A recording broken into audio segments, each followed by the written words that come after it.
rewired, their sense of self expanded to encompass tons. In the grim darkness of the far future, there are fates that transcend death, horrors that mock even the Emperor's mercy.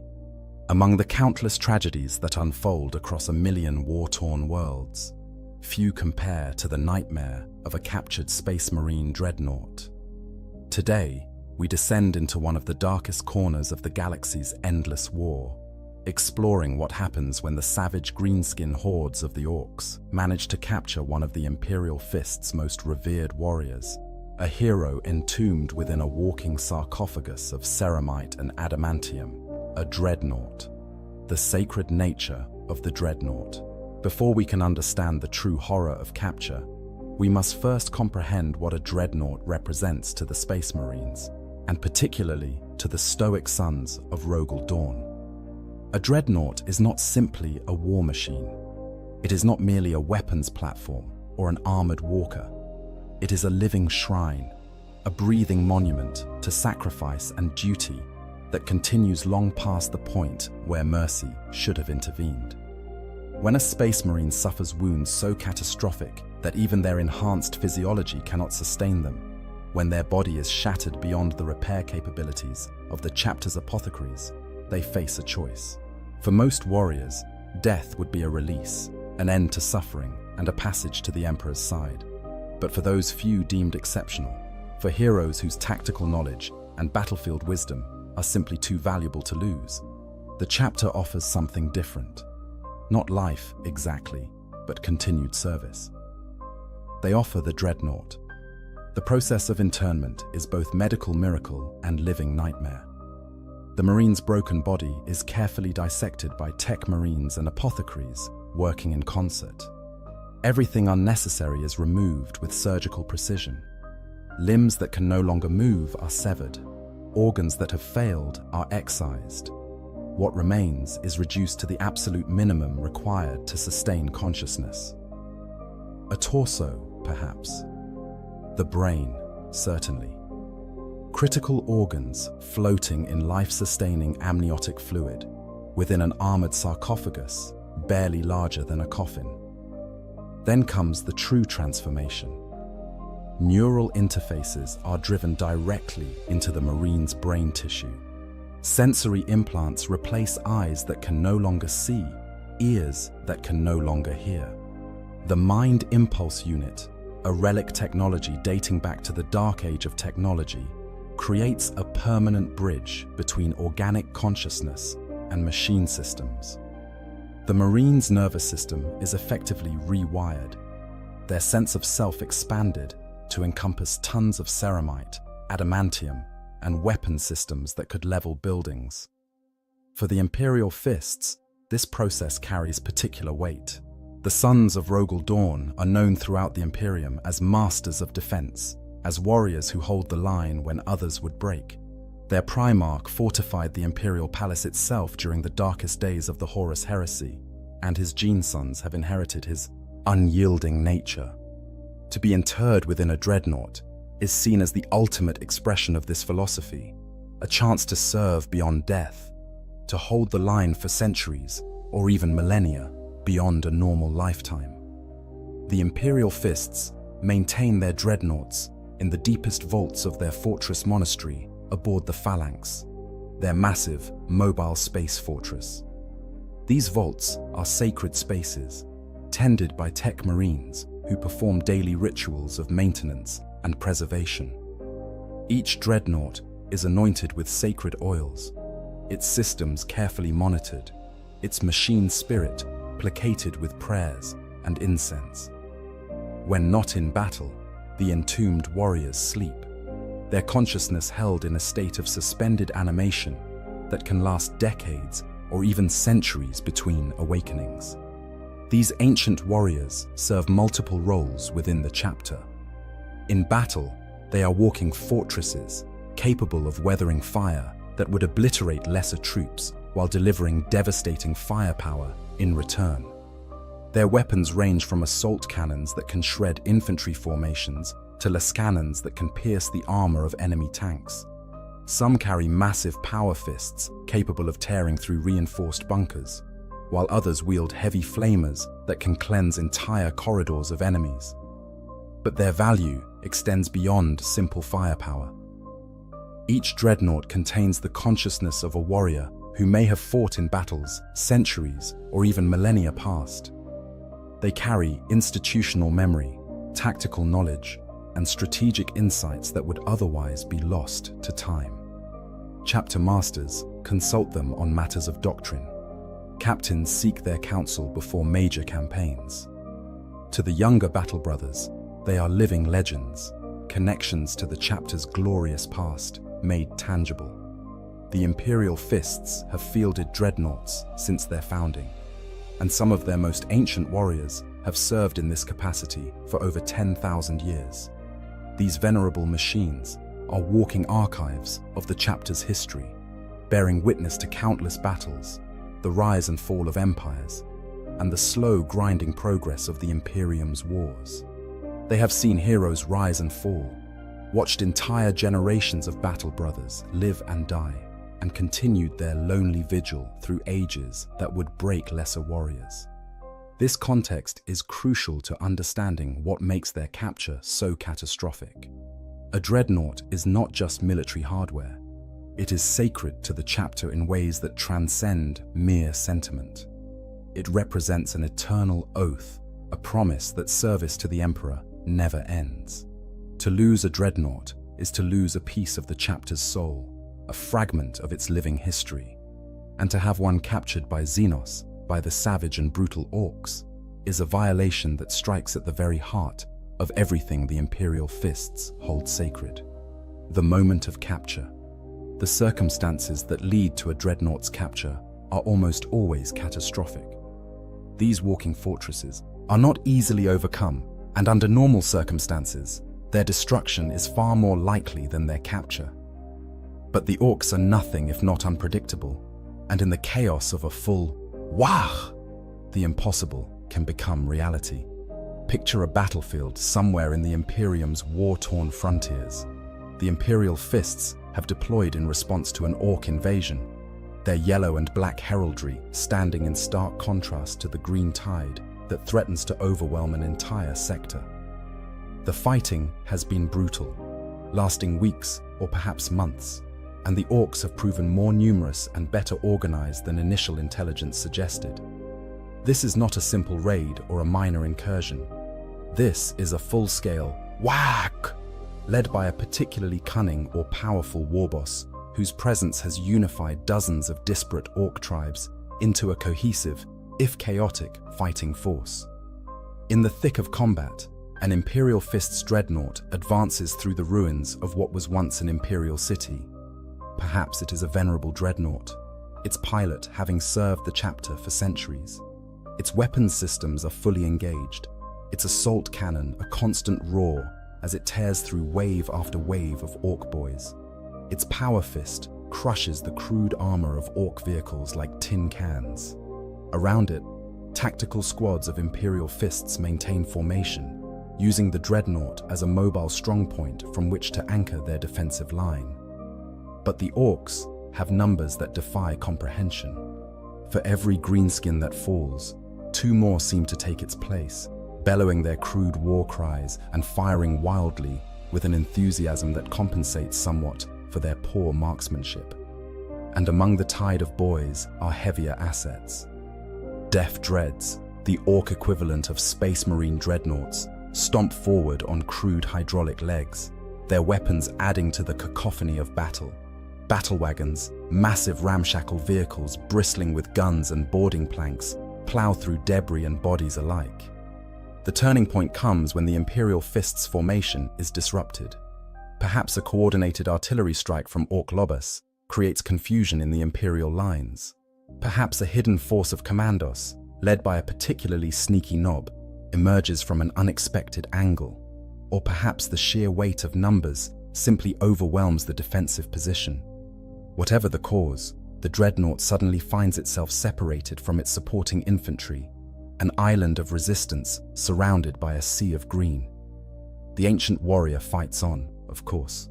Surrender is not a concept that exists in the Imperial Fist's vocabulary, and the entombed Marine has centuries of combat experience to draw upon. His assault cannon continues to sing its deadly song, each burst dropping multiple orcs. His power fist swings in wide arcs, pulverizing anything foolish enough to approach. For a time, it seems as though the dreadnought might carve its way back to friendly lines through sheer determination and firepower. But the orcs are learning, adapting with the instinctive tactical cunning that their kind possesses. A big mech, one of the orcs' crude but effective engineers, identifies the dreadnought's ammunition feeds as a vulnerability. Rockets begin targeting these specific points, not trying to penetrate the heavy frontal armor, but rather to damage the supply systems that keep the weapons functioning. An assault cannon that cannot feed ammunition is just a very expensive club. Then come the tank busters, orcs who specialize in destroying heavy armor, and who approach this task with manic enthusiasm. They close in from multiple directions, their rockets and specialized weapons designed specifically to crack open the toughest targets. The dreadnought's void shields flare and collapse under the sustained barrage. Armor plating, even the blessed ceramite and adamantium of Space Marine construction, begins to buckle and crack. A particularly lucky shot, or perhaps one guided by the crude psychic gestalt field that surrounds all orcs, finds its mark. The dreadnought's primary weapon system suffers a catastrophic failure, the assault cannon seizing up as critical components are destroyed. The ancient warrior continues fighting with his remaining weapons, but the tide has turned decisively against him. What happens next requires a specific set of circumstances. Normally, the orcs would simply continue their assault until the dreadnought was reduced to scrap. But in this moment, several factors align. The big mech who has been coordinating the attack suddenly has a realization, his primitive but functional mind grasping a possibility that excites him. This isn't just any enemy war machine. This is something special, something that could be looted, studied, and perhaps even repurposed. The mech begins bellowing orders in the crude orc tongue, trying to direct the mob's fury away from total destruction. It's like trying to redirect a tidal wave with hand signals, but the authority of a big mech carries weight among the orcs. Enough of them understand the potential value of what they have cornered. Capture means loot, and loot is one of the few things orcs value as much as a good fight. Gretchen, the smaller and more numerous cousins of the orcs, are sent swarming forward with specialized equipment, crude grappling hooks and chains, massive electromagnets salvaged from Imperial vehicles, and thick cables that could restrain even a dreadnought's massive strength. The ancient warrior continues to struggle, his remaining power fist crushing several unfortunate Gretchen who get too close, but the sheer numbers begin to tell. A particularly massive knob, perhaps clad in mega armor, that gives him strength approaching the dreadnought's own, closes in with a power claw specifically designed for ripping apart Imperial armor. This knob has learned from watching dreadnoughts in combat. He knows where the leg joints are, the specific points where even blessed ceramite has weaknesses. Savage blow severs critical hydraulics in one leg, and the dreadnought crashes to its knees. Inside the sarcophagus, the entombed Marine experiences a nightmare beyond anything his long service has prepared him for. The neural feedback as his legs, such as they are, fail sends shockwaves through his consciousness. He tries to trigger emergency protocols, attempting to activate self-destruct sequences that would deny the enemy their prize, even at the cost of his own existence. But the damage is too extensive. Systems that should respond to his will remain stubbornly silent, or respond with error messages that scroll across his internal displays in cascading failure. More chains, more Gretchen, more crude but effective restraints pile onto the fallen dreadnought. Mech boys arrive with specialized tools, plasma cutters and power tools that can penetrate even Space Marine armor. They begin working with surprising care, understanding at some instinctive level that they want to preserve what they're capturing. The remaining weapon systems are physically disabled, not destroyed. Power feeds are cut but not severed. The sarcophagus itself, the heart of the dreadnought, where the Marine's broken body floats in amniotic fluid, is carefully isolated from the rest of the systems. The sounds that filter through to the entombed warrior are nightmarish. The harsh voices of orcs barking orders in their brutal language. The screech of cutting tools against ceramite. The rumble and clank of heavy machinery being brought forward, probably a salvage claw, or perhaps a modified lifter-dropper, one of the orcs' gravity manipulation devices.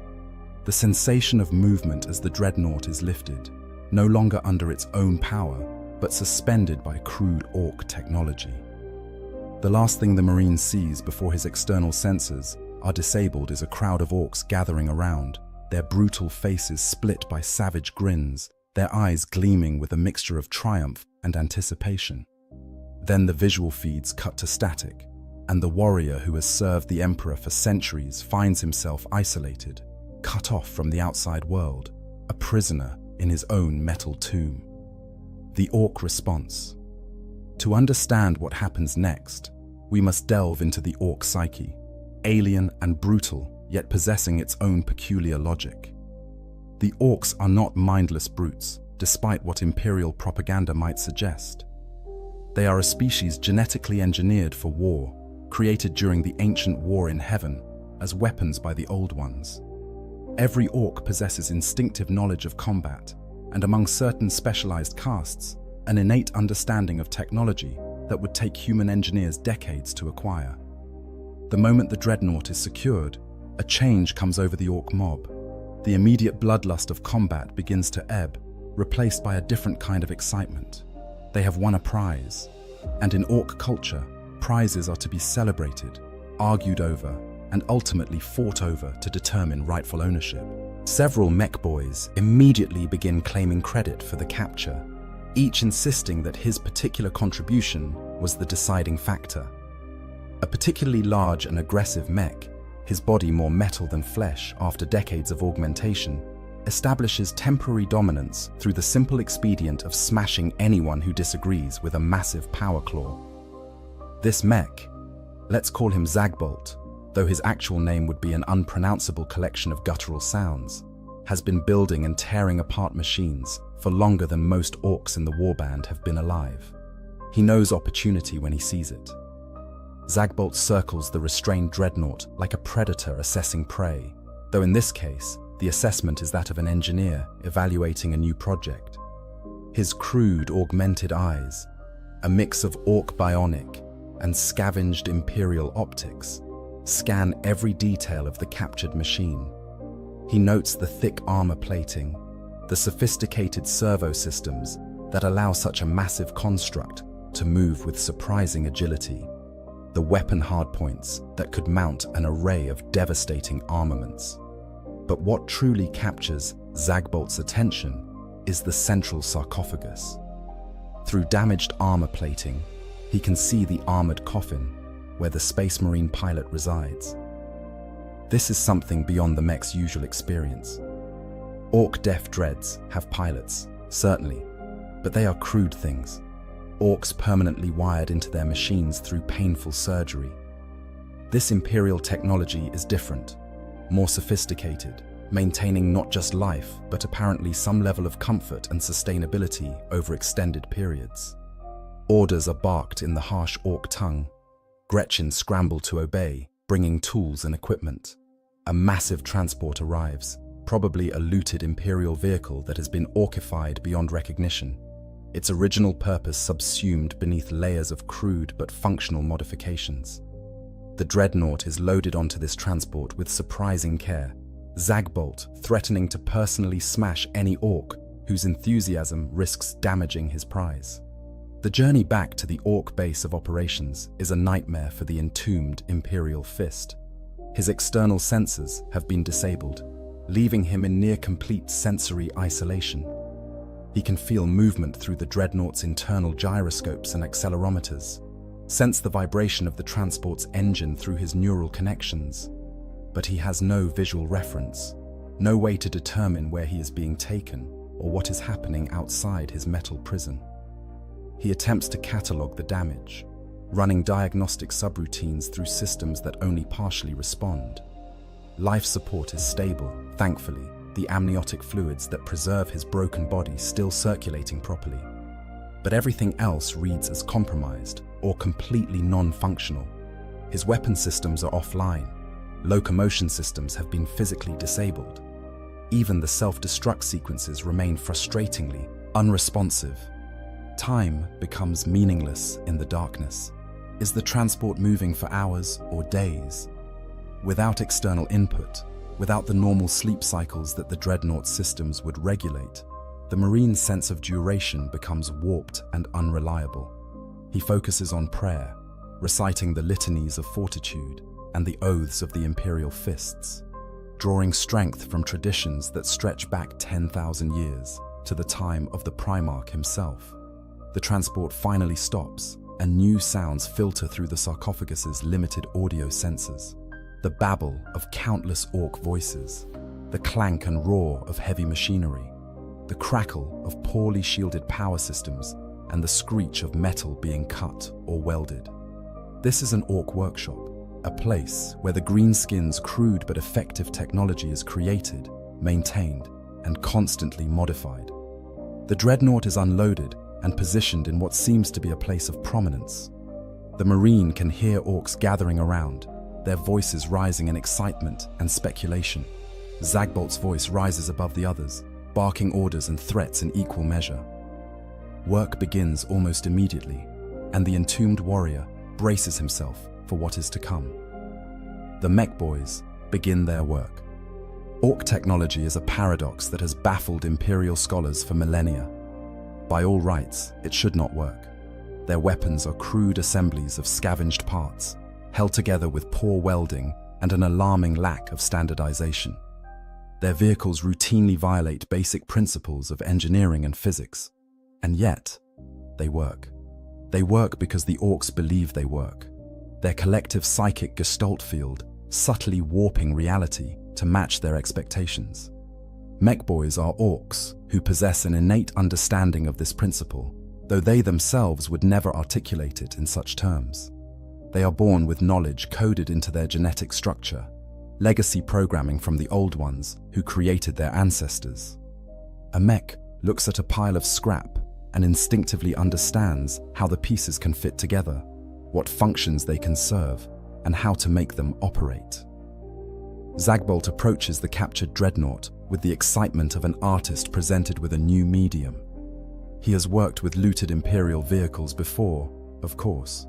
Battle wagons built on Lehman Russ chassis, trucks incorporating parts from rhinos, even a particularly impressive project involving a salvaged Predator tank. But a Dreadnought is something special, a prize that will elevate his status among the warband and perhaps attract the attention of the warboss himself. The first order of business is examination. Zagbolt circles the Dreadnought repeatedly, his augmented vision picking out details that lesser orcs might miss. He notes the weapon mounts, already planning how orky weapons could be fitted to replace the damaged Imperial systems.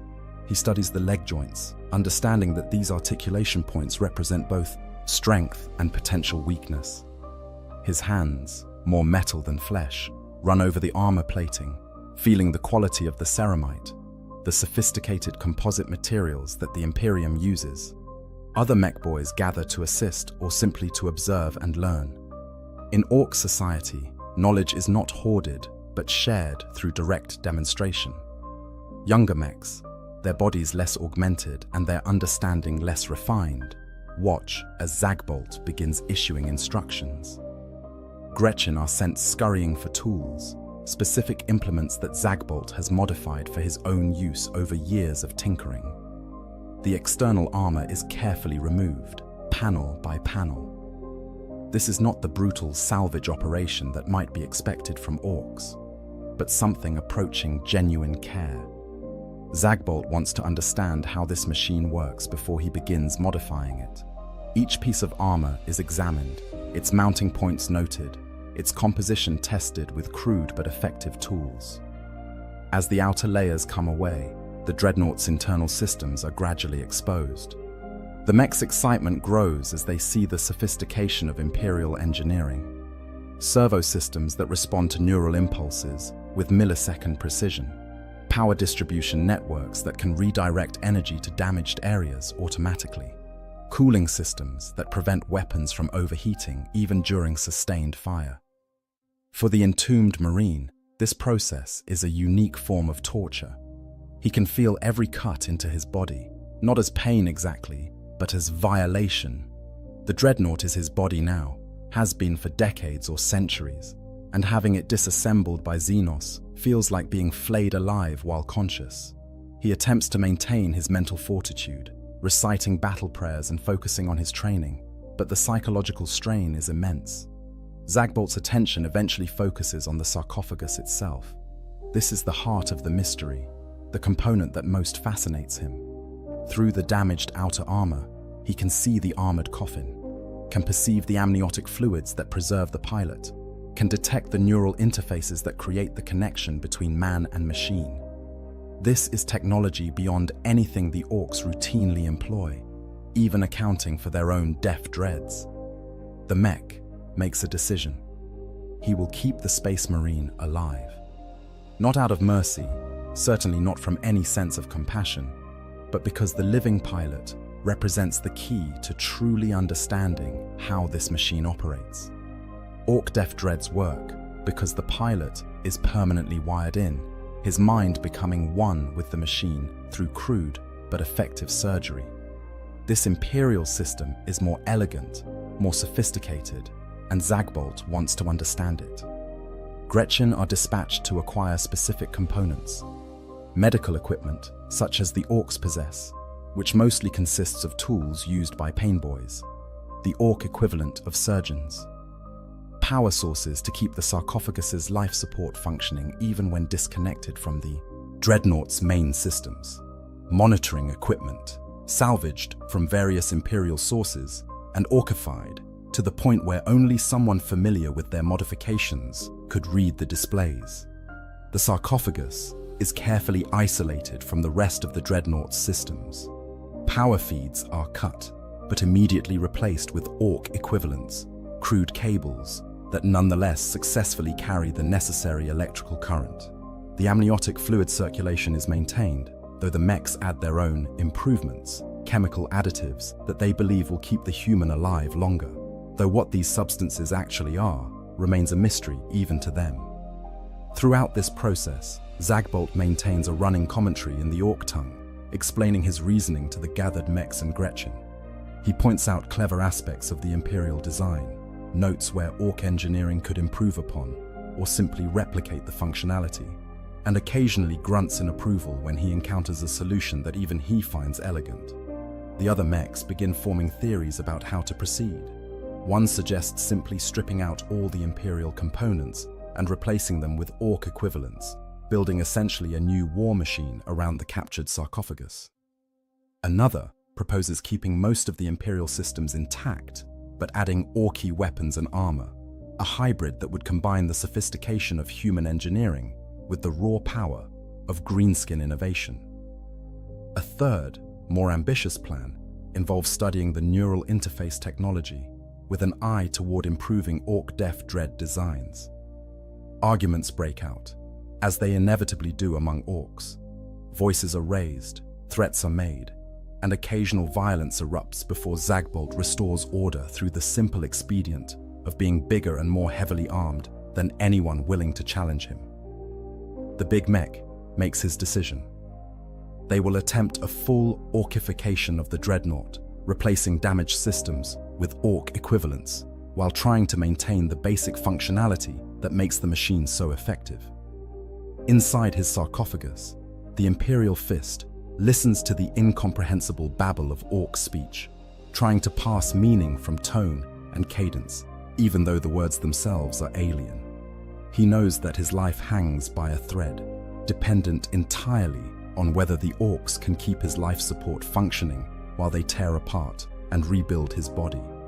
It is a helplessness that galls him, a warrior who has known nothing but battle for centuries, suddenly reduced to a passive observer of his own violation. The Marine attempts to reach out through the Dreadnought systems, trying to activate any functionality that remains under his control. Perhaps a simple audio broadcast, a way to communicate and possibly negotiate, though the thought of bargaining with Xenos is repugnant. But every system he tries to access returns the same result: offline, disconnected, or simply unresponsive. The orcs have been thorough in their dismantling of his ability to control his own body. He considers his options, limited as they are. He could attempt to shut down his own life support, using the biofeedback control that all dreadnought pilots maintain to some degree. Death would be preferable to whatever the orcs have planned, and it would deny them their prize. But the conditioning of decades, the oaths he swore when he was first interred, the duty that has sustained him through centuries of service, all resist this course of action.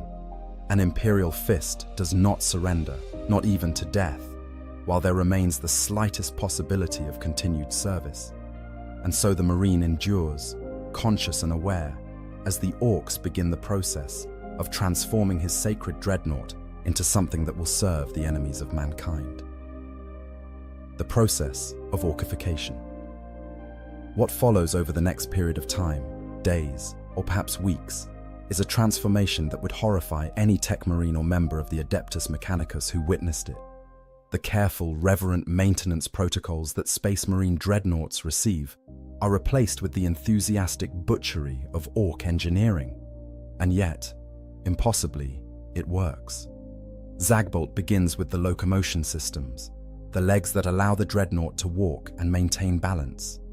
The damaged Imperial servo systems are removed and examined with intense interest. The mechs can appreciate the precision engineering, the way forces are distributed through the joints, the feedback systems that allow the pilot to maintain balance intuitively. But they also see room for improvement, or at least for orcification. The replacement leg assemblies are built from salvaged orc materials. Hydraulic systems from Def Dreads provide the raw power to move the massive weight. Actuators from battle wagons add redundancy and, in typical orc fashion, significantly more force than strictly necessary. The gyroscopic balance systems are replaced with simpler, cruder equivalents that should not work as well but somehow do, assisted by the subtle psychic field that surrounds the mech workshop. Each new component is tested, adjusted, and frequently rebuilt when it fails to meet Zagbolt's standards. The Big Mech has a vision for this project, and while that vision is crude by Imperial standards, it is no less firmly held. He wants this dreadnought to not just walk, but to stomp with the proper orky enthusiasm. He wants it to be loud, intimidating, and above all, shooty. The weapon systems receive particular attention. The damaged Imperial weapons are removed entirely, the mounting points studied and then adapted to accommodate orky equivalents. One arm receives a massive shooter, a heavy caliber weapon that fires with the characteristic lack of precision, but impressive volume of fire that defines orc marksmanship. The other arm is fitted with a power claw, similar to the dreadnought's original power fist, but larger, cruder, and decorated with jagged blades and spikes that serve no functional purpose but look properly intimidating. Additional weapons are added wherever mounting points can be created. A rocket launcher is welded to one shoulder, its ammunition feed a maze of tubes and chains that looks like it should tangle or jam but somehow functions. Big shooters are mounted in various positions, creating overlapping fields of fire. A crude flamer, built from components salvaged from Imperial vehicles, is added for close-range work. The armor receives extensive modification. Orc armor plating, thick slabs of crude metal, is welded over the Imperial ceramite. These additions make the dreadnought heavier and less elegant, but they also add protection, and more importantly from the orc perspective, they make it look more impressive. Spikes are added liberally, protruding at random angles from every available surface. Jagged blades are welded to the legs and arms, turning the dreadnought into a hazard to anything that gets close. Then comes the paint. In orc culture, color carries significance that transcends mere aesthetics. Red vehicles go faster because orcs believe they do, and the psychic gestalt field makes this belief reality to some degree. Yellow is associated with wealth and explosions, blue with luck. After much debate and several minor fights, Zagbolt decides on a primarily red color scheme with yellow and black hazard stripes, convinced that this will make the dreadnought both fast and dangerous. The application of paint is chaotic, performed by Gretchen-wielding spray equipment that covers as much of the surrounding area as it does the dreadnought. The final result is garish by Imperial standards, a violent collision of colors that hurts to look at. But to Orc eyes, it is magnificent, a proper representation of what a war machine should be. Throughout this process, the sarcophagus remains connected to its Orc-modified life support, the entombed Marine kept alive and conscious.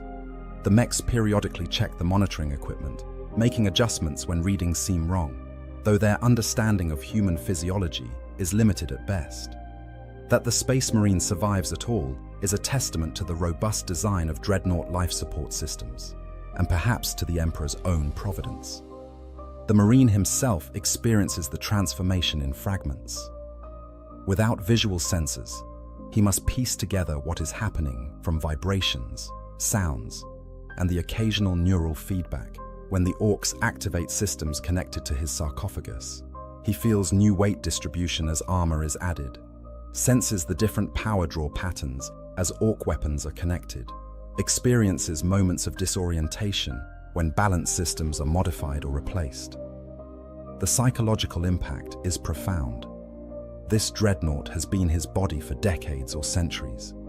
He knows every servo, every weapon system, every plate of armor as intimately as a normal human knows their own limbs.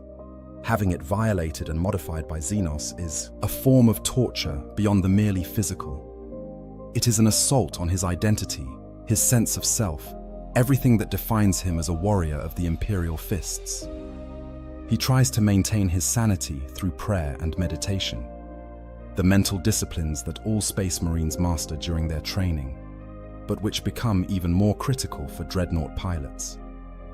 He recites the oaths of the Imperial fists, reminding himself of his duty to the Emperor and the Primarch. He reviews battle memories, thousands of engagements fought over centuries of service, drawing strength from victories and learning from defeats. But isolation wears on even the strongest mind. Without external stimulation, without the regular sleep cycles that dreadnought systems normally impose, without human contact or the familiar rituals of his chapter, the Marine feels his grip on sanity beginning to slip. He starts experiencing auditory hallucinations, phantom sounds that might be the voices of long-dead battle brothers, or simply the products of his strained consciousness. Time becomes even more meaningless, moments stretching into apparent hours, while hours compress into instants. The work continues. Zagbolt adds his personal touches, modifications that mark this dreadnought as his creation. Trophies from previous battles are welded to the armor, skulls of defeated enemies, and fragments of destroyed vehicles. Crude Orc glyphs are painted or carved into the surface, marking this as property of Zagbolt's workshop and warning other Orcs against interfering with his project. The power systems receive particular attention. The dreadnought's original reactor is intact, but has been supplemented with additional Orc power cells, creating a hybrid system that generates significantly more energy than the Imperial design alone. This excess power is necessary to run all the additional weapons and systems that have been added, though it also introduces stability issues that Zagbolt addresses with typical Orc pragmatism, reinforced containment, and the assumption that if it explodes, it will be someone else's problem. Communication systems are added, though these are significantly cruder than the sophisticated Vox equipment the dreadnought originally possessed. Zagbolt wants this machine to be able to receive orders and coordinate with other Orc units on the battlefield. The systems he installs are loud, prone to static, and require frequent adjustment, but they function well enough for Orc purposes.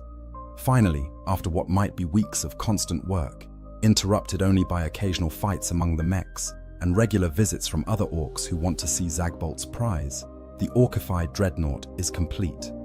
It stands in the workshop, a grotesque parody of its original form, covered in crude armor and brutal weapons, decorated with trophies and painted in garish colors.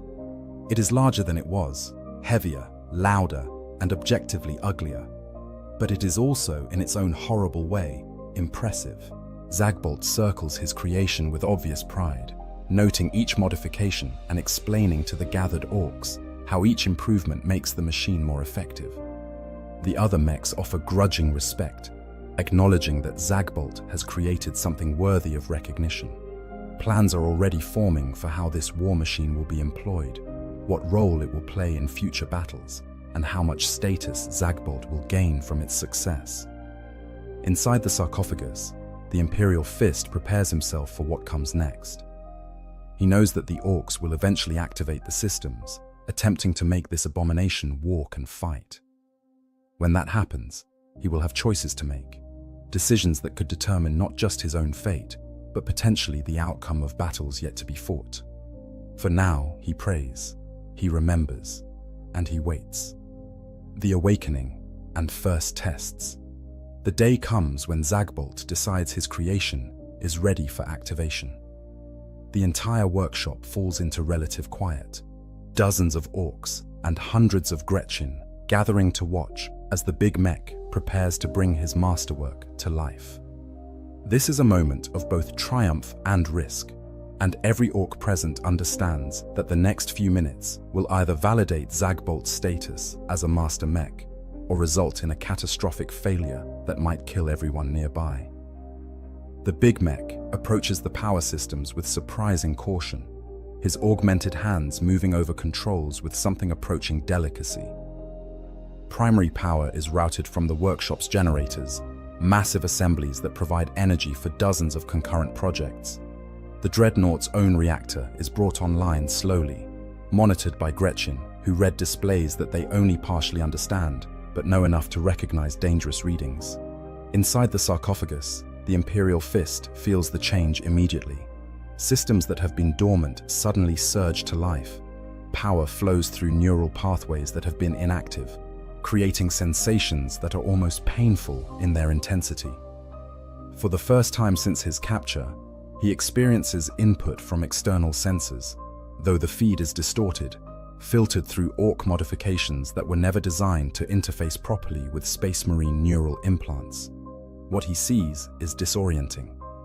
The orc workshop appears through multiple camera feeds, none of them positioned where his original optical sensors were located. The image quality is poor, filled with static and chromatic aberrations. The color balance is wrong, shifted toward the red end of the spectrum in a way that suggests the orcs used sensors designed for different purposes. But it is sight of a sort, and after the extended sensory deprivation, even this corrupted input is welcome. The Marine attempts to assert control over the Dreadnought systems, reaching out through his neural connections to command motors and actuators. Nothing responds. The orcs have built buffers and control overrides, crude but effective, barriers that prevent him from directly operating his own body. He is a passenger, able to observe but not to act, trapped more completely than ever, despite the return of sensory input. Zagbolt begins running diagnostic tests, checking each system in sequence. The leg motors activate with a grinding whine that speaks of poor lubrication and misaligned components. The Dreadnought lurches forward a step, its balance temporarily lost before gyroscopes compensate. Orcs scatter as the massive war machine takes an uncontrolled step, crashing into a workbench and sending tools and parts flying. The big mech bellows orders, and Gretchen scramble to make adjustments. The balance systems are recalibrated, weight distribution is adjusted, and the leg servos are manually tweaked. After several more attempts, each one smoother than the last, the orcified Dreadnought manages a full walking cycle without falling or damaging anything important. The weapons tests come next. The massive shooter is aimed at a crude target, essentially a wall of scrap metal, set up specifically for this purpose. Zagbolt activates the firing mechanism, and the weapon roars to life with a sound like tearing metal. Shells pour out at an impressive rate, slamming into the target and tearing it apart. The recoil causes the entire Dreadnought to shudder, but the reinforced legs hold position, and the weapon continues firing until Zagbolt cuts power. The power claw is tested against a wrecked vehicle, something that was already damaged beyond repair and can be sacrificed for this purpose. The massive clawed arm swings down with surprising speed, the power field crackling to life around the blades. The impact tears through the vehicle's armor like paper, the claw ripping out chunks of metal and crushing them into scrap. The surrounding orcs roar their approval, already imagining what this weapon could do to enemy vehicles or fortifications. Each weapon system is tested in turn. The rocket launcher fires a single projectile that explodes against a distant target, the blast visible even from the workshop. The flamers spray gouts of burning promethium that turn an area of the workshop floor into a temporary inferno. The big shooters add their distinctive chatter to the cacophony, proving that they can function simultaneously without interfering with each other. Through all of this, the entombed Marine observes, his trained tactical mind automatically assessing capabilities and limitations. The weapons are crude but effective, their lack of precision compensated for by rate of fire and raw destructive power. The locomotion is functional but clumsy, nowhere near the fluid grace of a properly maintained Imperial dreadnought. The armor is thick but poorly angled, creating shot traps and vulnerable points that a skilled opponent could exploit. More concerning to the Marine is what he observes about the control systems. The orcs have built an entirely separate control interface, one that allows them to direct the dreadnought's actions without relying on the original pilot. This means they can use him as a weapon against his own brothers, turn his body into a tool of the enemy, and there is absolutely nothing he can do to prevent it. The psychological implications are staggering. Space Marines are conditioned to accept death in service to the Emperor, and dreadnought pilots have already transcended normal mortality to continue their service. But this fate, being forced to exist as a living weapon in enemy hands, potentially used against fellow Imperial forces, is something beyond the normal parameters of duty and sacrifice. It is a blasphemy, a corruption that strikes at the very heart of everything the Astartes represent. Zagbolt declares the test successful, his bellowing voice carrying over the din of the workshop. The orcified dreadnought is ready for battle, ready to be deployed with the warband in whatever campaign the warboss has planned. The assembled orcs celebrate in their characteristic way, random shooting into the air, enthusiastic fistfights, and general mayhem that somehow stops short of actually damaging the newly completed war machine. Plans are made for the dreadnought's deployment. Some orcs suggest using it as a personal guard for the warboss, a walking symbol of orc superiority over Imperial technology. Others propose forming it into a specialized unit with other captured or looted vehicles, a mob of hybrid war machines that combine the best aspects of multiple technologies. Zagbolt himself advocates for keeping the dreadnought close to his workshop, using it as both protection and mobile testament to his skills as a mech. While the orcs argue and celebrate, the Imperial Fist uses his restored sensory input to gather intelligence. He observes the workshop's layout, noting entry points, structural weaknesses, and the location of significant equipment.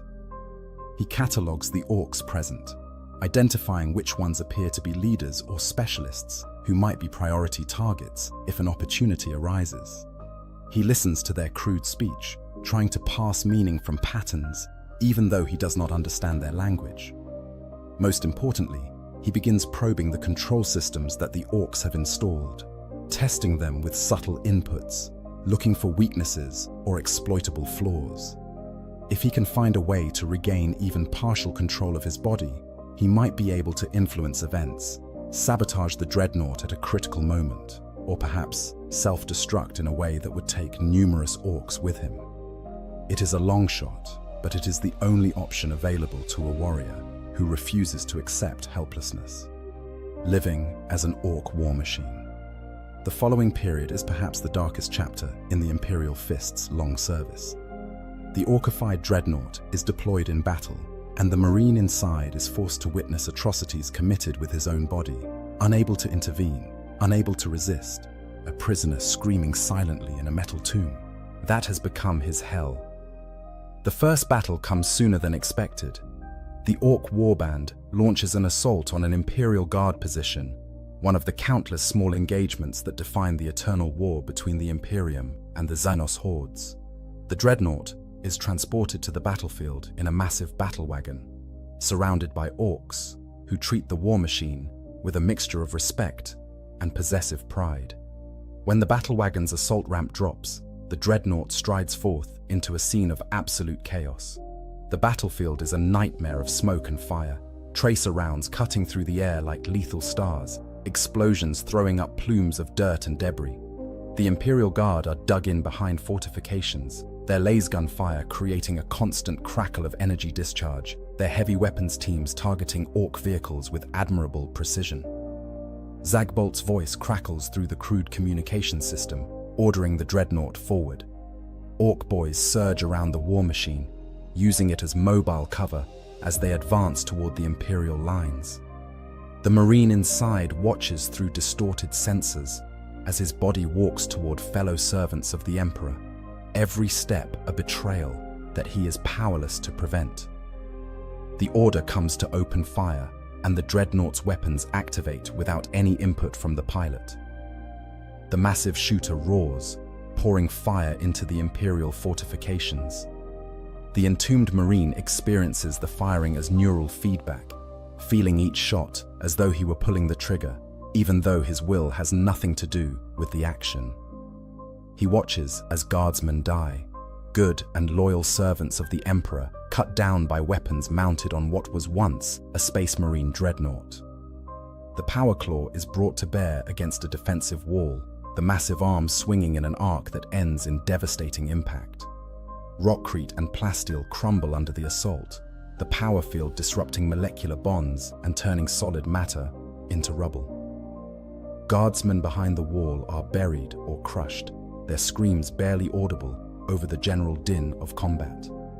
Through it all, the Marine prays. He recites every oath he knows, every litany of protection and strength. He begs the Emperor for forgiveness for these sins committed by his body without his consent. He prays for the souls of the guardsmen dying under his guns, hoping that their sacrifice will be recorded in the Golden Throne's eternal memory. And he prays for death, for release from this nightmare, though that mercy continues to elude him. The battle lasts for hours, the Imperial Guard position eventually overrun through sheer weight of numbers and the concentrated firepower of Orc war machines. The dreadnought emerges from the combat covered in the debris of destroyed fortifications and the blood of fallen defenders. Zagbolt conducts a post-battle inspection, noting damage that needs to be repaired and already planning modifications to improve performance in future engagements. But this is only the first battle. More follow, a seemingly endless succession of engagements against Imperial forces, other Xenos, and occasionally against rival Orc clans when disputes turn violent. Each time, the dreadnought is deployed, and each time, the Marine inside is forced to witness and participate in atrocities that violate everything he has sworn to uphold. The psychological toll accumulates like poison in the Marine's consciousness. Space Marine conditioning provides significant resistance to mental trauma, and dreadnought pilots develop additional resilience through their centuries of service. But this situation is beyond anything covered in training or tradition. The Marine finds himself fragmenting, his sense of identity beginning to dissolve under the constant strain. He begins experiencing extended periods where his consciousness seems to disconnect from his body entirely, moments where he observes events as though from a great distance, no longer fully present in the sarcophagus that contains him. These dissociative episodes are both blessing and curse, offering temporary respite from the horror of his situation, while also representing a loss of the coherent self that defines him as a warrior and a servant of the Emperor. During the rare periods when the dreadnought is back in the workshop for maintenance and repairs, the Marine attempts to cling to his sanity through sheer force of will. He reviews his memories obsessively, going over battles from his previous service, trying to remember the faces of battle brothers long dead, reciting chapter protocols and tactical doctrines to himself. anything to maintain some continuity of self, to remain the imperial fist that he was, rather than devolving into a simple biological component of an orc war machine. The orcs, oblivious to or uncaring about the suffering they cause, continue to modify and improve their captured prize. After particularly successful battles, Zagbolt adds new trophies to the dreadnought's armor, welding on pieces of destroyed imperial vehicles or the helms of fallen officers. The war machine becomes a mobile monument to orc victories, each addition a fresh wound to the Marine's already traumatized psyche. Occasionally, the dreadnought is deployed against Space Marine forces, and these battles are the absolute nadir of the Marine's existence. He watches through corrupted sensors as his body's weapons are turned against his own battle brothers, sees the distinctive armor of various chapters, hears their Vox transmissions calling out tactical coordinates and battle prayers. He screams silently, trying desperately to warn them, to communicate somehow that the dreadnought they face contains a loyal son of Dawn, but his voice remains trapped within his sarcophagus. In one particularly horrible engagement, the dreadnought faces Imperial Fist's Terminators, elite warriors of his own chapter deployed to cleanse an orc infestation. The Marine recognizes their markings, knows some of the names from his centuries of service. He watches as they advance with the characteristic discipline of the Sons of Dawn, their stormbolters speaking measured death, their power fists crackling with barely restrained energy. The orcified dreadnought opens fire, and a Terminator goes down, his armor breached by the massive shooter's sustained fire. Another falls to the power claw, the massive weapon tearing through tactical dreadnought armor that should have been proof against all but the heaviest weapons. The remaining Terminators call in artillery support, and the dreadnought is forced to withdraw under withering fire, but the damage is done. The Marine inside has become the instrument of his own brother's deaths. This event represents a breaking point. Something in the Marine's psyche shifts, a fundamental change that goes beyond simple trauma or stress. He stops praying, stops reciting oaths, stops trying to maintain the disciplines that have sustained him. In their place grows something dark and cold, a rage so absolute and consuming that it transcends mere anger and approaches something elemental. If he cannot fight the orcs directly, if he cannot prevent them from using his body as a weapon, then he will find another way to resist. He will survive, not out of duty now, but out of pure spite. He will wait for an opportunity, any opportunity, to strike back at his captors, and when that opportunity comes, he will take it without hesitation, regardless of the cost to himself. This decision provides a new anchor for his fragmenting identity, a purpose that he can cling to even in the darkest moments. He is no longer simply enduring his captivity. He is preparing, planning, waiting for the moment when he can become once again an active participant in his own fate, rather than a passive victim. The orcs remain unaware of this internal transformation. They continue to use the dreadnought as they always have, deploying it in battle after battle, making modifications and repairs as needed, treating it as a valuable tool, but nothing more. Zagbolt takes increasing pride in his creation, its success in combat validating his skills and elevating his status within the warband. But the Marine inside waits. He observes. He learns the patterns of orc behavior, the rhythms of the workshop, the procedures for deployment and retrieval. He notes which orcs are most important to operations, which systems are most critical, what vulnerabilities exist in the crude control interfaces. Knowledge is a weapon, and he is gathering an arsenal. The possibility of rescue. While the captured Marine endures his nightmare, the Imperial Fists have not remained idle. The loss of a dreadnought is not something any Space Marine chapter can accept without response, and for the Sons of Rogel Dawn, it represents a slight upon their honor that demands immediate rectification. The chapter's chaplains and tech Marines review records of the battle where the dreadnought was lost, analyzing what went wrong and how such a catastrophe could be prevented in the future. The loss of any battle brother is mourned, But the loss of a dreadnought, one of the chapter's ancient heroes, strikes at something deeper. These warriors have served the Emperor for centuries, their wisdom and experience invaluable, their continued service a sacred trust. More than simply recovering the war machine itself, though the technology is valuable and ancient, the chapter must rescue, or at least recover, the pilot. The entombed Marine remains a living brother, and the Imperial Fists do not abandon their own. Even if recovery means ending the Marine's suffering through mercy killing, even if the dreadnought itself must be destroyed to prevent further desecration, the chapter will see it done. Intelligence gathering begins immediately. Scouts are dispatched to track the Orc warband, to observe their movements and identify their base of operations. These are not the typical scouts of other chapters, but specialized kill teams, veterans who have earned the right to return to more flexible roles. They work in the shadows, gathering information through observation, interrogation of captured orcs, and occasionally through more esoteric means, such as psychic reconnaissance. The reports that filter back paint a grim picture. The Orc warband is large and well established, occupying a former Imperial facility that they have converted into a ramshackle fortress.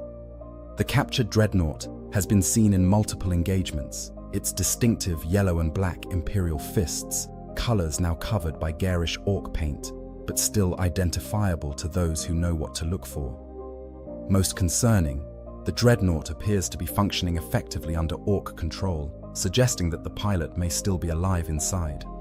Chapter Master of the Imperial Fists convenes his captains and senior officers to discuss response options. The consensus is unanimous. They must recover their fallen brother, regardless of the cost. But the specific approach generates significant debate. Some argue for an immediate assault in overwhelming force, simply smashing through the Orc defenses and retrieving the dreadnought through superior firepower. Others advocate for a more surgical strike, a small team of specialists infiltrating the Orc base to extract the target with minimal combat. The more conservative voices point out the risks. Orc fortifications are chaotic, but surprisingly effective, their randomness making them difficult to analyze and breach systematically. The warband is large enough that even a full company assault would face significant opposition, and there is no guarantee that the dreadnought's pilot still lives, or if he does, that his sanity has survived the ordeal of capture and forced service to the enemy. But the Imperial Fists are not known for caution in matters of honor. The chapter master makes his decision: a combined operation, a distraction, assault by a full battle company to draw Orc attention and military assets away from their base, while a smaller infiltration team led by elite veterans attempts to locate and extract the captured dreadnought. It is risky, resource-intensive, and may cost additional lives, but some prices must be paid. Preparations begin immediately. The battle company is assembled: 3 full tactical squads, a Devastator squad to provide heavy fire support, and an assault squad for rapid reaction. Dreadnoughts from the chapter's own arsenal are prepared for deployment, including several venerable dreadnoughts whose ancient pilots remember the captured warrior from before his internment. The infiltration team is smaller, but no less deadly. Terminator armor is rejected as too loud and obvious for stealth work. Instead, the team is equipped with specialized power armor, fitted with sound bafflers and camellia-line coatings. Their weapons are chosen for reliability and close quarters effectiveness. Bolt pistols, combat knives, and specialized equipment for breaking through both Imperial and Orc security measures. The team's leader is a captain who served alongside the captured warrior decades ago, before the latter's grievous wounding necessitated internment in the dreadnought. This captain carries a particular burden of duty, feeling responsible for the loss and determined to make amends. His team includes a tech marine specifically trained in dreadnought systems, capable of performing emergency maintenance or interface procedures if they successfully locate the target. Intelligence updates continue to flow in as the operation is planned. Scouts identify patrol patterns, guard positions, and possible entry points into the Orc base. They note that the captured dreadnought is kept in a large workshop area when not deployed, surrounded by orc mech boys, and guarded, but not impossibly so. The window of opportunity exists. It is merely a question of timing and execution. The night before the operation is to launch, the chaplain of the Imperial Fists leads the assembled warriors in prayer. They invoke Rogel Dawn's name, asking the Primarch to guide their efforts and strengthen their resolve. They pray for their captured brother, that he may hold on a little longer, that his faith may sustain him through whatever torments he has endured. And they pray for success, not for their own glory, but for the honor of the chapter and the continued service of a warrior who has given more than any should be asked to give. Inside his orc-modified sarcophagus, hundreds of miles away in the enemy base, the Marine has no knowledge of these preparations. He cannot know that his brothers have not forgotten him, that efforts are being made to secure his rescue.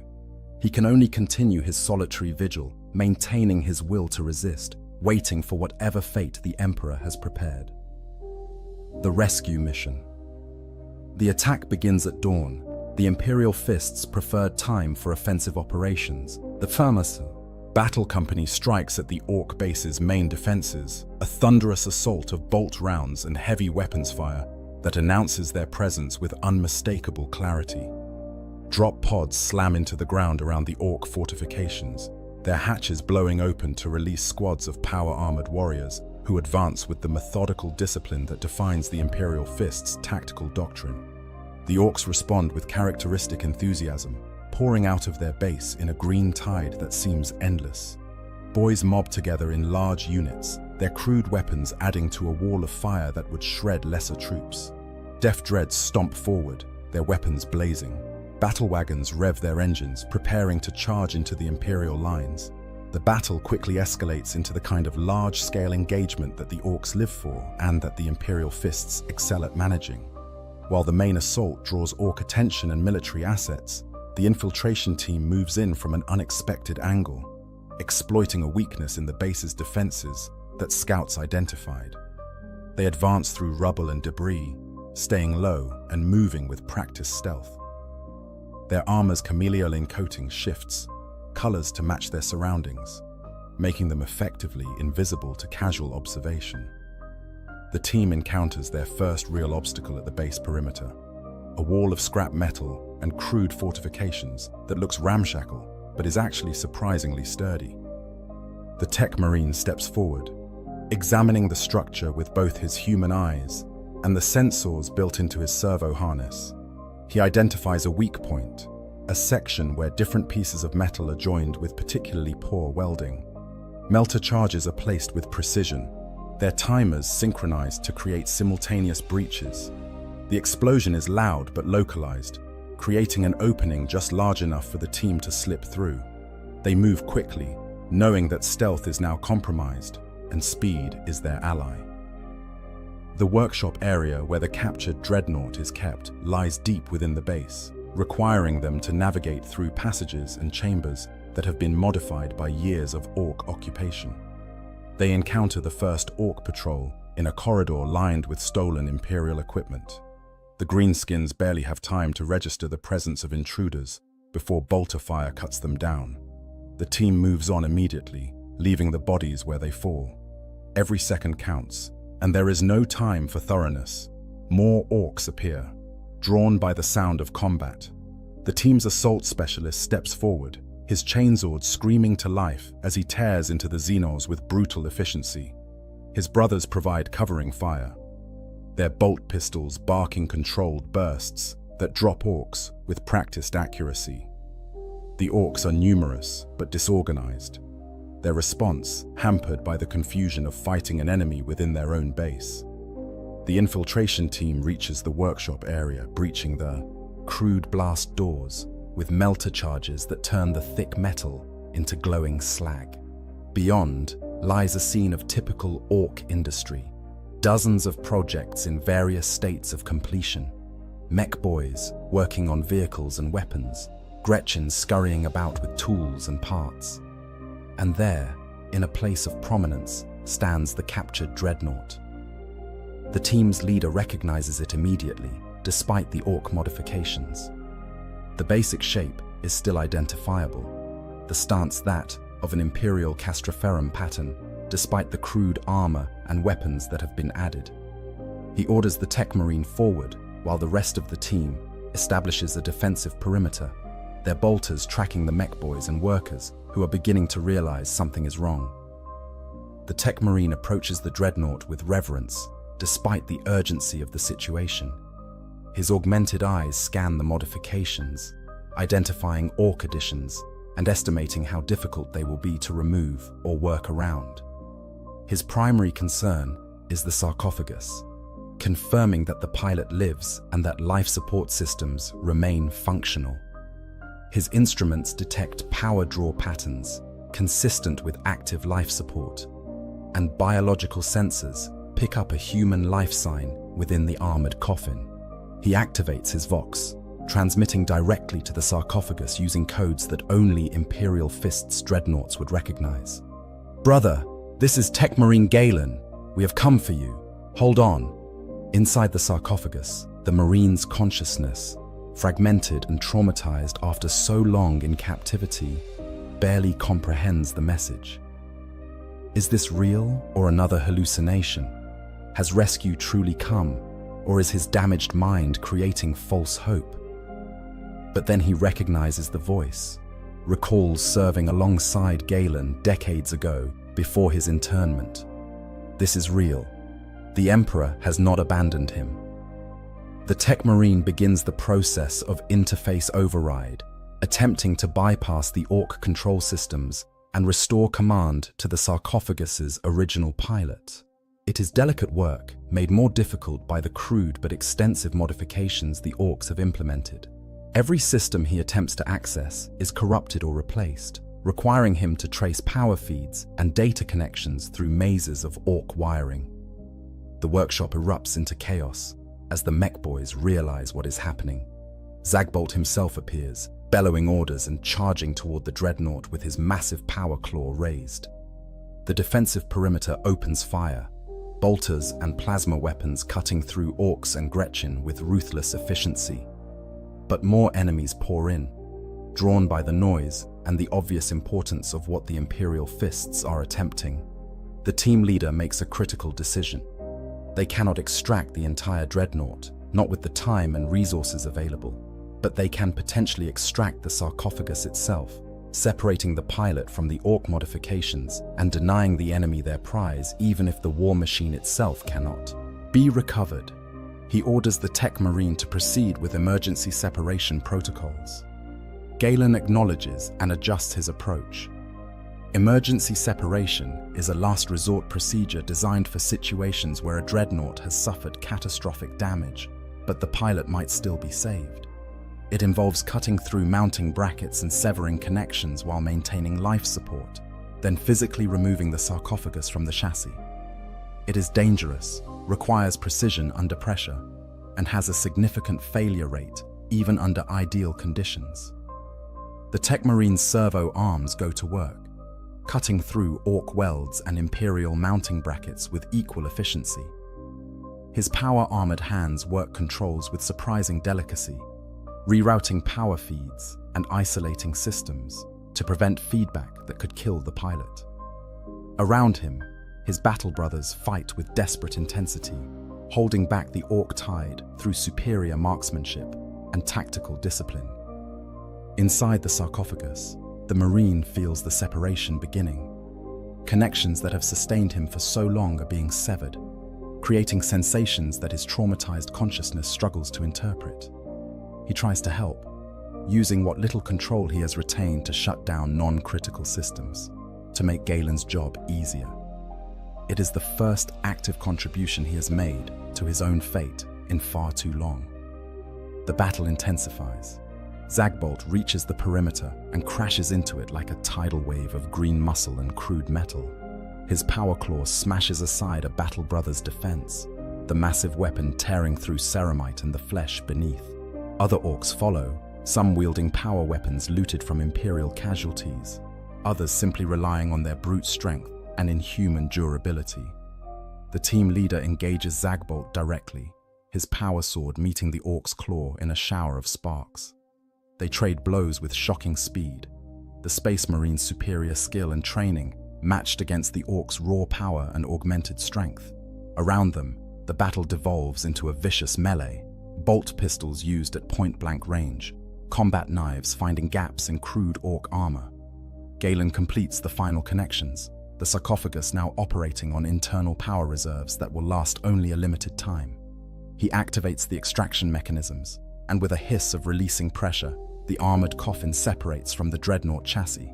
It is smaller than most people realize, barely large enough to contain a human torso and the necessary life support equipment, but it is incredibly heavy, reinforced to protect its precious cargo even in the worst conditions.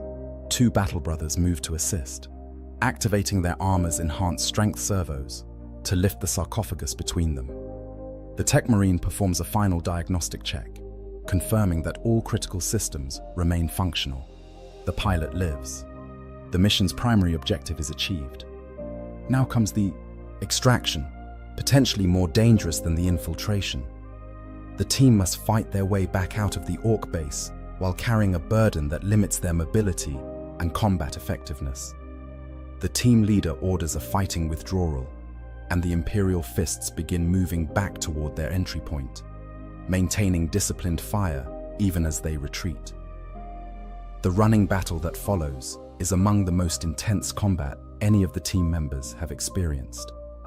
Orcs pursue from multiple directions, their fury at having their prize stolen driving them to suicidal aggression.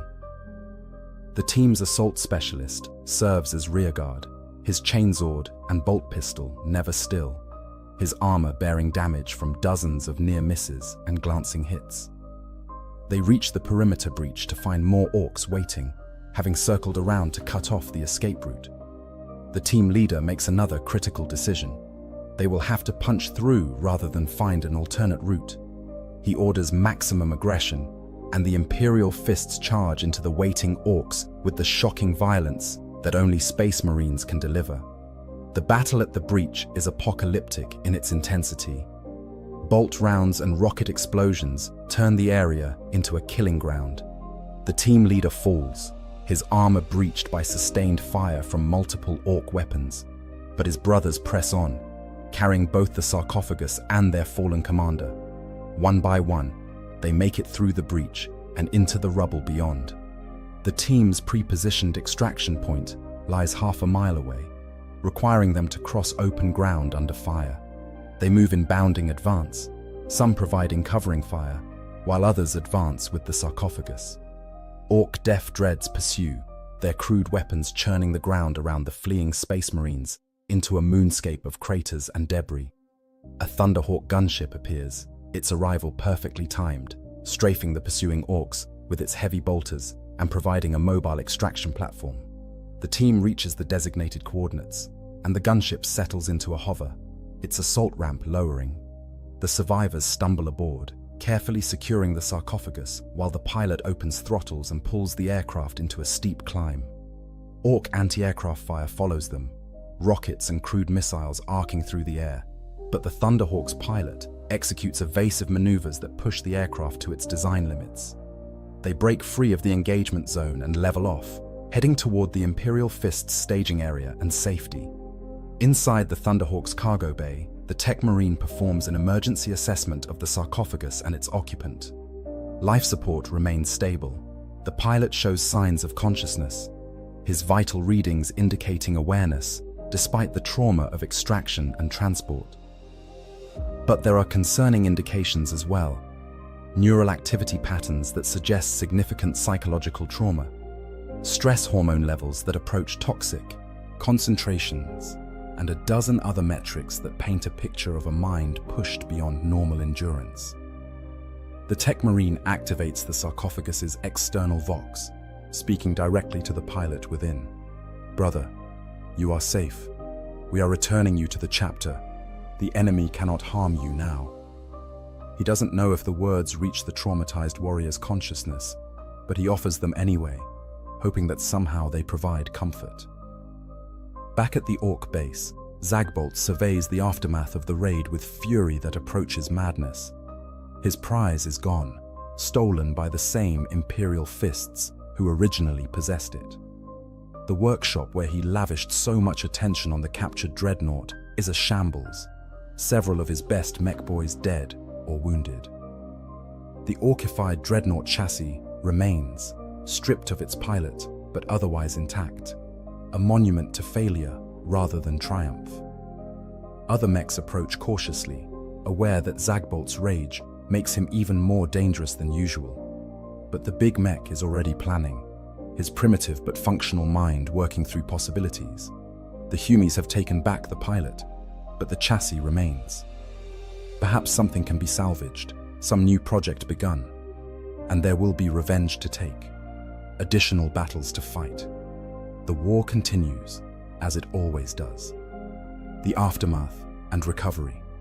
The Imperial Fist's apothecarium aboard the Phalanx receives the rescued sarcophagus with solemn ceremony. The facilities here are among the most advanced in the Imperium, capable of treating injuries and conditions that would be beyond the capabilities of most Imperial medical technology. But the apothecaries who gather to assess the rescued warrior know that physical injuries are not their primary concern. The sarcophagus is carefully opened in a sterile environment, revealing the withered form within.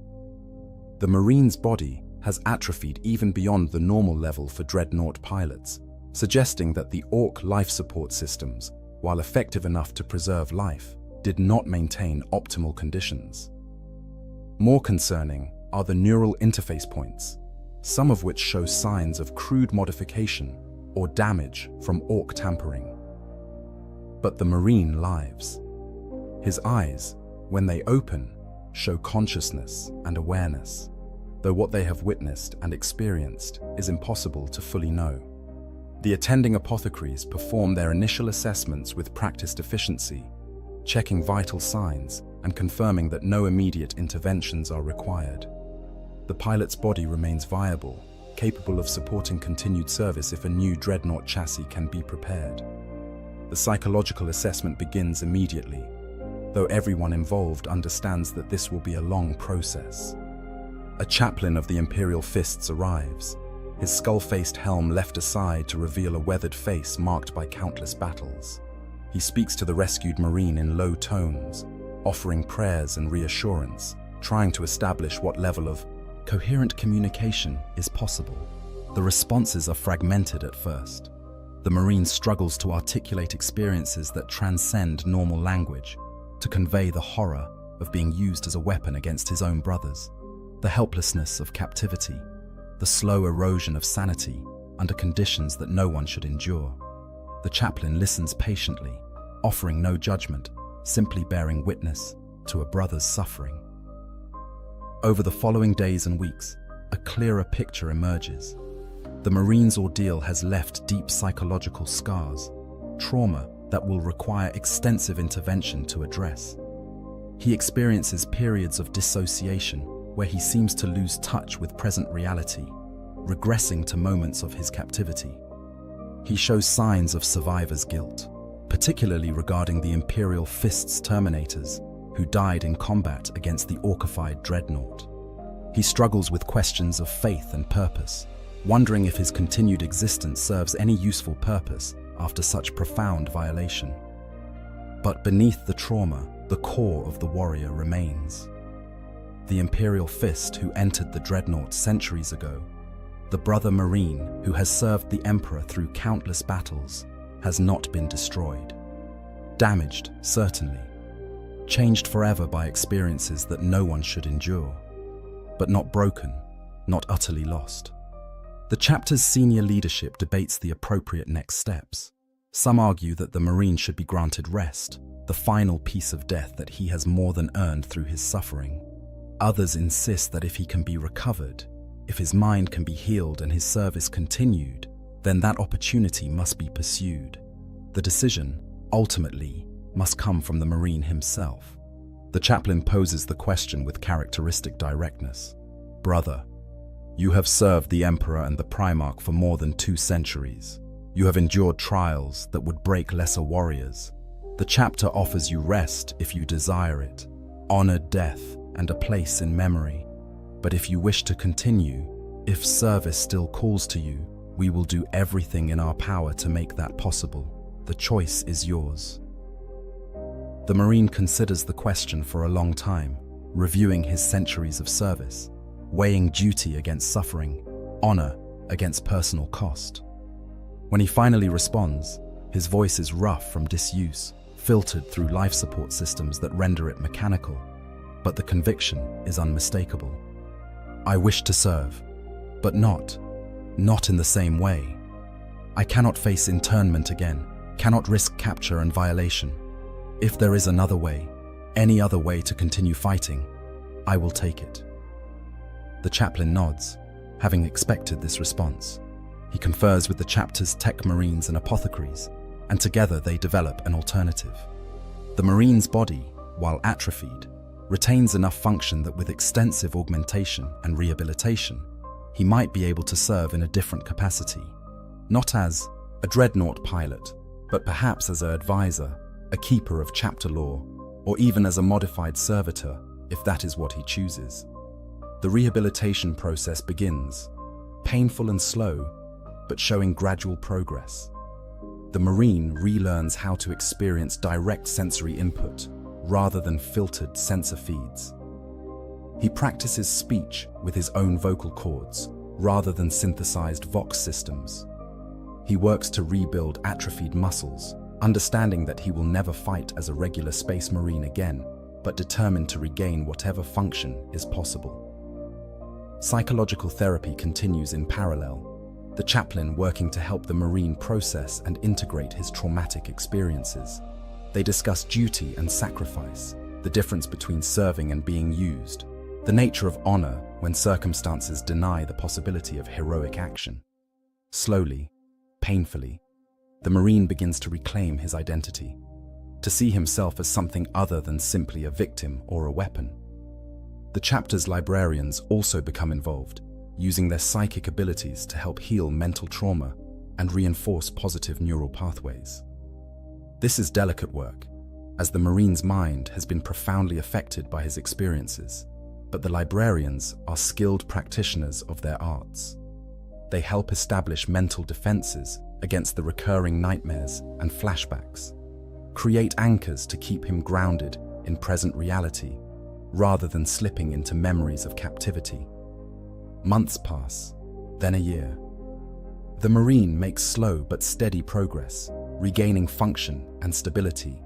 He will never be what he was, and the psychological scars will likely never fully heal, but he achieves a level of functionality that allows him to contribute to the chapter in meaningful ways. He is appointed to the chapter council as an advisor, his experiences, however horrible, providing unique insights into orc psychology and tactics. Other changes ripple through the Imperial Fists as a result of this incident.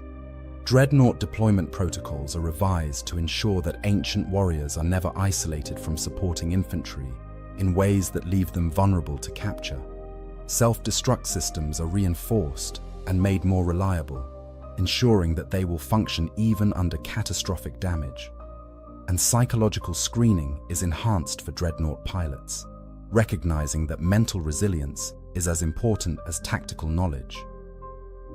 The orcified dreadnought chassis, left behind in the Orc base, eventually returns to haunt the Imperial Fists. Zagbolt, unable to accept the loss of his prize, modifies the abandoned chassis further, installing a regular Orc pilot and turning it into a particularly effective Death Dread. This abomination is encountered in several subsequent battles, and the Imperial Fists make its destruction a priority second only to the elimination of high-value targets.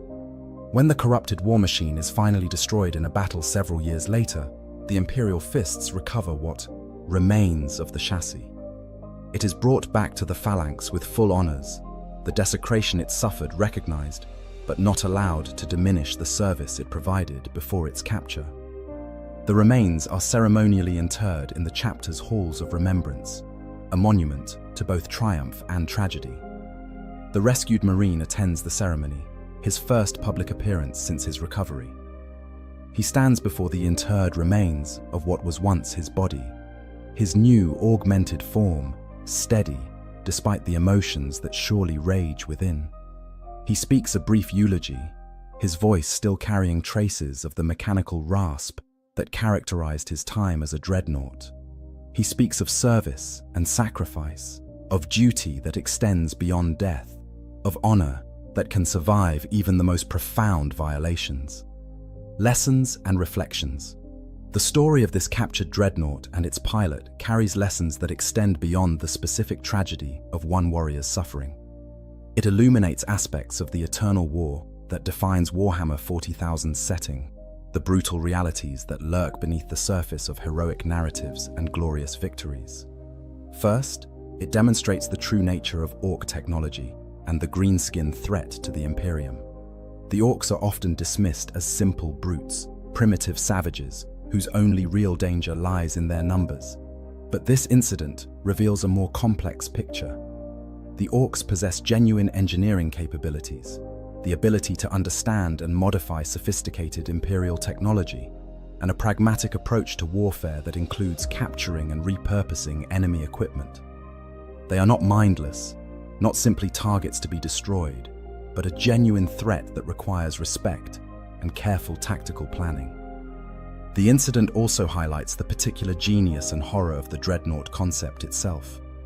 These war machines represent one of the Imperium's most powerful assets, combining the firepower of a battle tank with the tactical intelligence of an experienced space marine. But they also represent a form of existential horror, warriors denied the peace of death and forced into a twilight existence that borders on living death. The capture by Orcs simply takes this horror to its logical extreme, adding violation and helplessness to an already deeply troubling situation. For the Imperial Fists specifically, this incident becomes a defining moment in their modern history. It tests their commitment to their brothers, validates their willingness to pay any price to honor their oaths, and ultimately reinforces the values that define the Sons of Rogel Dawn. The rescue mission, whatever its tactical merits, sends a message. The Imperial Fists do not abandon their own, no matter the cost, no matter the odds. The psychological aftermath also reveals something about the Space Marines that official Imperial propaganda often obscures. These warriors are not simply emotionless killing machines, not robots who follow orders without question or concern. They are humans, enhanced and conditioned certainly, but still capable of suffering, still vulnerable to trauma.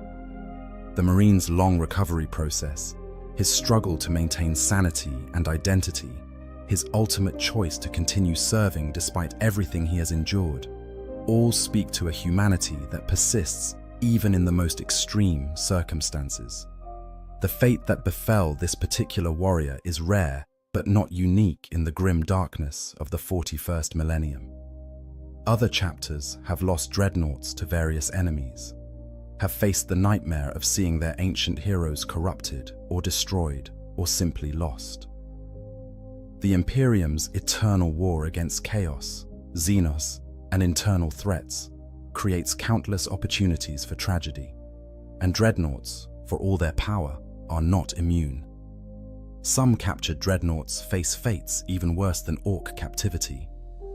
Chaos Space Marines who capture loyal dreadnoughts may corrupt their pilots, exposing them to warp energies that twist both mind and machine into something unrecognizable. Dark Eldar who capture such war machines might use the pilots as subjects for their twisted experiments, prolonging suffering beyond anything the Orcs could imagine.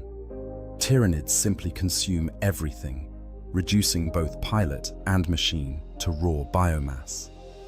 But the Orc capture carries its own particular horror, precisely because it is so mundane, so pragmatic. The Orcs don't torture the Marine out of sadism or religious fervor. They don't try to corrupt him or break his will. They simply use him, treat him as a component in a machine, deny him agency while forcing him to participate in actions that violate everything he holds sacred. It is a violation that operates on psychological and spiritual levels that physical torture might not reach. The broader implications for Imperial doctrine are significant. If dreadnoughts can be captured and repurposed by even relatively primitive foes like the orcs, what does that mean for their deployment? Should chapters be more conservative in committing their ancient warriors to battle? Should additional safeguards be built into the machines to prevent capture or ensure destruction if capture seems imminent? These are questions that the Adeptus Astartes must grapple with, balancing the value of these powerful weapons against the risk of losing them to the enemy. There is also a theological dimension to consider. The imperial cult teaches that service to the emperor is the highest calling, that sacrifice in his name is always honored. But what happens when service becomes suffering without purpose, when sacrifice is not a glorious death, but a prolonged nightmare? The rescued Marines' struggle with questions of faith reflects a larger tension within imperial doctrine, the gap between the ideal and the reality of serving a god-emperor who may not intervene to prevent the worst horrors. For the orcs, the incident reinforces their own cultural values. Zagbolt's ability to capture and modify the dreadnought, even if he ultimately lost the pilot, elevates his status within the warband. The knowledge gained from working on sophisticated imperial technology spreads through the mechboy community, potentially improving future orc war machines. And the simple fact of the capture, the demonstration that even Space Marine dreadnoughts can be overwhelmed and taken, emboldens the greenskins in future engagements. The cycle continues, as it always does in the setting of Warhammer 40,000. The war never ends, the suffering never stops, and heroes and villains alike are ground down by the relentless machinery of eternal conflict. The rescued Marine returns to service in a different capacity, his experience informing the chapter's future tactics and protocols. The orcs continue their endless wargs, always hungry for the next fight, the next prize, the next opportunity to prove their superiority through force. Conclusion. The tale of what happens when orcs capture an Imperial Fist's dreadnought is one of the darker stories in a setting already defined by unrelenting grimness. It takes the heroic narrative of the Space Marines, warriors who know no fear and serve beyond death, and reveals the nightmare that lurks beneath.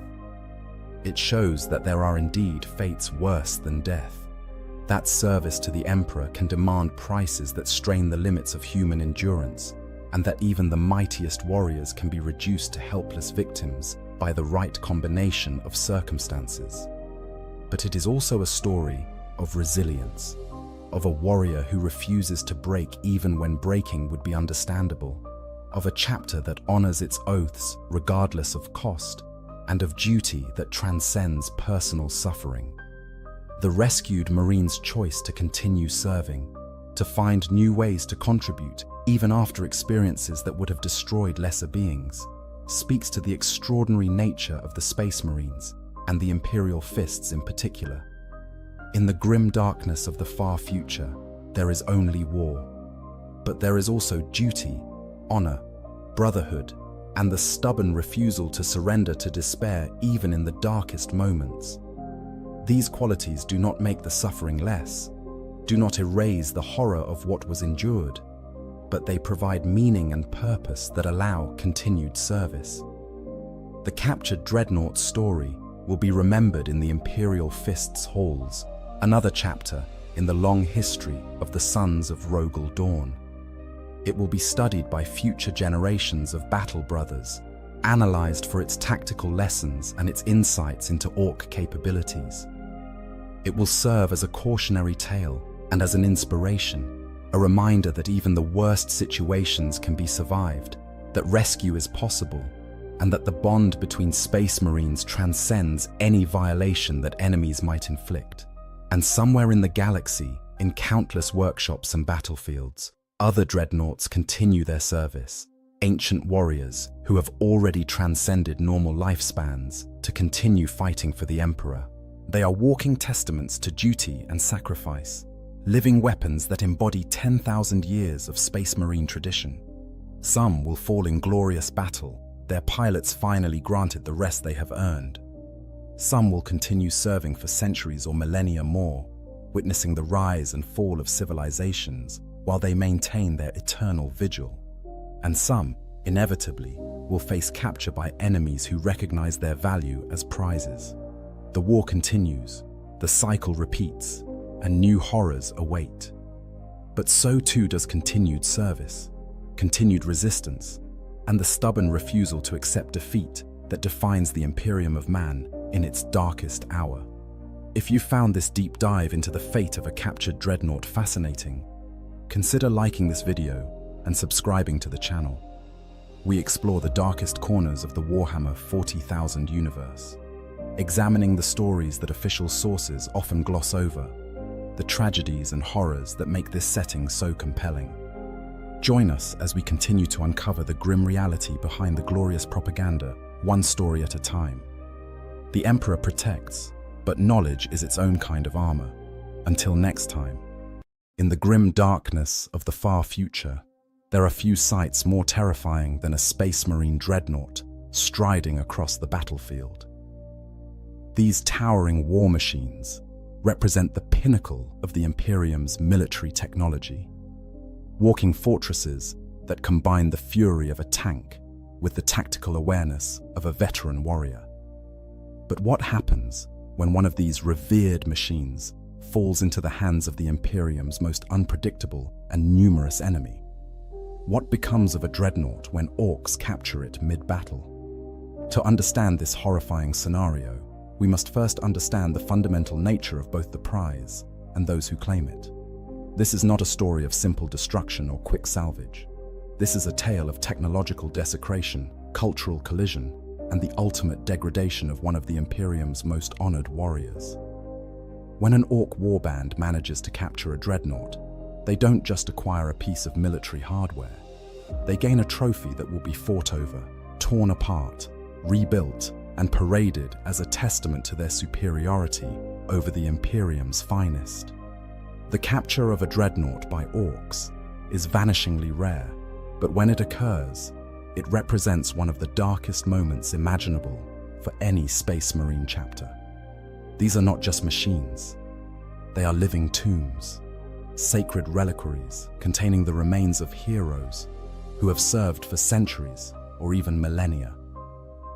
Each dreadnought houses a mortally wounded Space Marine, a warrior so valued that his chapter refused to let him die, instead preserving his consciousness within a cybernetic sarcophagus and binding him to an armored walker bristling with devastating weaponry. The thought of such a revered elder falling into Xenos' hands fills every battle brother with a fury that borders on madness. But to the orcs, none of this matters. They care nothing for the sanctity of the machine or the honor of its occupant. To them, a captured dreadnought represents the ultimate prize, proof of their martial prowess, and a treasure trove of valuable technology to be stripped, looted, and repurposed. It's the difference between two entirely incompatible worldviews colliding in the most violent way imaginable. The orcs are the most successful and widespread species in the galaxy, and their success stems not from careful planning or sophisticated strategy, but from their fundamental nature. They are living weapons, creatures genetically engineered during the ancient war in heaven to be the perfect soldiers. But their creators, the mysterious Old Ones, are long gone, leaving the orcs to rampage across the galaxy with no higher purpose than their own satisfaction. At the core of orcish psychology is a simple, primal drive toward violence. Orcs don't just enjoy fighting, they need it. Violence sustains them in ways that transcend mere preference or cultural tradition. An orc, deprived of conflict, will literally begin to weaken and waste away, their muscles atrophying and their legendary toughness fading. They require warfare the way humans require food and water. This isn't metaphorical or exaggerated. Violence is a biological necessity for the greenskins. This need manifests in every aspect of orc society. They fight constantly, whether against other species or amongst themselves. A typical orc settlement is a cacophony of brawls, contests, and general mayhem. The strongest rise to the top through sheer physical dominance, and the social order is maintained through casual violence that would horrify more civilized species. Yet to the orcs, this is not chaos. This is order. The biggest, toughest orc leads because he's earned it through his fists, and everyone else falls in line until they think they can challenge him. What makes orcs particularly dangerous is their psychic field, known as the WAG. This Gestalt psychic energy field grows stronger with the number of orcs gathered together, subtly warping reality to match orcish expectations. If enough orcs believe something will work, it often does, at least to some degree.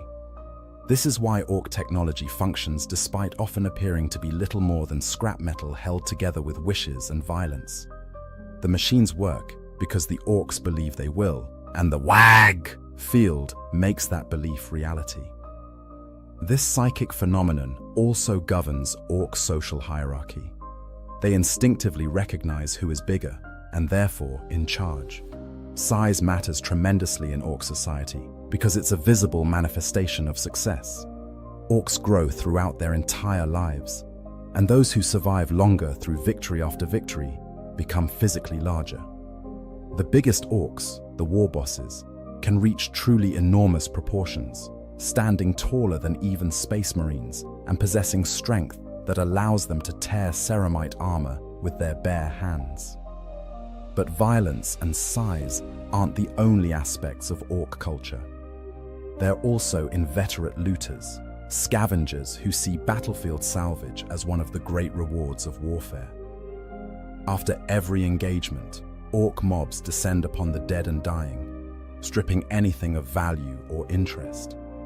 Weapons, armor, teeth for currency, interesting bits of technology, trophies to prove their prowess.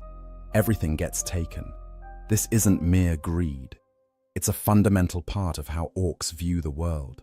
The spoils of victory belong to the victors, and the orcs are determined to be victorious. Different orc clans approach looting with varying degrees of enthusiasm. The Death Skulls have elevated scavenging to an art form, painting themselves blue for luck and maintaining the superstitious belief that anything they steal becomes their rightful property through the act of theft itself. They're not ashamed of being thieves. They're proud of it. To a Death Skull, the ability to nick something valuable from under another's nose demonstrates superior cunning and deserves celebration. This brings us to the Mech Boys, the orc engineering cast who will play a central role in any captured dreadnought's fate. Mech Boys aren't trained engineers in any conventional sense. Their knowledge is genetic, hard-coded into their DNA by the Old Ones countless millennia ago. As a Mech Boy grows, mechanical knowledge simply emerges in their consciousness. They instinctively understand how things work, how to build engines, how to wire weapons, how to create the ramshackle vehicles and weapons that make orc warbands so dangerous. Mech Boys approach technology in a way that would drive Adeptus Mechanicus tech priests to apoplectic fury. They have no respect for machine spirits, no understanding of proper maintenance rituals, no patience for careful procedure. They bash things together until they work, or until they explode. Both outcomes are considered acceptable results. A Mech Boy presented with a piece of sophisticated Imperial technology doesn't see sacred engineering to be preserved. He sees interesting bits to be yanked out and repurposed, combined with orc ingenuity to create something suitably orky. Their workshop philosophy could be summarized as enthusiastic tinkering, backed by genetic knowledge and powered by the WEG field. A Mech Boy might strip down an Imperial tank, remove half its components because they're too complicated, replace them with scrap metal and hope, then somehow create something that functions. It shouldn't work. By all laws of physics and engineering, it should be an inert pile of junk. But because the Mech Boy believes it will work, and because the WAG field supports that belief, it rumbles to life and performs admirably, at least until it inevitably explodes. Mech Boys are also naturally curious, in their own violent, destructive way. Presented with a complex machine, they want to know how it works. This investigation takes the form of enthusiastic dismantling, usually with the aid of large spanners, cutting torches, and explosive charges when subtlety fails. The concept of careful examination doesn't really exist in the mech boy vocabulary. They learn by taking things apart, and they take things apart with all the delicacy of a wrecking ball. With this understanding of orc psychology and culture established, we can begin to comprehend what happens when they encounter one of the Imperium's most sacred war machines. A Space Marine dreadnought is far more than a weapon system. It represents one of the most profound sacrifices a warrior can make, and one of the highest honors a chapter can bestow. When a Space Marine suffers wounds so catastrophic that even their enhanced physiology and the skills of apothecaries cannot save them, the chapter faces a choice. They can let their brother die with honor, or they can inter him within a dreadnought sarcophagus, preserving his consciousness and tactical experience for future battles. The process of internment is both medical procedure and sacred ritual. The dying Marine's broken body is placed within a life support sarcophagus, a cybernetic tomb designed to keep his remaining organic systems functioning indefinitely. Often, there's little left. A torso, perhaps part of a head, fragments of nervous system. The rest of the body has been destroyed by whatever catastrophic injury led to this fate. What remains is wired directly into the dreadnought systems through a mind impulse unit, a neural link that allows the Marine to control the walker as if it were his own body. But this honor comes at a terrible price. The Marine can never leave the sarcophagus. He is permanently entombed within the machine, unable to touch, to taste, to feel in any normal sense. His sensory input comes through mechanical sensors. His voice is a synthesized approximation of his former speech. He experiences the world through targeting displays, Auspex readouts, and pressure sensors. Where once he felt the weight of his bolter and the recoil of each shot, now he feels nothing but data streams translated into something his brain can process. The psychological toll is immense. Between battles, dreadnoughts are placed in stasis sleep, a sort of death-like hibernation that can last for decades or even centuries. Each awakening brings disorientation, as the pilot struggles to remember where and when he is. Many ancient dreadnoughts have memories spanning millennia, yet those memories become increasingly fragmented and distant with each sleep cycle. The pilot's sense of self slowly erodes, ground away by centuries of half-life existence. Some pilots handle this better than others. The most venerable dreadnoughts maintain their faculties through sheer force of will, becoming walking repositories of chapter history and tactical wisdom. They serve as advisors and spiritual anchors for younger Marines, their counsel sought out by chapter masters and captains. Their very presence on the battlefield inspires others to greater acts of heroism. Others fare less well. Some dreadnoughts go mad from isolation and the slow degradation of their organic components. They become feral, attacking anything in their path regardless of allegiance. These unfortunate souls are usually kept in reinforced chambers, awakened only for the direst emergencies and pointed at the enemy like guided missiles. The Space Wolves have a particularly famous example in Murderfang, a dreadnought so consumed by rage that he must be restrained with heavy chains between battles. But regardless of the pilot's mental state, every dreadnought is a formidable weapon. The walker's frame is constructed from ceramite and adamantium, the same materials that make up Space Marine power armor, but in far greater quantities and thicker plates. Dreadnoughts can wade through fire that would melt lesser vehicles, their armor ablative enough to shrug off direct hits from weapons that would obliterate infantry. Their armament varies based on their tactical role, but all dreadnoughts are terrifyingly well armed, a standard Castroferrum pattern. Dreadnought typically mounts a long-range weapon like an assault cannon or twin-linked lascannons on one arm, capable of shredding enemy armor or infantry at distance. The other arm terminates in a dreadnought close combat weapon, essentially a massive power fist that can crush tanks and pulverize fortifications. Many models also mount additional weapons like storm bolters or heavy flamers to deal with lighter targets. More specialized variants exist for specific roles. Ironclad dreadnoughts sacrifice speed for even heavier armor, and specialized close combat weapons, like seismic hammers that can reduce walls to rubble. Venerable dreadnoughts house the oldest, most experienced pilots and feature enhanced armor and superior targeting systems. Contemptor pattern. Dreadnoughts, dating back to the Horus Heresy, represent lost technology with superior mobility and atomantic shielding.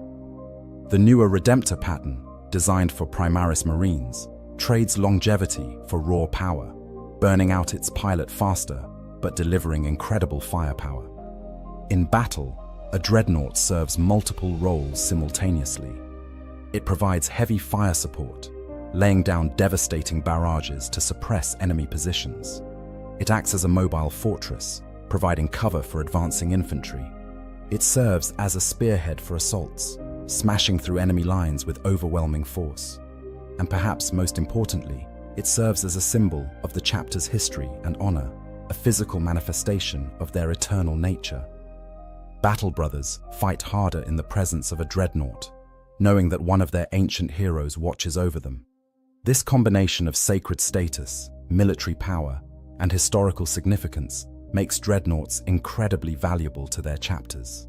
Each one represents centuries of accumulated knowledge, irreplaceable technology, and the embodied spirit of a hero whose deeds are legend. Chapters maintain careful records of every dreadnought in their armory, tracking the battles they've fought, the victories they've won, the wisdom they've dispensed. When a dreadnought falls in battle, the entire chapter mourns, and they will move heaven and earth to recover the sarcophagus and return it to the chapter's halls for proper funeral rites. Now imagine one of these priceless sacred war machines in the hands of orcs. The very concept is anathema to everything the Adeptus Astartes stands for. It represents not just a military loss, but a spiritual desecration. And yet, under the right circumstances, it can happen. The capture of a dreadnought typically occurs during moments of absolute chaos, when the fog of war is at its thickest and the unexpected becomes possible. Dreadnoughts are formidable, yes, but they're not invincible. Their heavy armor can be breached by concentrated fire or specialized anti-armor weapons. Their powerful limbs can be severed by precision strikes or overwhelming force. And most critically, they can be swarmed, dragged down by sheer weight of numbers that even their devastating weaponry cannot hope to stem. Picture the scene. A space marine company deploys to repel an orc WAG that has descended upon an imperial world. The greenskins number in the hundreds of thousands, perhaps millions, a green tide that crashes against imperial defenses like waves against a seawall. The Space Marines fight with their characteristic precision and ferocity, each warrior worth 100 ordinary soldiers. But the orcs keep coming and coming and coming, seemingly without end. A venerable dreadnought, ancient Calderon of the Ultramarines, strides into the fray. He has fought for 7 centuries, his sarcophagus housing one of the chapter's most honored warriors. His assault cannon screams, each burst cutting down dozens of orc boys. His power fist crushes anything foolish enough to get close. Around him, tactical squads advance, using the dreadnought as mobile cover and a rallying point. For a time, the line holds. But war is unpredictable, especially against orcs. A massive explosion tears through nearby Imperial lines. Perhaps it's an orc artillery shell, perhaps a suicide bomb squig, perhaps just bad luck. Whatever the cause, it creates a gap in the defensive formation. Orcs, ever opportunistic, pour through the breach. Ancient Calderon's supporting squads are forced to respond to this new threat, moving to plug the gap and prevent encirclement. For just a moment, the dreadnought is isolated. That moment is all the orcs need. A war boss, recognizing the opportunity, bellows a command. the tone of the wag shifts. Instead of a general assault, the greenskins suddenly coordinate, focusing on the lone walker. Tank busters appear, their rockets screaming through the air. The dreadnought's armor holds, but each impact staggers it, disrupts its targeting, creates momentary vulnerabilities. Then the knobs arrive. These are the Orc elite, each one as large as a space marine and considerably more aggressive. They carry power claws, massive hydraulic weapons that can tear through ceramite given enough force. The knobs rush the dreadnought, heedless of the casualties inflicted by its weapons. For every knob that falls, 2 more reach melee range. Power claws tear at armor plating.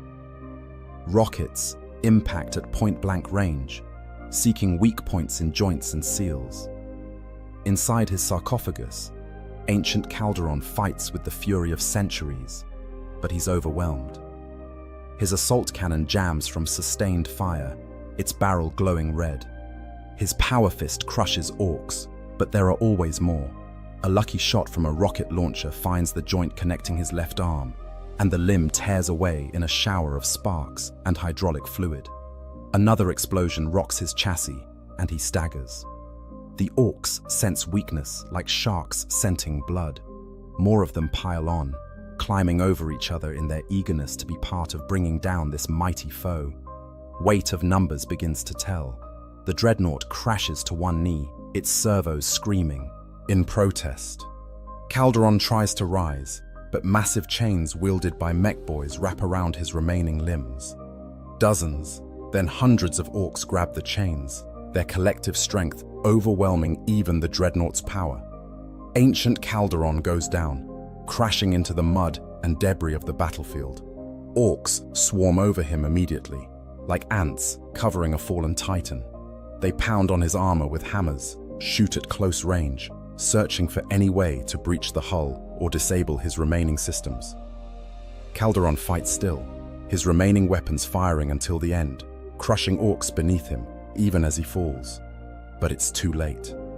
The walker is down, its mobility compromised, its offensive capabilities degraded.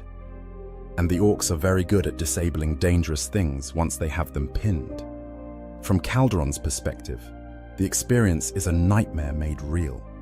His sensory input goes haywire as systems are damaged or destroyed. His control over the walker's limbs becomes sporadic, then fails entirely. He can feel the orcs crawling over his chassis like insects, can hear their crude weapons battering at his armor, can sense his systems shutting down one by one as connections are severed and power lines cut. He tries to activate emergency protocols, to trigger self-destruct mechanisms that would deny the orcs their prize. But the greenskins, whether through luck or crude instinct, have damaged the right systems to prevent this. His communications are down. He cannot call for aid, cannot warn his battle brothers of what's happening. He is alone, trapped in a tomb that has become a prison, falling into enemy hands. The last thing he perceives before force shutdown is the howling triumph of the orcs, a sound that drowns out everything else. Then darkness, not the controlled stasis of proper sleep, but a violent, sudden severing of consciousness. The great machine goes silent, and the orcs have their prize. Across the battlefield, the Ultramarines realize with horror what has occurred. They see their ancient elder disappear beneath a green tide. Watch as the orcs drag the dreadnought away from the front lines, fighting off all attempts at recovery. A counter-assault is organized immediately, but the orcs have prepared for this. They form a defensive perimeter around their prize. Every greenskin warrior suddenly unified in purpose. Protect the trophy. The fighting around the fallen dreadnought becomes some of the fiercest of the entire engagement. Space Marines push forward with desperate fury, their usual tactical discipline giving way to raw emotion. They must recover their ancient, must prevent this desecration. But the orcs fight with equal determination. They've captured something that even they recognize as incredibly valuable, and they're not giving it up. In the end, tactical necessity forces a bitter choice. The orcs are too numerous, too well positioned. To continue the assault would be to throw away more lives for an increasingly unlikely recovery. The Ultramarines are forced to withdraw, carrying their wounded and their honored dead, but leaving behind one of their most treasured elders. The loss weighs on every warrior present. They have failed one of their own, and the shame of that failure will haunt the company for decades. For the Orcs, the moment of triumph is immediate and raucous. As soon as it becomes clear that the Space Marines won't be recovering their fallen walker, the Greenskins explode into celebration. They've brought down one of the mighty dreadnoughts, those walking death machines that usually cut through Orc lines like a power claw through flesh. This is a victory worth celebrating, and Orcs celebrate the only way they know how, with violence, noise, and enthusiastic looting. The first fights break out almost immediately. Every Orc who was anywhere near the captured dreadnought wants credit for the kill. Arguments about who landed the killing blow escalate rapidly into full brawls. Knobs who actually participated in the takedown fight off boys who were simply nearby. Accusations of cowardice or theft fly in all directions. Several Orcs are stomped to death by their fellows before the war boss restores order by the simple expedient of crushing the loudest arguers. Once the immediate chaos settles, attention turns to the prize itself. The dreadnought lies in the churned mud, a massive form of blue armor now splattered with filth and gore. To the Orcs, it's the most beautiful thing they've seen in years. It's big. It's covered in weapons. It's clearly important to the enemy. And most exciting of all, it's filled with mysterious gubbins that might do all sorts of interesting things if properly looted. Mech boys push through the crowd, their mechanical intuition already tingling at the prospect of examining Imperial technology. They bark orders, shoving lesser Orcs aside to get a clear look at their prize. Gretchen are kicked into service as assistants, bringing tools and cutting equipment. The mech boys circle the fallen walker like predators, examining prey, occasionally tapping armor plates or yanking on exposed cables to see what happens. The first challenge is transportation. Dreadnoughts are heavy, weighing several tons even without their full combat load. Moving one any significant distance requires either heavy machinery or a lot of muscle. The Orcs, naturally, have both. Crude cranes are fashioned from scrap metal and chain. Work crews of dozens of Orcs grab hold of the walker. With much shouting, cursing, and occasional violence when someone isn't pulling their weight, they haul the dreadnought toward the Orc encampment. The journey back to the camp is its own spectacle. The captured walker becomes a mobile celebration, with Orcs running alongside, cheering and firing weapons into the air. Lesser greenskins clamber over the dreadnought's surface, claiming bits of armor as trophies or trying to pry loose interesting-looking components. The mech boys continuously have to beat them off, insisting that proper examination comes first. Looting comes later. As they move, word spreads through the Orc lines. They've captured a Space Marine dreadnought. Orcs from across the battlefield begin converging on the prize, wanting to see it for themselves. The transport becomes a procession, then a parade. Some Orcs bang on drums made from Imperial helmets. Others fire their weapons in celebration. The noise is tremendous, a cacophony of triumph that can be heard for miles. Eventually, they reach the Orc encampment, a sprawling mess of scrap metal fortifications, smoking workshops, and chaotic organization. The dreadnought is dragged to the largest mech workshop, where the head mech boy has cleared space for examination. This is where the real work begins, and where the true horror of the situation becomes apparent. From the mech boy's perspective, the dreadnought is a puzzle to be solved through the application of violence and curiosity. He can see that it's an incredible piece of engineering, far more sophisticated than most Orc constructions. But sophistication doesn't impress mech boys. They're interested in function, and function can usually be understood by taking things apart. The first step is removing the weapons. This proves surprisingly easy, as the mounting systems are designed for field replacement. The mech boy simply smashes a few locking mechanisms, tears out some power cables, and the assault cannon comes free. It's immediately claimed by a nearby big mech, who declares that he's going to mount it on his Def Dread. Arguments ensue, But the Big Mech's power claw settles the dispute decisively. The missile launcher on the Dreadnought's chassis receives similar treatment. It's cut free with a plasma cutter, examined briefly, then set aside for later modification. Several Gretchen are beaten for trying to steal it. The various sensors, targeting systems, and communication arrays are yanked out with less care. Most are damaged in the removal process, but mech boys are confident they can figure out what the interesting bits do eventually. With the weapons removed, attention turns to the armor plating. This is where things get more difficult. Dreadnought armor is thick, layered, and reinforced at critical points. It's designed to withstand anti-tank weaponry, and it's not giving way to simple hand tools. The mech boys bring out heavier equipment, plasma cutters, power tools, and eventually industrial cutting torches.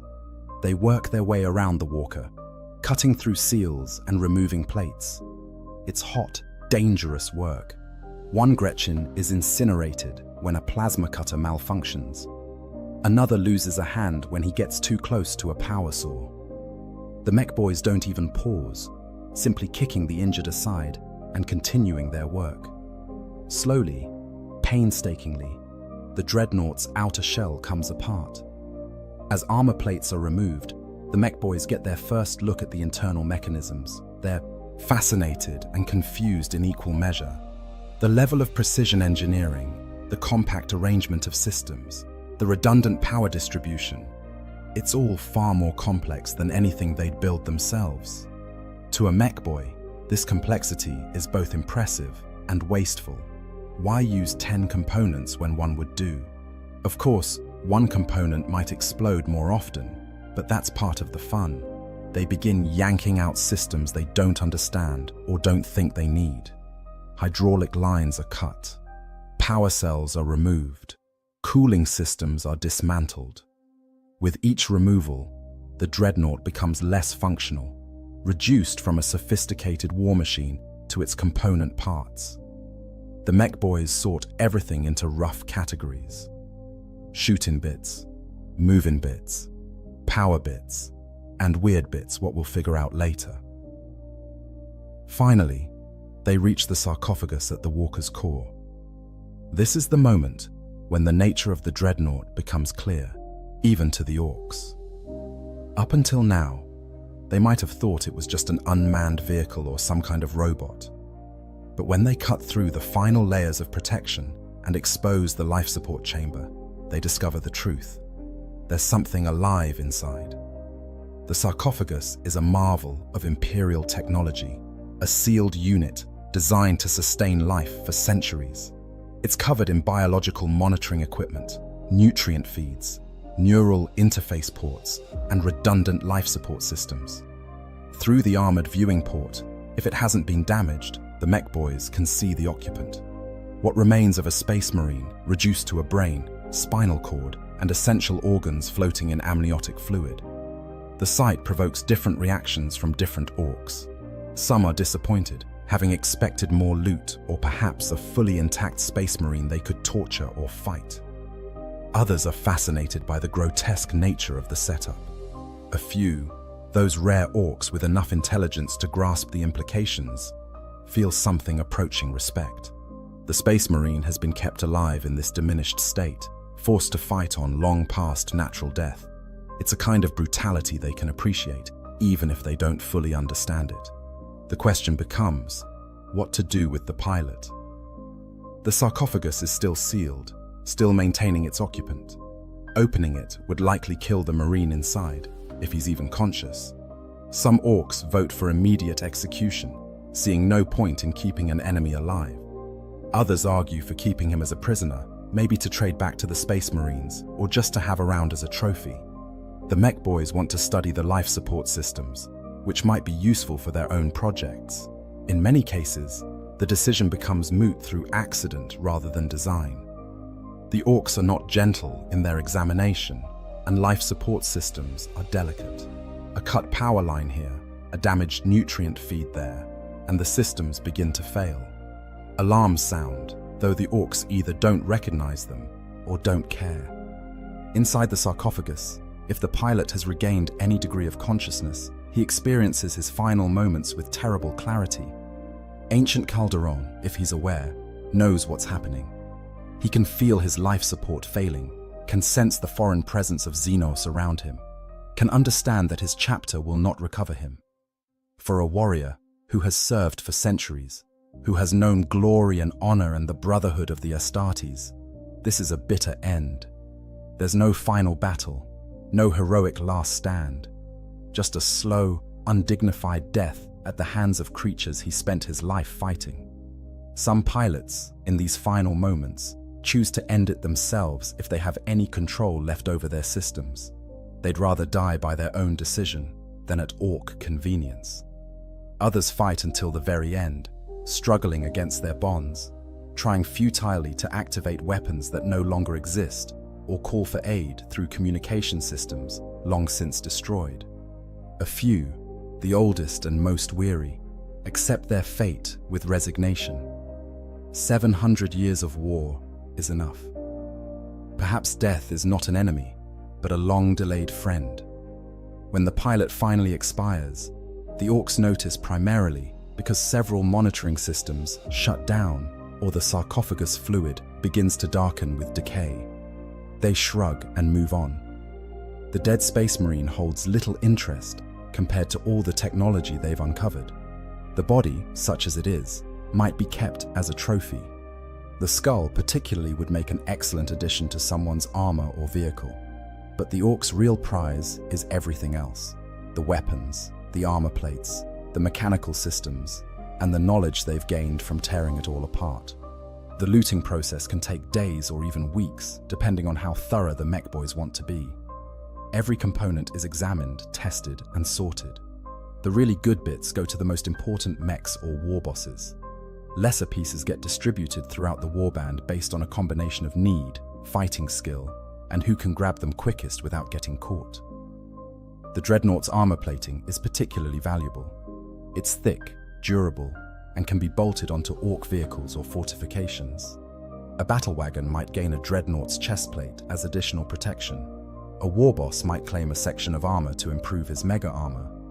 The distinctive blue of Ultramarine's armor will likely be painted over or replaced with Orc glyphs, but the quality of the protection remains.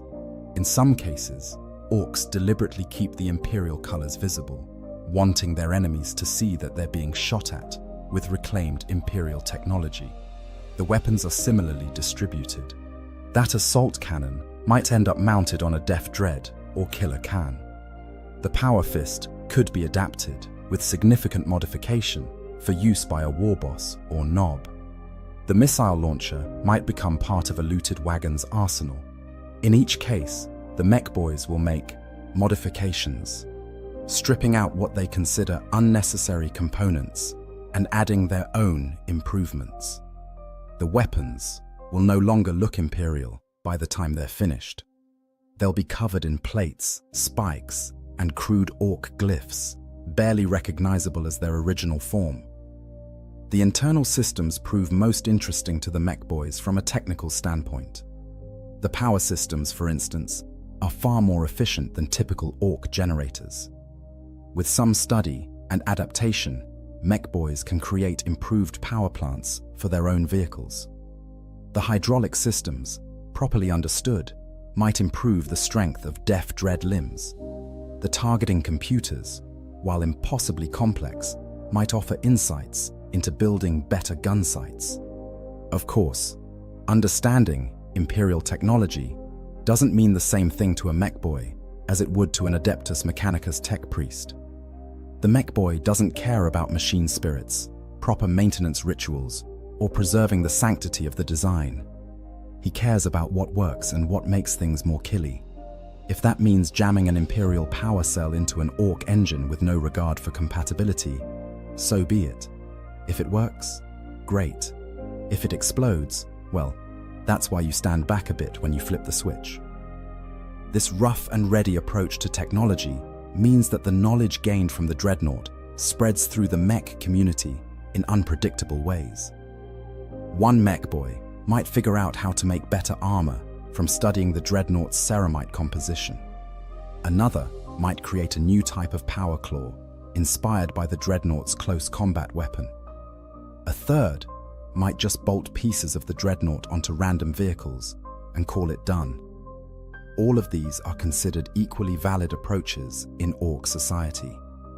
The sarcophagus itself presents unique possibilities. Some mech boys recognize it as a life support system and wonder if they could adapt it for their own purposes. Could an Orc be kept alive in a similar fashion if mortally wounded? The concept is intriguing, though most Orcs would probably reject it in practice. Being stuck in a box forever sounds suspiciously like not getting to fight properly, which defeats the whole purpose of being alive in the first place. Still, the technology might be useful for other applications.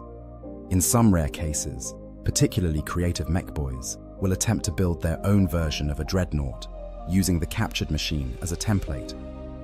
This is how knowledge spreads through Orc technology, not through careful study and documentation, but through attempted copying with improvements. The result bears little resemblance to the original, as the mech boy strips out everything he considers too complicated and replaces it with simpler, cruder, but often more robust Orc engineering. This process of examination, looting, and repurposing can be seen as the ultimate violation of everything a dreadnought represents.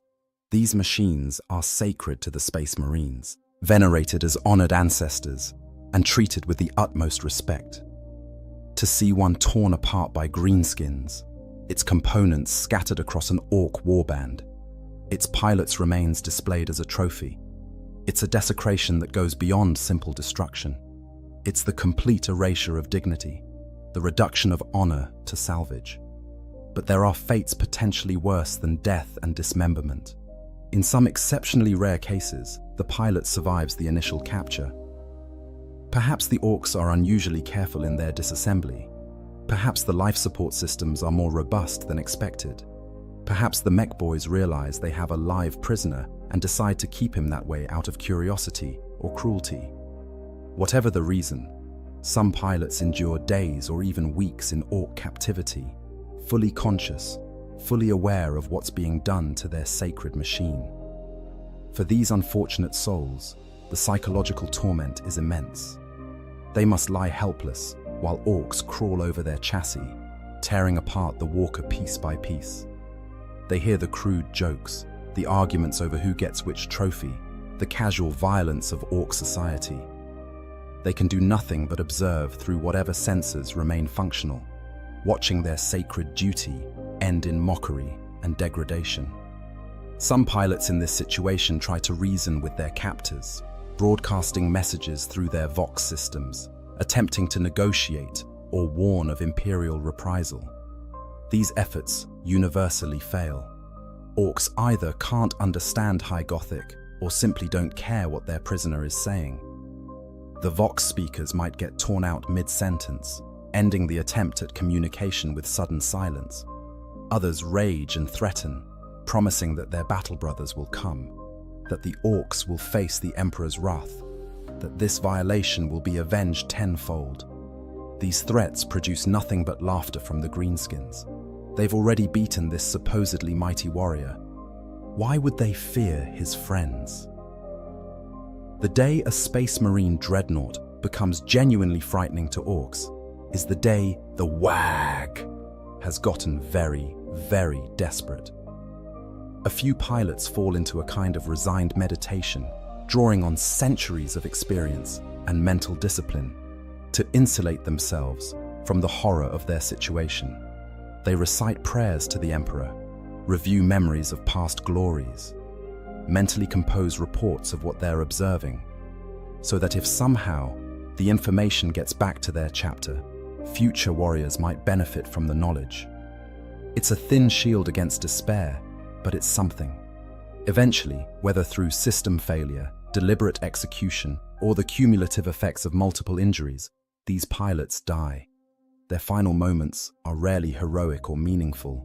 They simply stop, their consciousness fading as life support fails, or their brain finally gives out, after sustaining damage the systems could no longer compensate for. There's no last words, no dramatic final act, just silence, and then nothing. The orcs, if they notice the pilot's death, react with indifference. They've gotten everything useful out of him by that point. The body becomes one more piece of biological salvage, interesting for about 5 minutes until something more exciting happens elsewhere in the camp. The skull might be kept, cleaned up and attached to someone's armor as proof of having downed a space marine. The rest will likely be discarded or fed to squigs. In death, as in captivity, the honored ancient receives no respect from his captors. All of this raises the question, how do chapters respond to the loss of a dreadnought? The answer is with fury, grief, and an absolute determination to recover what was lost or avenge what cannot be recovered. When a chapter learns that one of their ancients has been captured by the enemy, particularly by orcs, they treat it as one of the gravest crises imaginable. Recovery operations are organized immediately if there's any chance of success. Combat doctrine is temporarily abandoned in favor of a single, overriding objective: get the dreadnought back. Other missions are set aside. Strategic positions are left undermanned. Resources are diverted. Nothing matters more than recovering the ancients' remains and denying the enemy their prize. The chapter will expend an almost irrational amount of resources on this effort, driven by a combination of practical and spiritual concerns. Practically, they need to prevent orc mech boys from learning too much about dreadnought technology. Each walker contains sophisticated systems that could provide valuable intelligence to an enemy who knows how to use that information. While orcs are crude engineers, they're not stupid, and they have an instinctive grasp of how things work. Given enough time to examine a dreadnought, they might develop countermeasures, improved armor, or new weapons inspired by what they've learned. The Imperium cannot afford to give them that time. Spiritually, the loss of an ancient is tantamount to losing a piece of the chapter's soul. These warriors have fought for centuries, their histories intertwined with the chapter itself. They've witnessed events now recorded in the chapter's chronicles, provided counsel to generations of leadership, and served as living connections to the founding days. To allow one to remain in enemy hands, to be desecrated and dishonored, is unthinkable. It violates every oath the chapter has sworn, every principle they claim to uphold. Recovery missions take several forms, depending on how long has passed since the capture.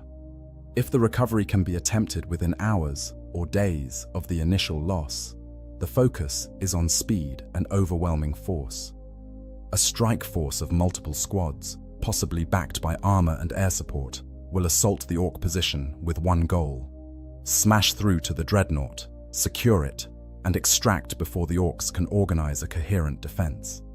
These rapid response missions are brutal affairs, combining Space Marine precision with desperate urgency. The strike force doesn't bother with complex tactical planning. They identify the likely location of the dreadnought, plot the most direct route, and punch through with maximum violence. Devastator squads lay down suppressing fire. Assault Marines drop directly onto orc positions. Tactical Marines advance behind the barrage, clearing any resistance. The goal isn't to win the battle in any conventional sense, just to reach the objective and extract. If they succeed, the recovered dreadnought is rushed back to Imperial lines as quickly as possible. Even if the walker is badly damaged, even if the pilot is already dead, the chapter wants it back. The machine will be repaired if possible, or respectfully decommissioned if not. The pilot will receive proper funeral rites, his name added to the rolls of the honored fallen. The chapter can then move forward with at least some measure of closure. But if days or weeks have passed, if the orcs have had time to properly dismantle the dreadnought and scatter its components, recovery becomes far more complicated. Now the strike force must locate not a single walker, but dozens or hundreds of pieces spread across an entire orc warband. Some parts might have already been modified or integrated into orc vehicles. Others might have been traded to different mobs or other orc settlements. A few critical components might have been destroyed entirely through careless handling or failed experimentation. In these cases, the mission shifts from recovery to denial. If the chapter can't reclaim their ancient, they'll at least ensure the orcs don't benefit from his loss. The strike force targets mech workshops, vehicle pools, and anywhere else dreadnought components might be stored or used. They destroy everything they find, burning workshops and scrap piles, demolishing any vehicles that show signs of incorporating Imperial technology. It's scorched earth warfare driven by righteous anger and desire for vengeance. The pilots who fly these missions, the Marines who fight in them, often describe a cold fury unlike anything they feel in normal combat. Fighting orcs is usually a straightforward affair. The enemy are numerous, brutal, and need to be destroyed efficiently. But fighting to recover or avenge a fallen ancient carries emotional weight that transforms the engagement. These are their forebears, their mentors, warriors whose wisdom they've sought and whose example they've followed. To see them violated, reduced to salvage, turns disciplined warriors into avenging angels. This fury manifests in their combat doctrine. Standard rules of engagement are often discarded in favor of maximum aggression. They take unnecessary risks, push assaults that should be pulled back, refuse to disengage even when tactical wisdom suggests otherwise. Squad leaders have to actively manage their warriors' rage, reminding them that throwing their lives away in futile vengeance serves neither the Emperor nor the honored dead. Sometimes, though rarely, these recovery or vengeance missions uncover something that makes the entire effort worthwhile. They might find the dreadnought's sarcophagus intact, allowing them to recover their brother's remains for proper interment. They might discover that orc modifications to looted components contain exploitable weaknesses, intelligence that can be passed to other Imperial forces. They might even capture or kill the war boss responsible for the initial capture, dealing the whack a significant blow. More often, though, they find only scattered remnants and the confirmation of their worst fears. The dreadnought has been stripped for parts, its sacred form reduced to components and scrap. The pilot is long dead, his remains missing or desecrated beyond recovery. The orcs have gained valuable technology and the confidence that comes from defeating something they fear. And the chapter must return to their fortress monastery, carrying the bitter knowledge that they failed one of their most honored brothers. The psychological impact on the chapter can be substantial, particularly if the lost ancient was especially venerated or the circumstances of capture were particularly ignoble. Chapters are normally psychologically resilient. They're warriors trained to accept death and loss as inevitable aspects of their duty. But losing a dreadnought strikes at something deeper. It's not just the loss of a powerful warrior, but the violation of what that warrior represents. Every chapter member who ever sought counsel from that ancient, who trained under his observation, who drew inspiration from his presence, they all feel the loss personally. This can manifest in various ways. Some chapters become more cautious about deploying their dreadnoughts, keeping them back in defensive roles, or only committing them when absolutely necessary. This approach sometimes draws criticism from the ancients themselves, who didn't survive centuries of war just to be kept in storage. Other chapters go the opposite direction, deploying their dreadnoughts more aggressively, determined that their ancients will never suffer the indignity of capture, choosing death in glorious battle over the possibility of falling into enemy hands. Individual Marines might develop obsessive behaviors around the loss. A tech Marine might spend decades developing improved recovery protocols or defensive systems for dreadnoughts. A chaplain might incorporate the story into his sermons as a cautionary tale about overconfidence or the importance of tactical awareness. A veteran sergeant who fought alongside the fallen ancient might request deployment to every anti-orc campaign for years afterward, driven by a personal need for vengeance that borders on unhealthy. Chapter leadership must carefully manage this grief and anger. Allowed to fester, it can poison unit cohesion and tactical judgment. Properly channeled, it becomes a source of strength, motivation to ensure the tragedy never repeats. This is where the role of chaplains becomes critical, helping their battle brothers process the loss while maintaining the discipline essential to Space Marine operations.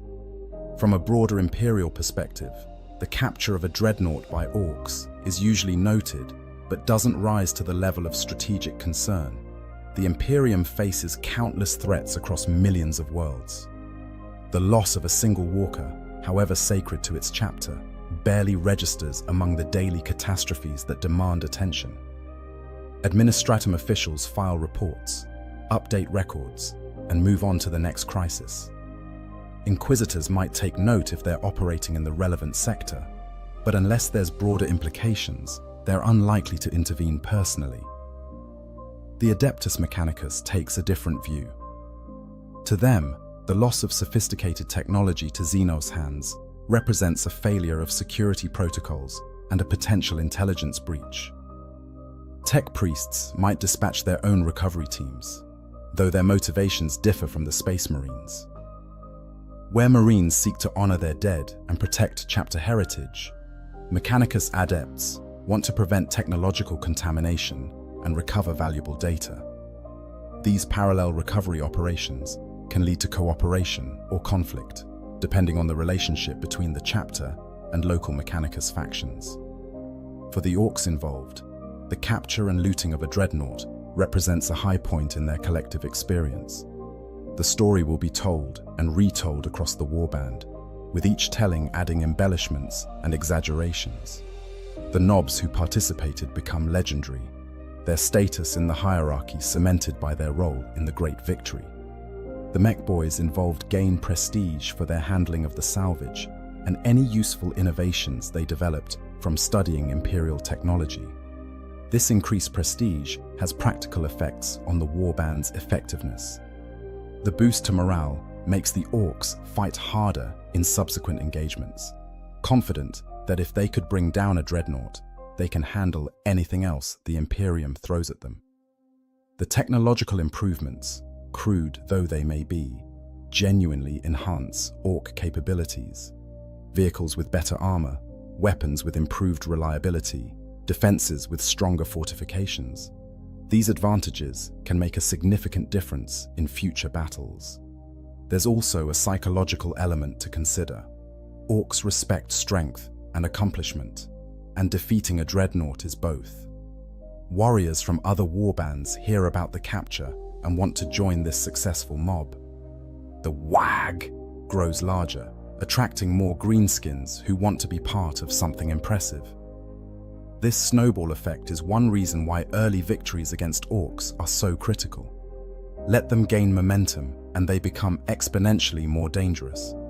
Interestingly, the captured dreadnought often continues to influence events long after its destruction. Pieces of its armor might show up on orc vehicles years later, passed down through generations of mech boys. The skull of its pilot might become a clan totem, carried into battle as a lucky charm. Stories about its capture become part of oral tradition, inspiring future generations of orcs to attempt similar feats. In a perverse way, the ancient continues to affect the battlefield, though now as an inspiration to the enemy rather than defender of the Imperium. Some captured dreadnoughts achieve a kind of dark fame within orc culture. If the warrior interred within was particularly renowned, if the circumstances of capture were especially dramatic, or if the subsequent looting produced particularly spectacular results, the story spreads beyond the immediate warband. Orcs from different clans, different worlds, even different WAGs might hear about it through the complex network of trade, raiding, and occasional cooperation that connects orc society. These famous captures become benchmarks against which other victories are measured. An orc warboss looking to establish his credentials might boast about accomplishments framed in terms of these legendary events. I killed more Space Marines than Boss Grognik did when he took down the walking tin can. The captured dreadnought becomes a cultural touchstone, a shared reference point in orc oral history. From a narrative perspective, stories of captured dreadnoughts serve as cautionary tales about the brutal reality of the 41st millennium. They're reminders that honor and tradition, however deeply held, provide no protection against a universe fundamentally hostile to such concepts. The Imperium presents Space Marines as ultimate warriors, dreadnoughts as invincible engines of war. But the reality is messier, more tragic. more horrifying than the propaganda suggests. These stories also illuminate the fundamental incompatibility between Imperial and Orc values. To the Imperium, a dreadnought represents duty, sacrifice, and the eternal nature of service to the Emperor. It's a sacred thing, worthy of reverence and protection. To the Orcs, it's a challenge to be overcome and resources to be exploited. The machine means nothing beyond its immediate utility. The pilot is just another enemy warrior, notable only for being tough to kill. There's no moral dimension to the looting, no sense that they're doing anything wrong. They're just being Orcs, doing what Orcs do. This clash of worldviews extends to how each side processes the event. Space Marines see the capture as tragedy and desecration requiring vengeance. Orcs see it as a particularly good day that should be celebrated with more fighting. Neither perspective is correct in any absolute sense. They're simply products of completely different species with completely different psychologies. The universe accommodates both, caring nothing for the suffering or joy either experiences. The long-term legacy of captured dreadnoughts extends beyond individual incidents. Every capture provides data points that both sides analyze and learn from. Imperial commanders study how it happened, identifying tactical errors or circumstances that enabled the capture. They develop new protocols, never let dreadnoughts become isolated, always maintain supporting units, pull back if encirclement becomes likely. These lessons are incorporated into training exercises and tactical doctrine, hopefully preventing future incidents. Orc warbosses, in their own crude way, also learn from these events. They discover that even the mightiest Imperial weapons can be brought down with sufficient numbers and determination. They experiment with tactics specifically designed to capture or disable dreadnoughts, rather than simply trying to destroy them. The most cunning bosses develop specialized attack formations, fast units to isolate the target, heavy units to disable mobility, and crowds of boys to physically overwhelm it. These tactics spread through the usual Orc methods of communication: fighting, boasting, and the occasional successful demonstration. The cumulative effect of multiple captures over decades or centuries subtly shifts the strategic balance. Orcs become more confident in their ability to challenge Space Marine armor. Space Marines become more protective of their dreadnoughts, sometimes to the point of operational inflexibility. The arms race continues in its usual fashion, with neither side gaining permanent advantage, but both sides adapting and evolving based on hard-won experience. For chapters that have lost dreadnoughts to Orc capture, the event often becomes a defining moment in their history. It might be commemorated annually, with special services held to honor the fallen ancient. The circumstances of the loss might be taught to new recruits as a lesson about vigilance and the consequences of tactical errors. The battle brothers who survived the engagement often carry guilt for decades, wondering what they could have done differently, how they might have prevented the disaster. In some cases, chapters establish special units or protocols specifically dedicated to preventing or responding to dreadnought captures. A veteran squad might be designated as the Ancient's Guard, trained specifically in protecting and recovering dreadnoughts under extreme circumstances. These specialists study Orc tactics, practice rapid response scenarios, and maintain equipment specifically suited for recovery operations. They become the chapter's insurance policy against repeat occurrences. Other chapters take more aggressive approaches. They might launch punitive crusades against Orc populations in their sector, seeking to eliminate the threat before it can threaten their ancients. These campaigns can last for decades, with generation after generation of Space Marines hunting down greenskin populations with methodical determination. The goal isn't necessarily to eliminate all Orcs. That would be impossible. But to cull their numbers to manageable levels and ensure no single warband becomes strong enough to threaten chapter assets. The psychological impact on the pilots who witness a fellow ancient's capture is profound and often overlooked. Dreadnoughts maintain communication with each other when deployed together, a brotherhood that transcends even death. When one of their number falls into enemy hands, the others feel it acutely. They know, perhaps better than anyone, what their fellow pilot is experiencing. They understand the helplessness, the violation, the slow degradation of everything they once were. This understanding can manifest as survivor's guilt, particularly if the captured dreadnought was older or more honored than his fellows. Ancient warriors who have survived for centuries might question why they still function while a brother has fallen.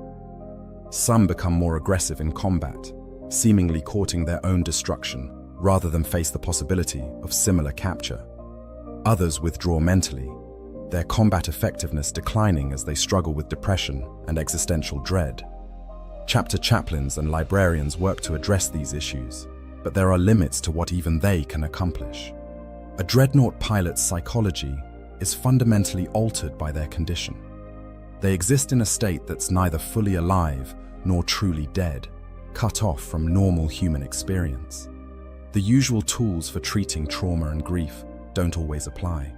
Sometimes the best anyone can do is ensure the ancient has opportunities to fight, to fulfill his purpose, to lose himself in the clarity of combat where such concerns temporarily fade away.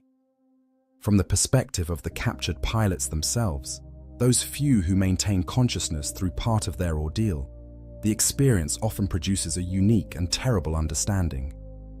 They come face to face with the fundamental truth that the universe doesn't care about their honor, their sacrifice, or their centuries of service. The orcs don't see a venerated warrior worthy of respect.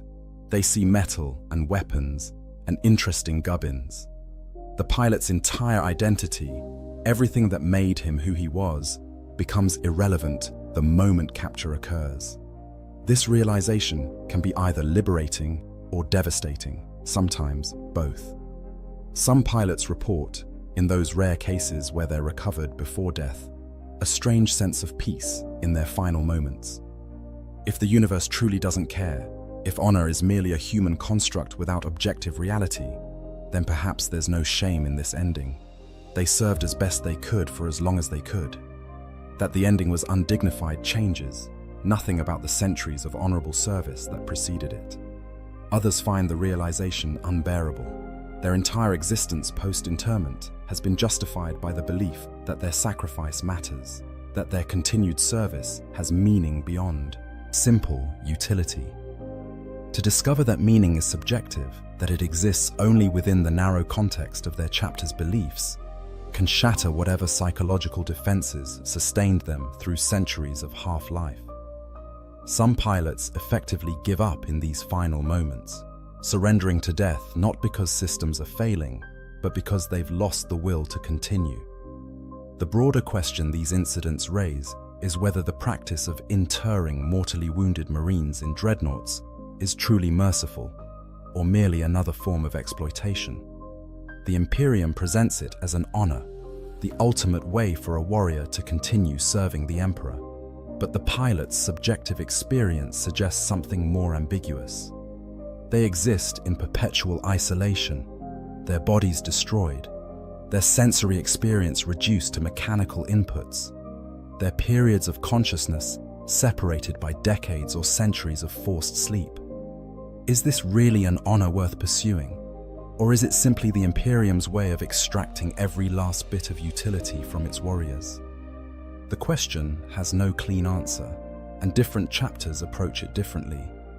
Some are quite willing to inter any Marine whose injuries would otherwise prove fatal, seeing it as obviously preferable to death. Others are more selective, only interring those who explicitly request it and demonstrate psychological resilience, likely to withstand the burden. A few chapters view the entire practice with deep ambivalence, treating it as a necessary evil rather than an honor to be sought. The pilots themselves have varying opinions, though few are ever asked directly. Some genuinely consider their extended service an honor and privilege. They've seen centuries of their chapter's history, witnessed events that have become legend, continued to serve and protect long after their mortal bodies failed. They wouldn't trade that for anything, even knowing the costs. Others view it as a burden accepted out of duty. They don't enjoy their existence, but they persevere because that's what they've always done, what Space Marines are trained to do from the moment they're selected as recruits. And then there are those who secretly wish for death, who pray for system failures or enemy action to finally grant them the rest they've been denied for so long. These warriors never speak their desires aloud, knowing it would shame them and distress their brothers. But in the privacy of their own thoughts, during long periods of stasis sleep or the quiet moments between battles, they dream of ending. Falling to orcs, being torn apart and scattered, represents merely one of many possible ways that dream might be realized. The cultural impact of dreadnought captures extends beyond the immediate military concerns into broader imperial society. On worlds where the capture occurred, the event might become part of local history, told and retold with varying degrees of accuracy. Some accounts treat it as heroic last stand, the ancient fighting to the end against impossible odds. Others are more honest about the ugliness of the event, the undignified nature of the ending. The truth varies by planet, by cultural tradition, and by how much imperial propaganda has shaped the narrative. For the common citizens of the Imperium, stories about dreadnoughts serve important psychological functions. These massive war machines represent the enduring nature of the Emperor's protection, the idea that heroes never truly die, but continue serving eternally. Learning that dreadnoughts can be captured, reduced to salvage by crude Xenos, undermines this comforting narrative.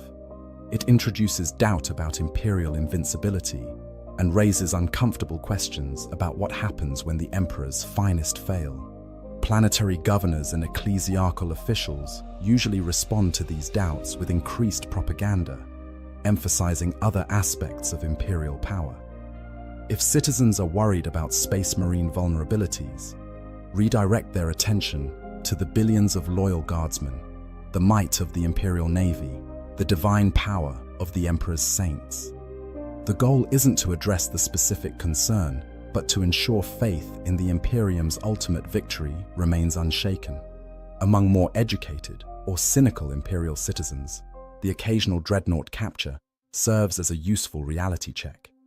The Imperium's propaganda machine presents Space Marines as near-invincible demigods, dreadnoughts as unstoppable engines of war. Learning that both can be defeated, that even the mightiest warriors are merely mortal or barely beyond it, helps ground expectations in something approaching reality. This can actually be healthy, preventing the kind of complacency that leads to catastrophic strategic errors. Military commanders and strategists study captured dreadnought incidents for tactical lessons applicable beyond just protecting these specific units. The principles involved: maintaining unit cohesion, preventing isolation of valuable assets, rapid response to developing threats, recovery operations under hostile conditions, apply across many scenarios. Guard officers might review how Space Marines protected or failed to protect their dreadnoughts and adapt those lessons for their own armored units or heavy weapons teams. The Adeptus Mechanicus approaches these incidents from a different angle, seeing them as case studies in technology security and counterintelligence. Every captured dreadnought represents a potential intelligence breach, sophisticated Imperial technology falling into enemy hands. Tech priests analyze how the capture occurred, which systems were compromised, what technological secrets might have been exposed. This information shapes future designs, with engineers developing new protective measures or simplifying certain systems to make them less valuable if captured. There's also an element of technological archaeology to consider. When the Mechanicus does recover pieces of looted dreadnoughts, they're sometimes surprised by what they find. Orc modifications, crude though they are, occasionally stumble upon interesting approaches to problems. A mech boy might have inadvertently improved a system's durability by replacing a delicate component with crude orc metalwork. These discoveries would horrify tech priests if examined too closely.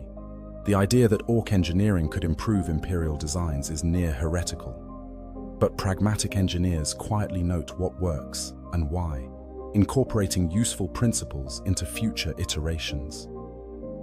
The long-term evolution of dreadnought technology is influenced, at least marginally, by these capture incidents. Each loss provides impetus for improvement. Armor gets thicker in vulnerable spots. Self-destruct systems become more robust and harder to disable. Emergency protocols are revised to better handle worst-case scenarios. The dreadnoughts of the 41st millennium are more secure, more reliable, and more survivable than earlier patterns, in part because centuries of painful lessons taught the Mechanicus where vulnerabilities lay. Similarly, Orc technology evolves in response to successful captures. Mech boys who've examined dreadnoughts develop better understanding of how advanced armor works, leading to improvements in Orc defensive technology. They learn about power systems more efficient than typical Orc generators, inspiring crude but functional copies. They discover targeting principles that, even imperfectly implemented, make Orc weapons more accurate. This transfer of knowledge is haphazard and unreliable, but over centuries and across millions of Orc mech boys, it accumulates into genuine technological advancement. This creates an evolutionary arms race where each side's improvements force adaptation by the other. Imperial forces develop better dreadnoughts, prompting Orcs to develop better methods for defeating them. Successful methods spread through Orc populations, forcing Imperial forces to develop countermeasures. The cycle continues indefinitely, with neither side gaining permanent advantage, but both sides becoming more sophisticated in their specific niches of warfare. For the Orcs, the knowledge that dreadnoughts can be captured and looted becomes embedded in their collective consciousness. Young Orcs hear stories from older warriors about taking down the walking metal monsters. They learn which weapons work best against heavy armor, how to exploit mobility differences, when to stand and fight, versus when to swarm from multiple angles. This oral tradition, passed down through violence and boasting, serves as Orc military doctrine in a culture that otherwise scorns such concepts. The most successful Orc tactics against dreadnoughts have been refined over countless engagements across the galaxy. Tank busters, Orc specialists in anti-armor warfare, specifically trained to target walkers like dreadnoughts. They know to aim for joints, to focus fire on already damaged sections, to keep moving to prevent the dreadnought from bringing its full firepower to bear. While individual tank busters might lack the discipline of Imperial soldiers, collective experience has taught them genuinely effective methods. The psychological dimension of Orc dreadnought combat is fascinating from an academic perspective. Orcs should, theoretically, fear dreadnoughts. These walkers are bigger, stronger, and far more lethal than individual Orcs. They represent exactly the kind of threat that should give even fearless warriors pause. But Orcs don't really experience fear the way other species do. They experience excitement. A dreadnought isn't scary, it's a proper challenge, something worth fighting. This means that deploying dreadnoughts against Orcs sometimes backfires from a psychological warfare standpoint. Where a chaos cultist might break and run at the sight of an ancient walker striding toward them, where Imperial Guard might waver before such overwhelming force, Orcs get more enthusiastic. The bigger the threat, the better the fight, the more fun to be had. Dreadnoughts attract Orcs rather than repelling them, which can lead to the isolation and eventual overwhelm that enables capture in the first place. Space Marine commanders learn to account for this dynamic when deploying their ancients against greenskin foes. Dreadnoughts need robust support, probably more support than they'd need against other enemy types. They need fast response units capable of breaking through when Orcs start swarming. They need command structure prepared to fall back rather than reinforce if the situation becomes untenable. Most critically, they need leadership willing to accept the hard truth that sometimes the best way to protect a dreadnought is not to deploy it at all. This last point causes endless friction between ancient pilots and their chapter's leadership. Dreadnoughts don't want to be protected. They want to fight. That's their purpose, their reason for continued existence. Being kept in reserve because the enemy is particularly dangerous feels like an insult rather than sensible precaution. Ancient warriors who've survived for centuries don't appreciate being treated as fragile relics too precious to risk. This tension must be carefully managed to maintain morale and unit cohesion. The broader strategic picture reveals that Orc captures of dreadnoughts, while individually traumatic and tactically significant, rarely affect the overall course of wars. The Imperium's forces are vast, numbering in the billions across millions of worlds. The loss of a single walker, or even dozens of them over centuries, barely registers in the greater calculus of galactic warfare. Individual chapters feel the loss acutely, but the Imperium as a whole simply absorbs the setback and moves on. This creates an interesting disconnect between micro and macro perspectives. At the chapter level, a captured dreadnought is a catastrophe demanding immediate response and long-term reflection. At the sector level, it's a notable incident worth investigating. At the segmentum level, it's a data point in a much larger pattern of engagement with Xenos forces. At the level of the High Lords of Terror, it likely doesn't even rise to their attention, unless it's part of a much larger pattern of losses. This scaling issue affects how resources are allocated for recovery or vengeance operations. A chapter might dedicate enormous assets to recovering their ancient, seeing it as absolutely critical to their honor and identity. But if they request additional support from the broader Imperium, they're likely to be disappointed. Imperial authorities see one chapter's concerns as secondary to larger strategic priorities. Support will be provided if and when convenient, if at all. The chapter must largely handle the situation themselves, which reinforces their independence, but also their isolation. The political dimensions of Dreadnought captures occasionally become relevant when multiple Imperial factions have interests in the outcome. If an Adeptus Mechanicus tech priest believes the captured walker contains particularly valuable technology or unique patterns, they might pressure the chapter to allow Mechanicus participation in recovery operations. If an Inquisitor suspects the capture might lead to broader security breaches, they could claim authority over the situation. If Imperial Guard commanders need Space Marine support for other operations, they might resist allocating resources for what they see as the chapter's private concerns. These political tensions highlight the complex, often dysfunctional nature of Imperial authority structures. In theory, the Imperium speaks with one voice through the High Lords of Terror. In practice, countless factions pursue their own agendas with limited coordination and frequent conflict. A simple recovery operation can become a bureaucratic nightmare as different authorities claim jurisdiction and various interests compete for priority. The Space Marines, with their relative independence, often find themselves navigating these political waters while simultaneously trying to execute military operations. For the Orcs, none of this matters in the slightest. They care nothing for Imperial politics, factional conflicts, or bureaucratic procedure. They have a prize, they're going to loot it, and anyone who tries to take it back is just providing more entertainment. The disconnect between Orc simplicity and Imperial complexity is almost comedic, if the situation weren't so tragic. In the end, what happens when Orcs capture a dreadnought mid-battle is a microcosm of the 41st millennium itself, brutal, senseless, filled with suffering that serves no greater purpose than perpetuating more suffering. An honored warrior who has served for centuries and earned every accolade his chapter can bestow, ends his existence as spare parts scattered across an Orc warband. His sacrifice, his service, his very identity become irrelevant, reduced to metal and memories. The Imperium mourns, rages, and seeks vengeance, but ultimately accepts this as one more tragedy in an endless parade of tragedies. The Orcs celebrate, loot, and move on to their next fight, having gained some useful technology and a great story. Both sides are changed by the event. Both learn lessons that will affect future engagements. But neither side achieves any lasting victory or resolution.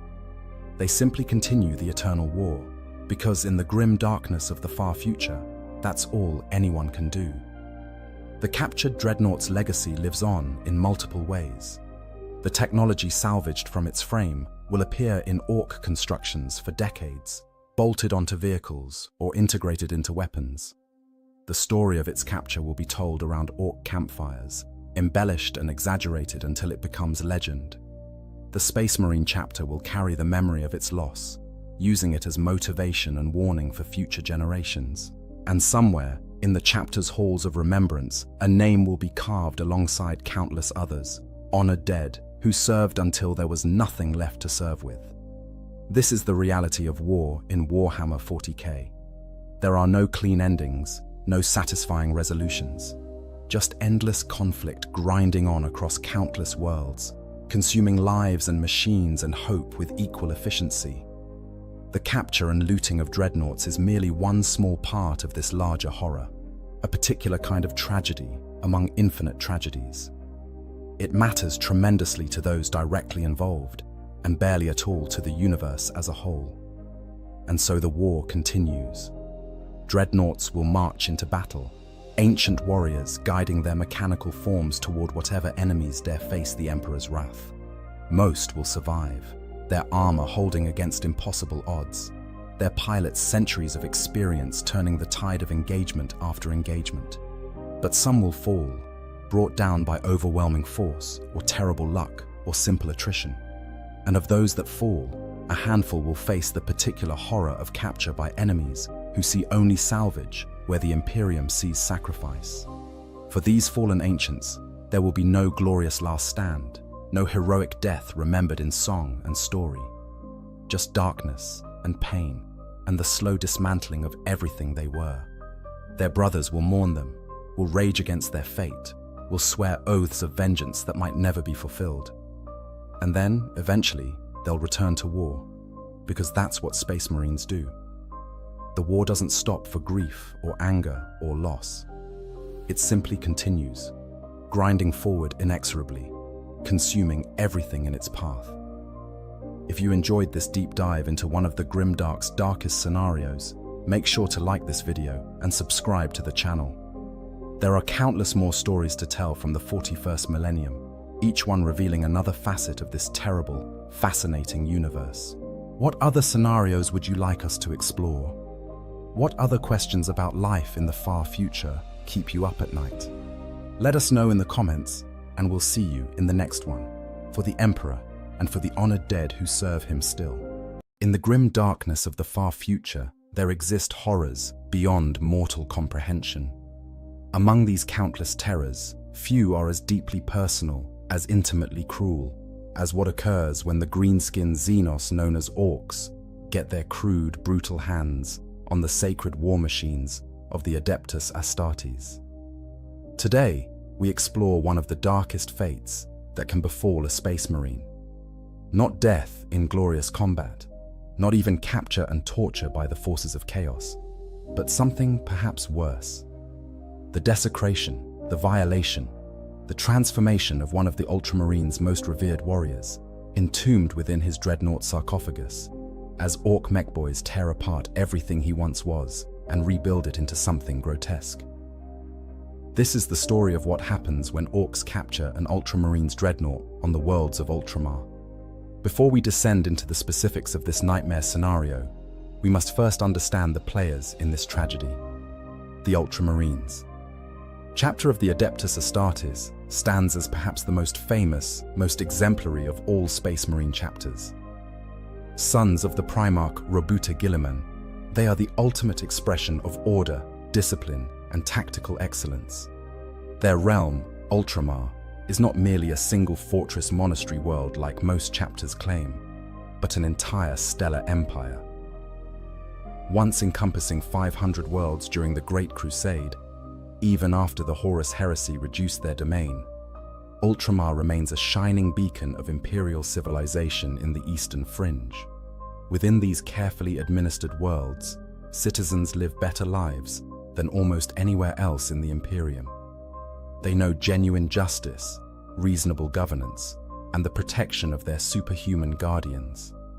The capital world of Macragge sits as the crown jewel of this realm, its towering mountains home to the Fortress of Hera, where the Ultramarines maintain their fortress monastery.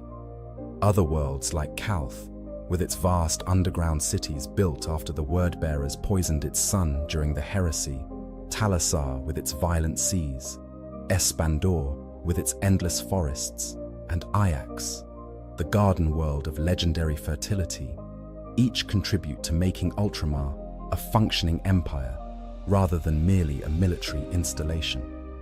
The Ultramarines take their duties as rulers seriously, viewing the governance of these worlds not as a burden, but as a sacred responsibility handed down by their Primarch through the Codex Astartes. Standing in stark contrast to this ordered, civilized realm are the Orcs, where the Ultramarines represent humanity's highest aspirations toward discipline and excellence. Orcs represent something far more primal and terrifying in their own way. They are a plague upon the galaxy, a green tide that crashes against civilized worlds with the force of an apocalypse. Genetically engineered warriors created millions of years ago by the ancient Old Ones during the War in Heaven. Orcs are living weapons that have outlived their creators and now exist for one purpose alone: war. They live to fight. They breed through spores released throughout their lives and especially at death, making them nearly impossible to truly eradicate from any world they've touched. They grow larger and stronger the more they fight, their physiology responding to success in battle by making them even more dangerous. But what makes Orcs truly unique among the Xenos races is their relationship with technology and reality itself. Every Orc generates a low-level psychic field, and when thousands or millions of Orcs gather together, these fields combine into the Gestalt phenomenon known as the Wei-GH. This psychic resonance doesn't just make Orcs recognize which among them is biggest and therefore in charge. It actually warps reality in subtle but significant ways. Orc technology, which by all rights should not function, which consists of scrap metal hammered together with no regard for actual engineering principles, somehow works because the Orcs believe it should work.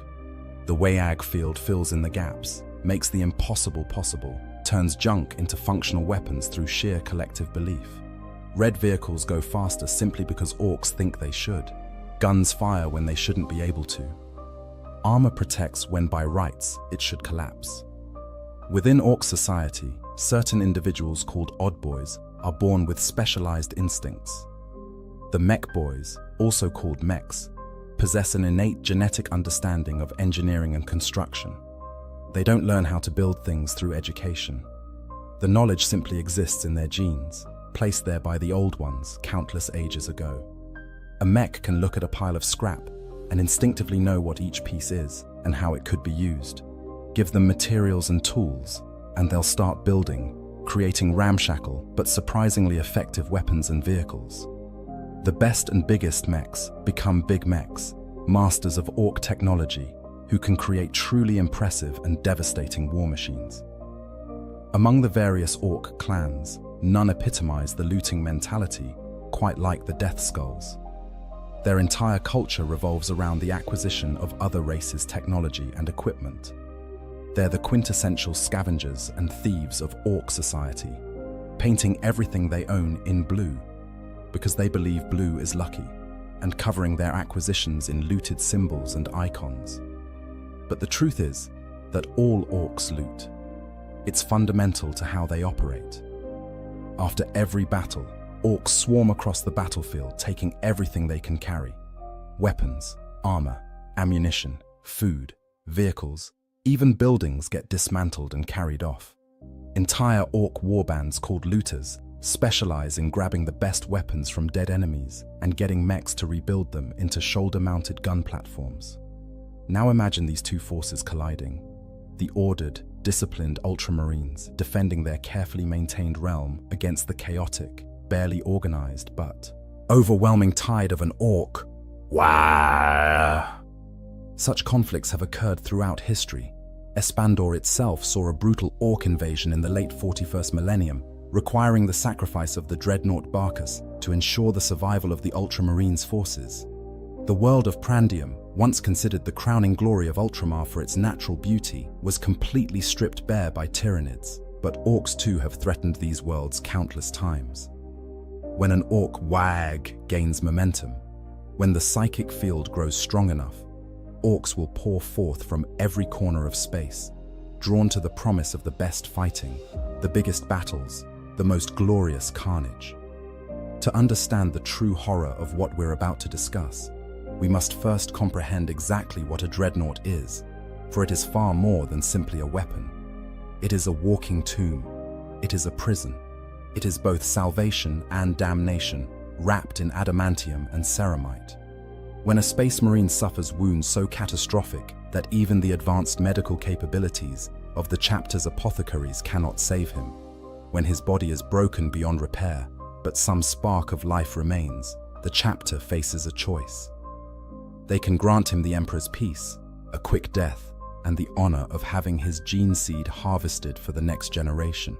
Or, if the warrior is deemed valuable enough, experienced enough, worthy enough, they can offer him a different fate. The process of interring a space marine into a dreadnought is part surgery, part religious ritual, and entirely irreversible. The dying marine's broken body is suspended in amniotic fluids within an armored sarcophagus, connected to life support systems that will sustain him indefinitely. What remains of his physical form, often little more than a torso and perhaps a head, becomes permanently wired into the dreadnought's systems through neural links and cybernetic interfaces. His senses are replaced by the machine's sensors. His limbs become weapons and power fists. His voice becomes a mechanical approximation filtered through Vox speakers. Everything that made him physically human is stripped away, leaving only consciousness trapped within a shell of metal. The Ultramarines, like all chapters, consider this interment a great honor. They tell their warriors that service will continue. They speak of how the Ancient Ones, as dreadnoughts are respectfully called, will guide future generations with their wisdom. They frame it as preservation of the chapter's greatest heroes, and in many ways, this is true. Dreadnoughts are revered. Their counsel is sought. Their presence on the battlefield inspires ordinary space marines to greater acts of heroism. When a dreadnought strides into combat, it brings the accumulated experience of centuries or even millennia. Some dreadnoughts remember the Horus Heresy itself, their memories extending back 10,000 years to the Imperium's darkest hour. But there is another side to this existence that goes unspoken in the grand ceremonies and solemn pronouncements. The pilots spend most of their time in a death-like sleep, their consciousness dimmed to preserve their sanity and extend the operational life of their biological components. When they wake, it is for war. They are roused from the darkness, their systems brought online, and they are immediately thrust into battle. There is no time for adjustment, no period of acclimatization. One moment, nothing. The next moment, sensors detecting enemy targets and tactical data streaming into their consciousness. They fight, they kill, and then they are returned to sleep. Years might pass between awakenings, decades, centuries. Each time they wake, more of their battle brothers are gone, replaced by warriors they've never met. Each time they wake, more of their humanity has eroded away, ground down by the mechanical existence they endure. The Ultramarines have always maintained strong bonds with their dreadnoughts. In a chapter that values tradition, tactical wisdom, and the teachings of the Codex Astartes, these Ancient Ones represent living links to their history. Dreadnought Barcus, before his destruction during the Orc invasion of Espandor, had served the 4th Company with distinction for unknown centuries. Brother Ultrasius of the 2nd Company was interred after the Pyra Crusades in the 39th millennium and continued serving well into the 41st. Venerable dreadnoughts like Brother Agnathio survived the Battle of Calth itself, that apocalyptic betrayal during the Horus Heresy, and fought for 10,000 years afterward. Each of these warriors represents not just a weapon system, but a repository of knowledge, a teacher, a reminder of everything the chapter has endured and overcome. When an Ultramarine is placed in a dreadnought, his brothers do not forget him. His name is spoken with reverence. His deeds are remembered.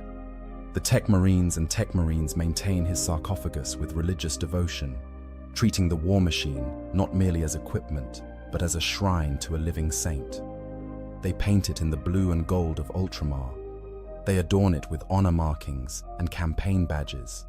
They inscribe his name and his victories upon its armor. Everything about a dreadnought's appearance announces who pilots it, what they have achieved, and what they represent to the chapter. To desecrate such a machine is not merely to damage equipment. It is to violate something sacred. It is to defile the body and soul of a revered warrior who has already sacrificed everything for the Imperium. Now we must turn our attention to the darker aspects of Orc behavior, particularly their relationship with captured technology. Orcs don't simply loot for practical reasons, though the acquisition of weapons and vehicles they couldn't otherwise build serves definite practical purposes. They loot because they fundamentally cannot resist the urge. When an Orc sees something interesting, something shiny, something that looks like it would be good for fighting, a deep compulsion overtakes them. They must have it. This isn't reasoned thought. It's closer to instinct, to genetic programming that drives them to acquire and adapt whatever they find. The mech boys experience this compulsion even more intensely. Where ordinary Orcs might grab a gun or some armor, mech boys are drawn to complex technology. Vehicles especially fascinate them. Imperial tanks, Eldar gravcraft, Tau battlesuits, even Tyranid bioconstructs, all of these trigger the mech's engineering instincts. They'll spend hours, even days, taking apart a captured machine to understand how it works. Except they don't understand how it works, not really. Their genetic memory tells them what parts do, tells them how to connect things, but they don't comprehend the underlying principles. They operate on pure instinct, backed up by the psychic field of the Wei-Gi, which makes their impossible contraptions function despite all logic. When Orcs modify looted equipment, they follow certain patterns that reveal their priorities and aesthetic preferences. First, everything must be made more Orcy. This means bigger, louder, and covered in crude modifications. They weld metal plates onto armor, not because the vehicle needs more protection, but because more metal makes it look tougher. They bolt on additional weapons, stacking guns on top of guns until the whole thing bristles with firepower. Doesn't matter if the aiming mechanisms are ruined, or if the added weight makes it nearly impossible to move. More guns equals more Daka, and more Daka is always better. They add spikes, chains, and jagged edges because these make the vehicle look mean. They paint everything, usually red for speed, but other colors have their own properties according to Orc belief. Blue is lucky, yellow makes explosions bigger, purple makes things sneaky because nobody has ever seen a purple Orc. Black is tough and harder to kill. The process is violent, chaotic, and completely disrespectful of the original design. Mech boys don't carefully preserve functionality while adding their modifications. They tear off bits they don't understand or don't like. They weld new components directly onto critical systems. They rip out the original power source and jam in something that probably shouldn't work but does, because the Wei-Arg field makes it work. Gretchen assistants, small goblinoid creatures that serve Orcs as laborers and cannon fodder, swarm over the project, following barked orders from the mech, stealing parts from each other, occasionally getting crushed or incinerated when something goes wrong. The whole workshop echoes with the sounds of hammering, welding, shouting, and periodic explosions. For Imperial Guard vehicles, this process is relatively straightforward, if horrific to witness. A Lehman Russ tank, workhorse of the Imperial military, becomes a looted wagon. Out come the carefully calibrated targeting systems, replaced, with a crude gun mount that works through brute force and the Wei-Arg field.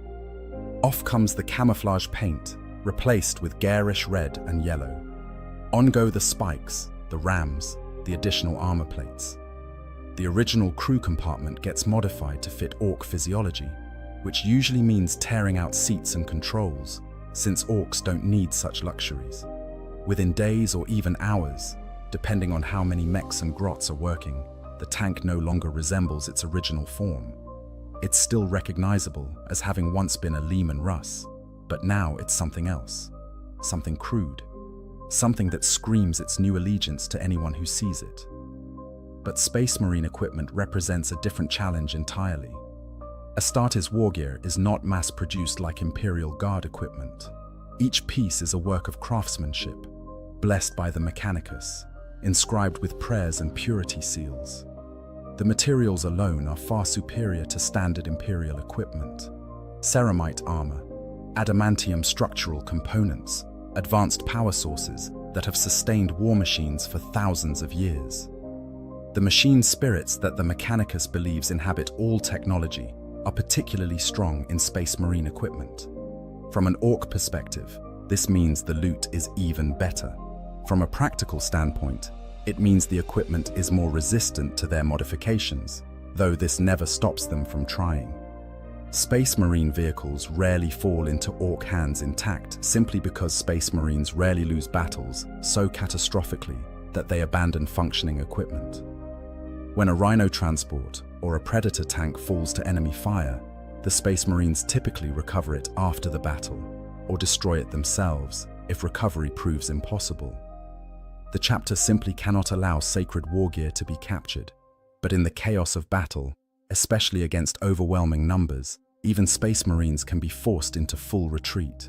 Equipment gets left behind. Damaged vehicles that would normally be towed to safety are instead abandoned in the desperate need to preserve the chapter's most valuable resource, the Space Marines themselves. And when Orcs overwhelm a Space Marine position, when the green tide finally crashes over defenses that have held for hours or days, they don't take prisoners and they don't show mercy. They kill and they loot, in that order, or sometimes simultaneously. Dreadnoughts occupy a special place in this grim calculus. When a dreadnought falls in battle, it represents both an opportunity and a challenge for the Orcs, though they lack the awareness to truly appreciate what they've captured. To them, it's a big walking weapon platform. It's got armor thicker than a tank. It's got guns that can blow holes in fortress walls. It can crush Orcs with its power fist and shrug off shots that would destroy lighter vehicles. In short, it's exactly the kind of thing that triggers every looting instinct in the Orc psyche. The mech boys see it and immediately start thinking about what they could do with it. Make it shootier, make it choppier, paint it red so it goes faster, even though dreadnoughts don't actually go that fast. Add more guns, more armor, more spikes, more everything. What they don't understand, what they cannot understand because their minds don't work that way, is that a dreadnought isn't just a machine.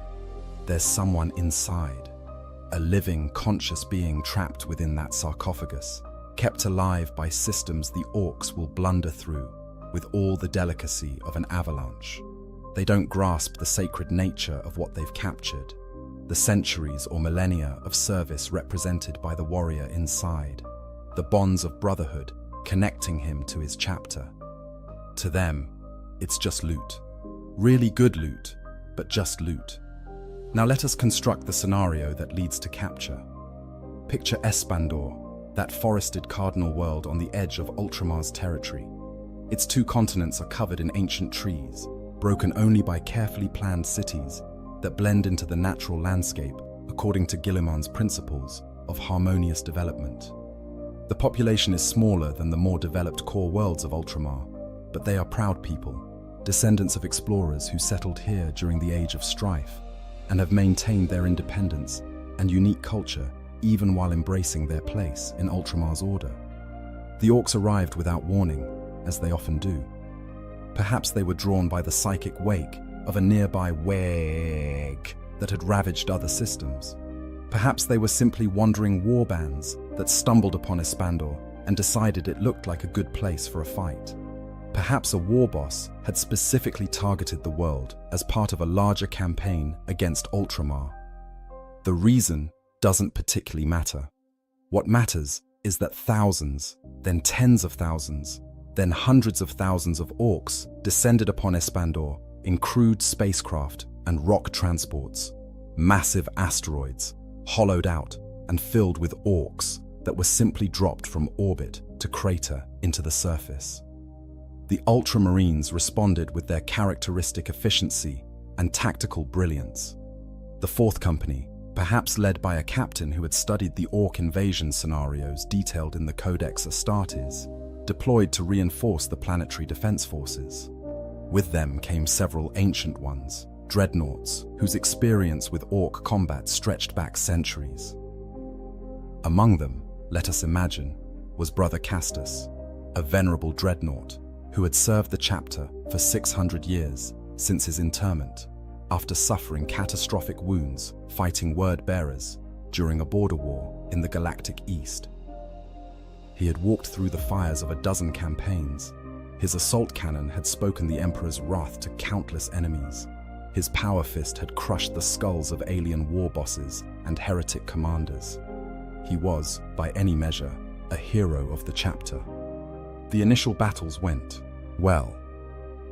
The Ultramarines struck at the Orc landing zones with precise drop pod assaults and lightning-fast attacks by assault marines.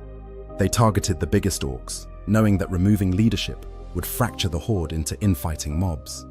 They used the terrain masterfully, turning the forests of Espandor into killing grounds where disciplined fire could cut down waves of Orc boys charging between the trees. Brother Castus's assault cannon became a focal point of many defenses, his withering fire creating fields of Orc corpses that slowed subsequent waves. The Ultramarines held their ground, adapted to Orc tactics, and fought with the skill that made them the exemplars of the Adeptus Astartes. But Orcs have one advantage that even the Ultramarines struggle to counter: numbers. For every Orc that fell, it seemed like 3 more appeared. The Wag field grew stronger as more greenskins gathered on Espandor, drawn by the promise of the best fight in the sector. Battles that should have been victories became Pyrrhic struggles. Positions that should have held for days fell in hours. The Ultramarines never broke, never routed, never showed fear, but they were being ground down by attrition that even their superior skill and equipment couldn't fully offset. The Battle of Valorin Pass became the turning point. The Ultramarines had established a defensive line in a river valley, using the natural terrain to create overlapping fields of fire. The Orcs, led by a particularly brutal war boss riding a Gargant, a towering war machine the size of an Imperial Titan, launched a massive assault. Thousands of boys charged forward, while Def Dreads and Killer Khans provided fire support. The sky darkened with Orc aircraft dropping bombs with typical accuracy, which is to say they hit friend and foe alike. Brother Castus stood in the center of the line, his assault cannon speaking a continuous roar of thunder, cutting down Orcs by the score. The line held for 6 hours, then 8, then 12. Castus's ammunition reserves ran low, and his assault cannon fell silent, replaced entirely by his power fist as he waded into melee combat, crushing Orcs with each sweep of his adamantium limb. Around him, battle brothers fought with chainswords and combat knives when their bolters ran dry. The dead piled so high that new Orcs had to climb over corpses to reach the Ultramarines' position. But still they came. Always they came. When the Gargant finally reached the Ultramarine line, it simply walked through it. Mega cannons on its arms fired at point-blank range, blowing apart defensive positions that had withstood everything else. Its massive feet crushed battle brothers and Orcs alike. Brother Castus turned to engage it, and for a moment, it seemed possible that even this monstrous war machine could be brought down. His power fist struck the Gargant's leg joint, tearing through meters of welded armor plate. Inside the Gargant, dozens of Orcs panicked as their machine stumbled. But there were too many of them, and Gargants don't go down easily.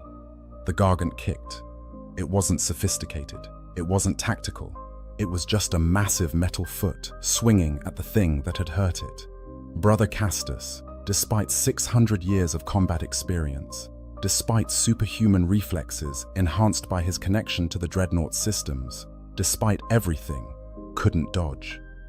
The impact lifted his entire chassis off the ground and sent him crashing into the remains of a stone fortification 20 meters away.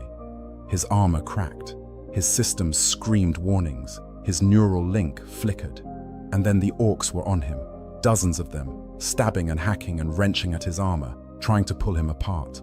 The last thing Brother Castus's external sensors recorded before they went dark was the ultramarine line finally breaking, his brothers conducting a fighting withdrawal, leaving the dead and the critically damaged behind because staying meant dying for nothing.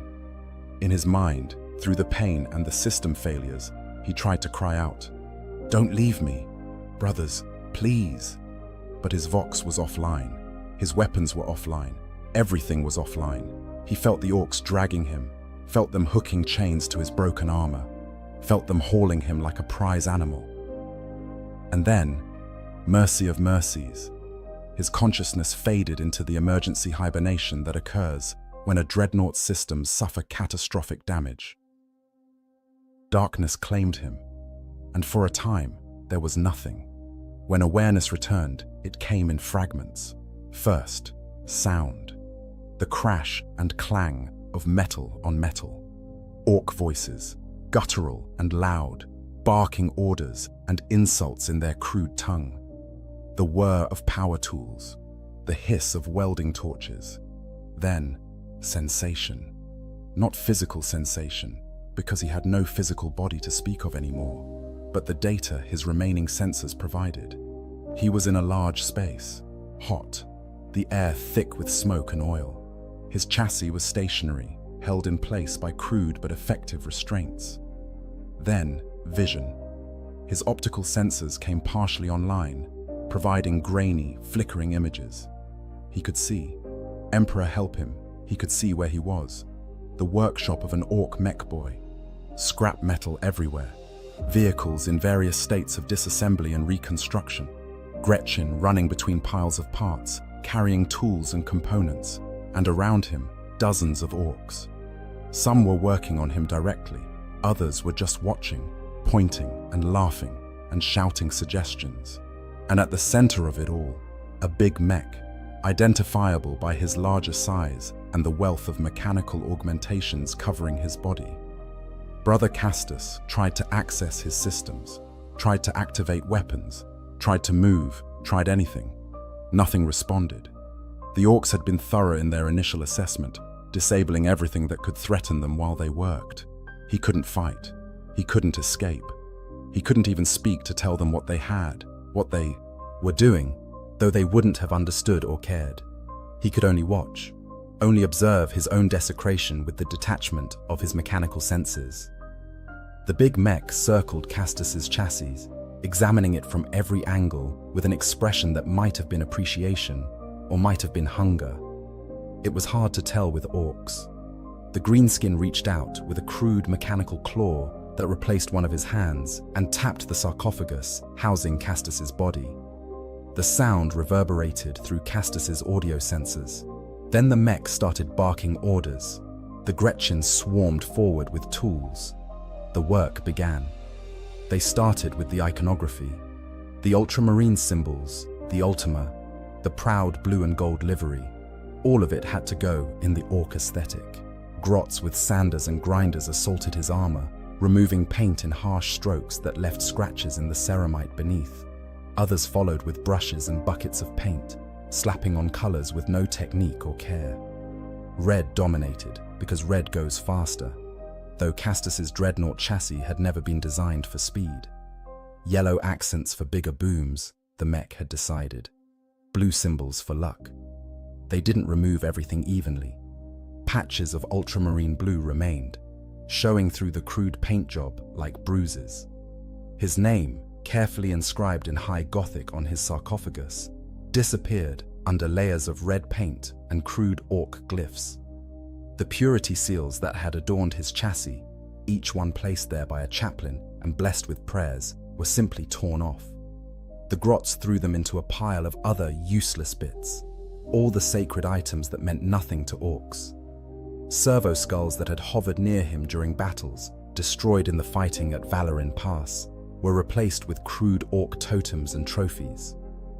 Teeth, the currency of orc society made from their own constantly regenerating tusks, were nailed and glued to his armor as decorations. Chains with dangling bits of scrap metal were welded on. Everything about his appearance that spoke of the Ultramarines, of Ultramar, of the Imperium was stripped away or covered over. Through it all, Brother Castus could do nothing but witness. He had no voice to protest, no hand to strike, no way to end his own existence and deny the orcs their prize. He was a consciousness trapped in a tomb, and the tomb was being desecrated before his senses. Every scrape of the grinder sent vibrations through his chassis that his neural interface interpreted as something uncomfortably close to pain. Every splash of crude paint felt like a violation. He had served the chapter for 600 years. He had earned his rest in the sleep between battles, had earned the reverence of his brothers, had earned the right to continue serving until glorious destruction claimed him. Instead, he was becoming something monstrous. The mech eventually turned his attention to the weapons systems. Castus's assault cannon, that beautiful piece of technology that had slain so many enemies, was apparently insufficiently orky. The big mech examined it, grunted, then started ordering its removal. The careful mounting brackets that allowed for precise targeting were cut away with welding torches. The ammunition feed system, a marvel of engineering that ensured the weapon never jammed, was ripped out. The barrel assembly came off, and for a moment, Castus dared to hope they would simply replace it with something that wouldn't work, that would fail when they tried to fire it, that would deny them the use of their prize. But mech boys, for all their crude methods, have that genetic engineering instinct.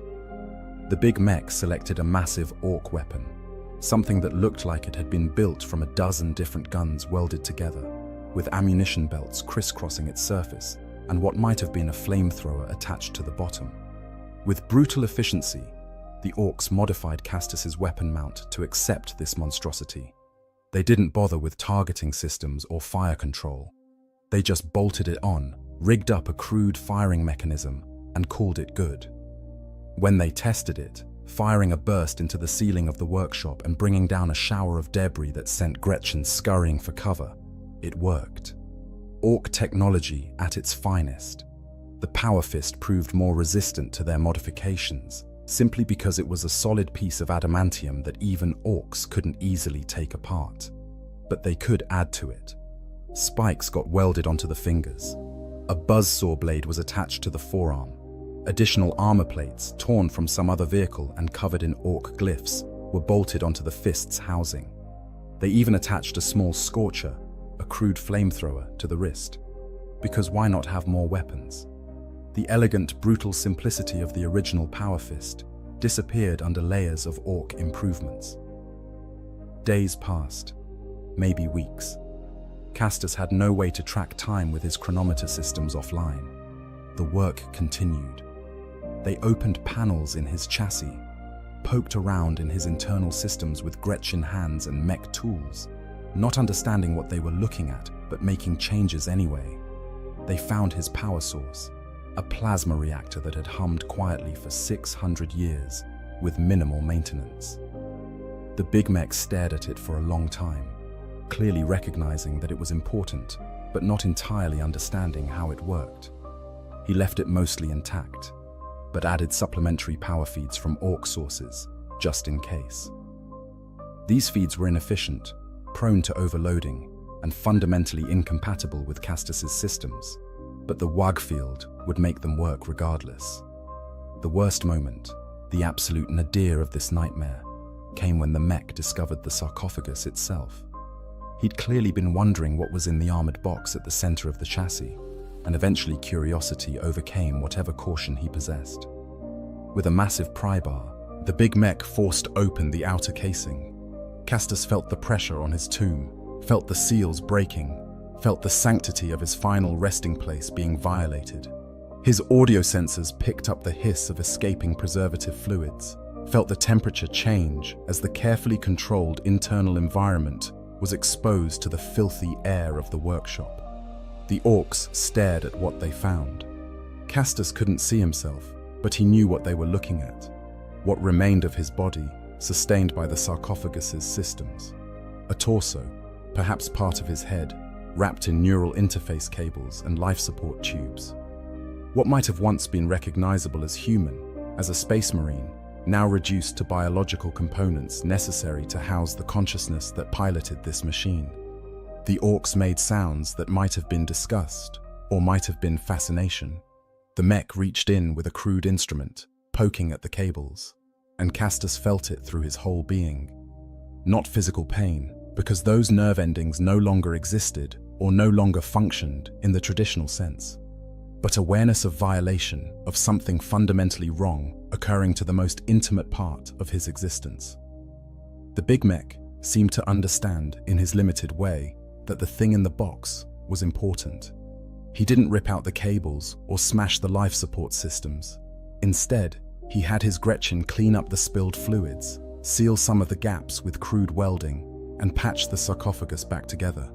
The repairs were horrific to contemplate, all angular welds and mismatched metal, nothing like the precision work of Imperial tech marines. But they held.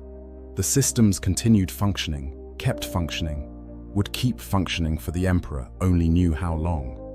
Castus would not be granted even the mercy of system failure and death.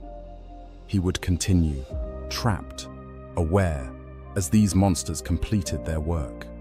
More weapons were added. A rocket launcher, because every good orc vehicle needs missiles, mounted on his shoulder joint, where it interfered with his chassis's rotation. Big shooters on his hips.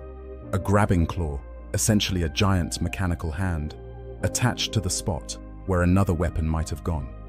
The mech seemed to be operating under the principle that if a spot could fit a weapon, it should have a weapon.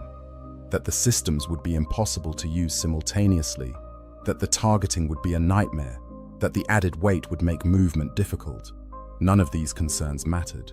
More Dakar, always more Dakar. The paint job continued. Layers of red, yellow and blue covered every surface. Orc glyphs, crude and angular, were painted wherever space allowed. The mech's personal symbol, marking this as his work, went on the sarcophagus itself. Teeth and chains and bits of scrap metal got attached as decoration. The orcs seemed to delight in making the dreadnought, their dreadnought now in their minds, look as mean and aggressive as possible. Some of the additions serve no purpose whatsoever. Metal plates welded on at odd angles, spikes pointing in directions that couldn't possibly threaten an enemy, chains that did nothing except hang there and rattle when the chassis moved. But to the orcs, all of it made sense. All of it made the machine better, tougher, killier. They even modified the base and legs, though dreadnought locomotion systems are notoriously robust and difficult to alter. Where Castus had once walked with measured, powerful steps, now his movement would be lurching and uneven, thanks to mismatched repair work on his damaged leg joints. The orcs added armor plates to his lower limbs that actually made them heavier and slower. They welded on what appeared to be exhaust pipes that led nowhere, but would presumably belch smoke when active, because smoke makes things look tougher. Everything about the modifications demonstrated the orc philosophy that more is better, and subtlety is for gits who can't afford more guns. Throughout this process, Brother Castus's consciousness remained trapped in his nightmare. He couldn't sleep. The hibernation systems that normally provided mercy between battles were offline or inaccessible. He was awake for every moment, every modification, every desecration. He tried to distract himself by remembering his service before the dreadnought, his youth as a scout, learning the skills that would serve him throughout his service, his initiation into the tactical squads, his first taste of full battle brother status, the campaigns he'd fought in his living body, the brothers he'd served alongside, the victories they'd achieved in the Emperor's name. But these memories felt increasingly distant, increasingly unreal. The present overwhelmed everything. The constant noise of the workshop, the lurching in his systems every time the orcs made another modification, the helplessness. In his centuries as a dreadnought, Castus had been powerful. He had been respected.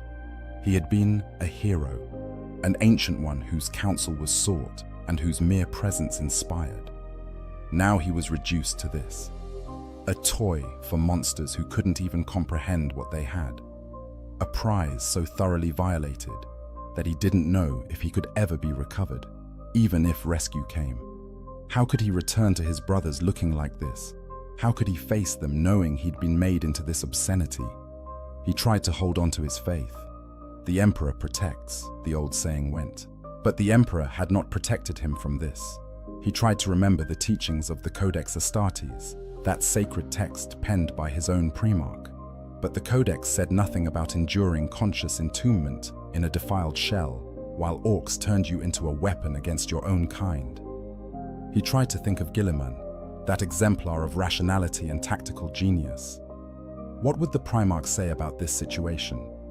Perhaps something about accepting what cannot be changed and focusing on what can be influenced. But Castus could influence nothing. He could only endure. Time became meaningless. The workshop cycle of work and rest, of frantic activity and periodic lulls, provided no actual measure of duration. The orcs didn't care about human concepts of hours and days.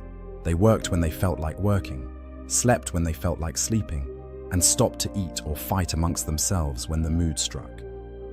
The big mech maintained focus on his project better than his underlings, returning again and again to examine his work, to add more modifications, to bark orders at Gretchen who were installing components incorrectly. Eventually, inevitably, the work reached a state the big mech considered finished. This didn't mean everything worked perfectly.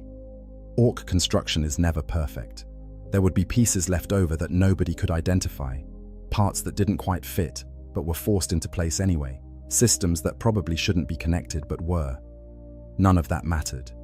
The big mech stood back, looked at what he'd created, and nodded with satisfaction. He'd taken Space Marine technology and made it orky.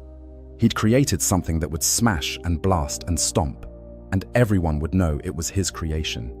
That was victory enough. The testing phase proved as chaotic as the construction. The orcs fired up Castus's systems, and he felt power flooding through his chassis for the first time since the battle at Valorin Pass. But everything was wrong. The power feeds were irregular, surging and dropping. The weapon systems had no proper targeting integration. The movement controls, already damaged in battle, had been modified to the point where they barely responded to his neural inputs. When they tried to make him walk, the dreadnought lurched forward in an unsteady gait that threatened to topple it onto the watching orcs. They laughed. Of course they laughed. To them, the stumbling war machine was hilarious. They tested the weapons next, and the workshop erupted in chaos. The modified assault cannon equivalent roared to life, spewing shells in a wide arc that killed several Gretchen and sent everyone diving for cover. The rocket launcher misfired, the missile spiraling wildly before impacting a pile of scrap and causing a secondary explosion. The Scorcher worked perfectly, unfortunately, belching a gout of flame that ignited an oil spill and started a fire that took the orcs several minutes to extinguish. Through it all, Castus remained trapped in the pilot's seat of this mad creation, unable to control what his weapons did, even as they fired under orc commands. The big mech seemed pleased with the destruction. To an orc, weapons that caused chaos were good weapons. That they'd nearly killed the entire work crew was irrelevant. That they'd damaged the workshop was acceptable losses. The important thing was that the war machine functioned after a fashion. The mech slapped a hand against Castus's armored hull, the clang reverberating through the chassis, and declared his work complete. The looted dreadnought would march to war. But before we follow Castus into battle, we must address the question of rescue. The Ultramarines do not abandon their own lightly. When Battle Company withdrew from Valorin Pass, the Master of the Fourth would have been counting losses. He would have noted which battle brothers failed to rejoin the force, which equipment was left behind. And he would have recorded that Brother Castus, venerable ancient of the Fourth Company, had fallen and his chassis had not been recovered. This information would have reached the chapter command quickly. The initial response would have been fury. Cold, calculated ultramarine fury directed at the orcs who had overrun their position and taken one of their ancient ones. The orcs themselves would neither know nor care about the significance, but the ultramarines would. Immediately, resources would be diverted toward recovery operations. If Castus had fallen in a temporary defeat, if the Ultramarines had maintained control of the overall battlefield, recovery would have been swift. Drop pods would have delivered assault marines to the site within hours. Even in death, Castus would have been returned to his chapter, his remains treated with reverence, and his gene seed harvested if possible. But in this scenario, recovery proved impossible. The Orcs had swept over the battlefield so thoroughly, had pushed the Ultramarines back so far that the area remained under greenskin control.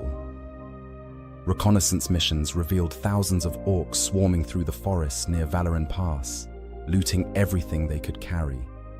Somewhere in that chaotic mass was Castus, or what remained of him.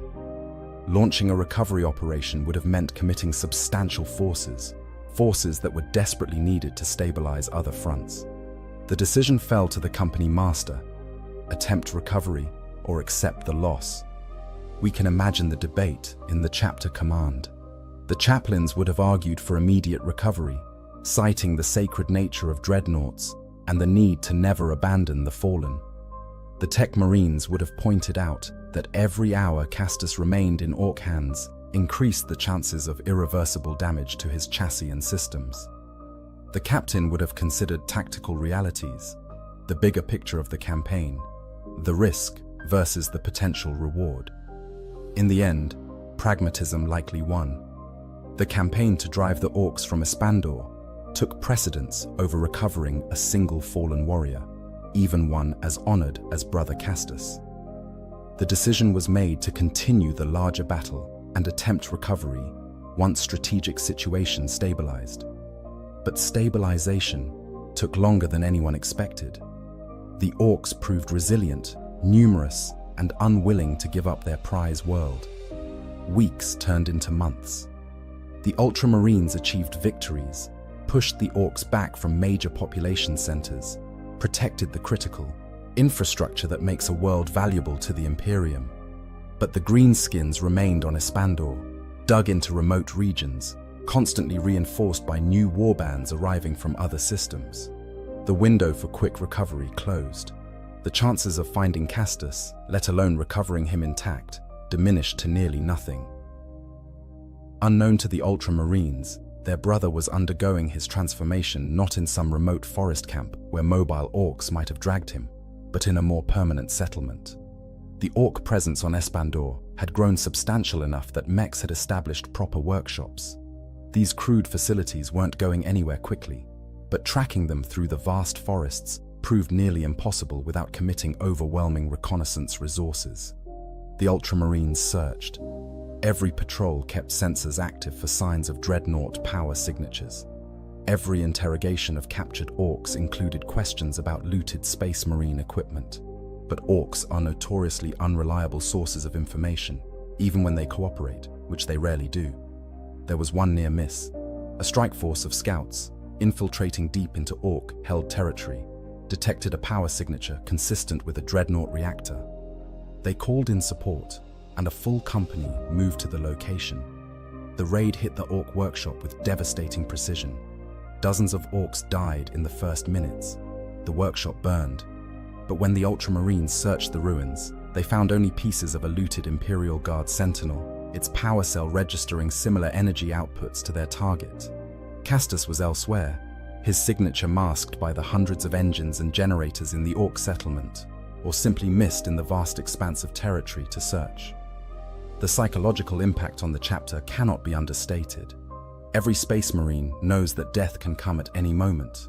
They accept this, they train for it, they welcome it, in a sense, as proof that they died doing their duty. But this was different. One of their ancient ones, a hero who had already sacrificed so much, was out there somewhere, possibly still alive and trapped in his sarcophagus. The chaplains held services of remembrance, but they couldn't offer the finality that death would provide. Brother Castus existed in a state of uncertainty, neither confirmed dead nor successfully recovered. It gnawed at the chapter's collective consciousness. The Fourth Company maintained the hunt even as they fought other battles. Every operation in Orc-controlled areas included secondary objectives to locate Castus or gather intelligence on his whereabouts. Marines swore personal oaths to bring their ancient one home. The Tech Marines prepared for the worst, readying the tools and replacement parts that would be needed to restore him if recovery proved successful. The chapter serfs prepared the sacred oils and incense that would be used in reconsecration ceremonies. Everyone held on to hope, though that hope diminished with each passing week. Meanwhile, Castus experienced something close to despair. He had heard nothing from his chapter. He couldn't know that they were searching for him, that they hadn't forgotten, that the entire Fourth Company considered his recovery a matter of honor. From his perspective, trapped in silence with no communication capabilities, he had been abandoned. Lost to the chapter. Forgotten in the chaos of war. The thought hurt worse than the physical modifications the orcs had inflicted.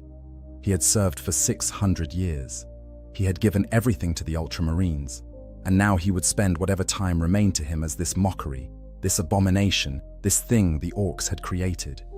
He contemplated ending his own existence.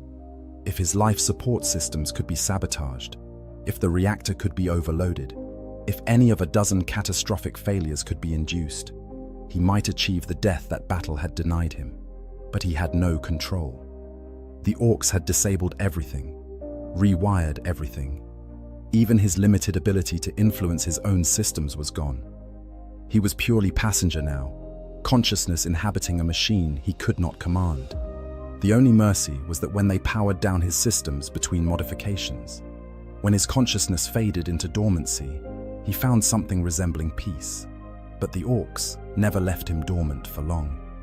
There was always more work to do, more testing to conduct, more modifications to try. Finally, the day came when the big mech declared it was time to see his creation in battle. The WAG was moving to a new battlefield, a major push against one of Espandor's fortress cities. Every available unit was being mobilized, and the mech wanted his looted dreadnought there to show the other mechs what he'd accomplished. Castus was loaded onto a crude transport, essentially a flatbed truck with additional armor plates welded on. Other orcs piled onto the vehicle around him, hanging off the sides, standing on his chassis, treating him as mobile cover. The transport roared to life with a cloud of black exhaust and lurched toward the battle. The journey provided Castus his first view of the outside world in however long his captivity had lasted. His optical sensors, partially restored during the modification process, showed him the landscape of Espandor. The forests he remembered, now torn and damaged by orc presence. Trees knocked down to clear paths for vehicles. Crude structures built from salvaged materials and loot. Everywhere, orcs. Thousands of them, streaming toward the battle in a great green migration. They rode in vehicles of every description, from nimble buggies to massive battle wagons. They flew overhead in ramshackle aircraft that belched smoke and fire. The scale of the WAG was stunning. No wonder the Ultramarines had struggled to contain this invasion. As they approached the battle zone, the sounds of war grew louder. The thunder of artillery, the crack of small arms fire, the distinctive bark of bolters. The Ultramarines were here, defending this city against the green tide, and Castus was being brought to fight against them. The horror of his situation crystallized in that moment. He would be deployed as a weapon against his own brothers. The orcs would activate his systems, would use his guns to shoot at Ultramarines, would send him shambling across the battlefield toward the very warriors who had once looked to him for guidance and inspiration. He tried to find some way to warn them, any method of communication. If he could just activate a distress beacon, send out a signal on Ultramarine frequencies, let them know that he was here and hostile, that they should destroy him rather than attempt capture or disabling. But again, he had no control. His communication systems remained locked down or had been rewired so extensively that they no longer functioned as intended. He was silent, helpless, a ghost in his own machine. The transport crashed through the final tree line and emerged onto the battlefield. The fortress city of Helion spread before them, its walls scarred but intact, its towers bristling with defensive weapons. And on those walls, in blue and gold armor, stood Ultramarines. Castus recognized the markings of the Fourth Company. His company, brothers he had fought beside, advised, protected. They were here, and he was out here, on the wrong side of this battle. The transport stopped, and the orcs began piling off, eager for the fight. The big mech approached Castus's chassis and activated the control systems he'd rigged up, overriding whatever remained of the original controls. Power flooded through Castus's body. Weapons came online. The modified assault cannon hummed with readiness. The rocket launcher's targeting systems, crude as they were, began scanning for targets.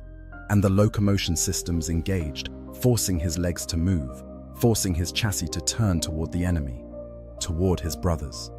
The orcs were screaming with joy, firing their guns in the air, charging forward. And in the middle of them, lurching along on damaged legs, painted in orc colors and bristling with crude weapons, came the thing that had once been Brother Castus, venerable ancient of the Fourth Company, now just another piece of looted war gear. The Ultramarines saw him coming. They couldn't have missed him. A dreadnought-sized target, even one modified beyond recognition, draws attention on any battlefield. Through his sensors, Castus watched as battle brothers adjusted their aim, targeted him specifically. Part of him desperately wanted them to fire, to put him down, to end this nightmare. But he also knew they would hesitate. They would wonder if one of their ancient ones could possibly be inside. They would want to disable rather than destroy, to capture rather than kill. That hesitation, that mercy, would cost them. The big mech activated the weapons. The modified assault cannon roared, spewing shells in the general direction of the Ultramarine lines. The accuracy was terrible, nothing like the precision Castus had once achieved. But volume of fire mattered more to orcs than accuracy. Some of the shells found targets, impacting on the fortress walls, on defensive positions, possibly on the Marines themselves. The rocket launcher fired next, its missiles spiraling through the air before impacting somewhere in the city. Castus felt every shot like a betrayal, like he was personally pulling the trigger, even though he had no control whatsoever. The return fire came quickly. Bolter rounds pinged off his armor. Lascannon shots scorched deep furrows in his chassis. A missile struck his right side, the explosion rocking his entire frame and taking several orcs near him with it. But the modifications, for all their crudeness, had actually added mass and armor. The orcs' additional plating, welded on without any real system, provided extra protection through sheer bulk. And the Wei-Ji-Yi field helped. It always helped. The shells that should have penetrated found their energy dispersed. The systems that should have failed kept functioning. Orc belief made their creation resilient. Brother Castus watched his brothers through sensors that showed them only as tactical contacts, potential targets that the crude fire control systems kept highlighting. He knew some of them would be warriors he'd fought beside in his living days, centuries ago. Others would be younger Marines who had grown up hearing stories about ancient Castus, learning from recordings of his council. All of them would be devastated to learn what had happened to him. If he could just override the systems, just take control for a moment, he could turn his weapons on the orcs around him. He could destroy himself in a way that took as many greenskins as possible with him.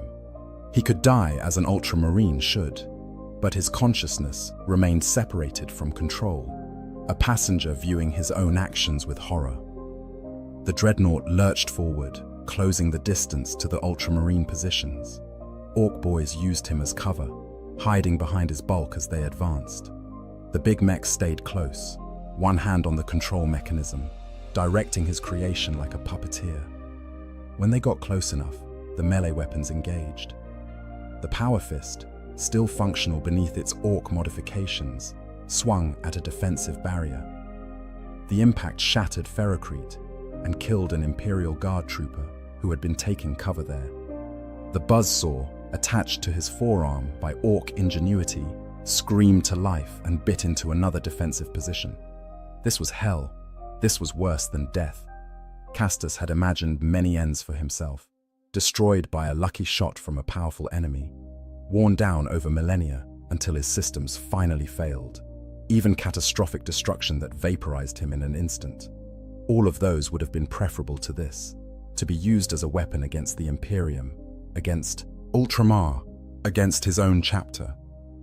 To have his very existence, his 600 years of service, twisted into this obscenity. He would have wept if he still possessed the biological capability for tears.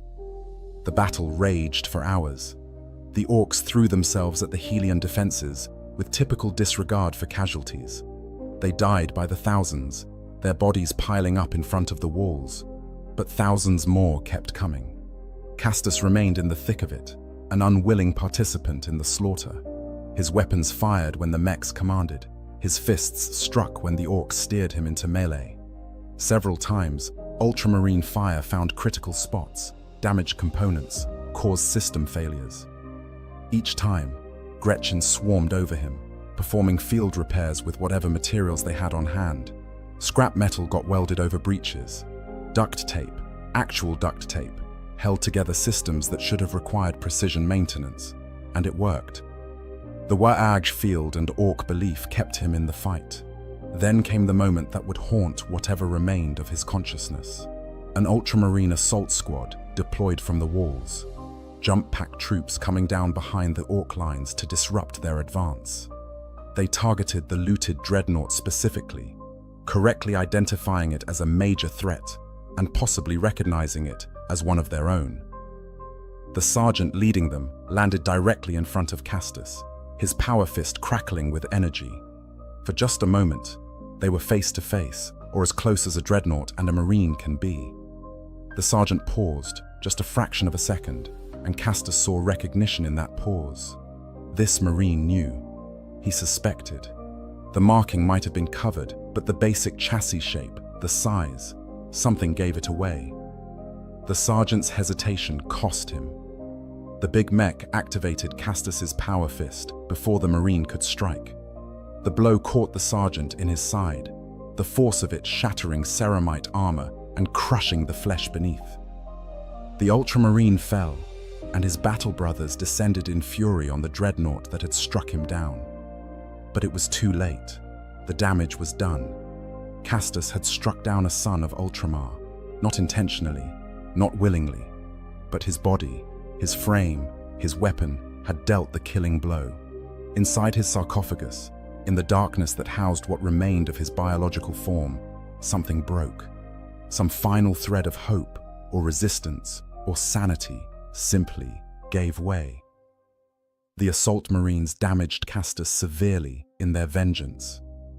They tore off his rocket launcher, ripped apart his secondary weapons, damaged his locomotion systems to the point where his left leg barely functioned. But they didn't destroy him completely. Either their ammunition ran low, or reinforcements forced them to withdraw, or some other tactical consideration pulled them back. The big mech managed to extract his creation from the immediate combat zone, dragging the broken dreadnought back toward orc lines. Castus's systems were failing. His consciousness flickered. And finally, mercy came in the form of forced hibernation, as his damaged systems could no longer sustain full awareness. The darkness took him, and in that darkness, he found strange comfort. If he could not die, at least he could sleep. At least he could not witness what his body was being used for. At least there could be periods where awareness ceased and the nightmare temporarily ended. He prayed to the Emperor, or to Guilliman, or to whatever force might hear the prayers of the damned, that the Ultramarines would find him before the orcs repaired him. That his brothers would show him mercy, even if it meant destroying his chassis completely. That someone, anyone, would end this existence that had ceased to be service and had become only suffering.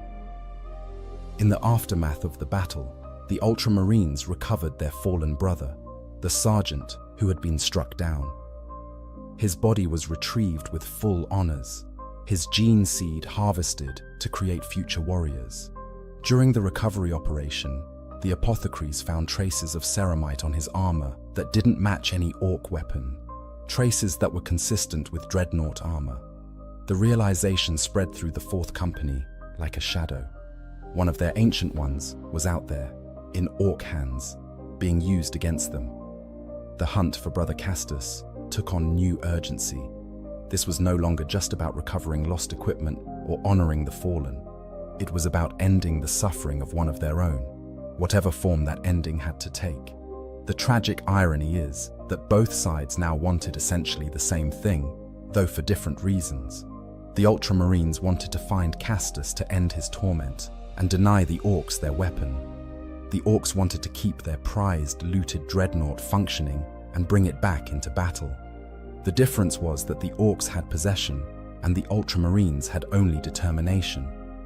In the vast forests and contested territories of Espandor, in the chaos of ongoing battles and constant orc movement, actually locating one specific war machine proved almost impossible. Brother Castus's consciousness remained in hibernation for an unknown period. Days, weeks, possibly longer. When awareness returned, it came slowly and painfully. His systems had been repaired again, though how extensively he couldn't immediately determine. He was in a different location, not the workshop where he'd been modified, but some kind of forward position. The sounds around him suggested an active war zone, and his power systems were coming online, which meant the orcs were preparing to deploy him again. The nightmare was not over. It might never be over. If there is an ending to this story, it likely comes in one of several forms, none of them pleasant. Perhaps the Ultramarines finally locate the orc settlement where Castus is being held. They deploy overwhelming force, willing to accept casualties they would normally avoid, driven by the absolute necessity of recovering their brother.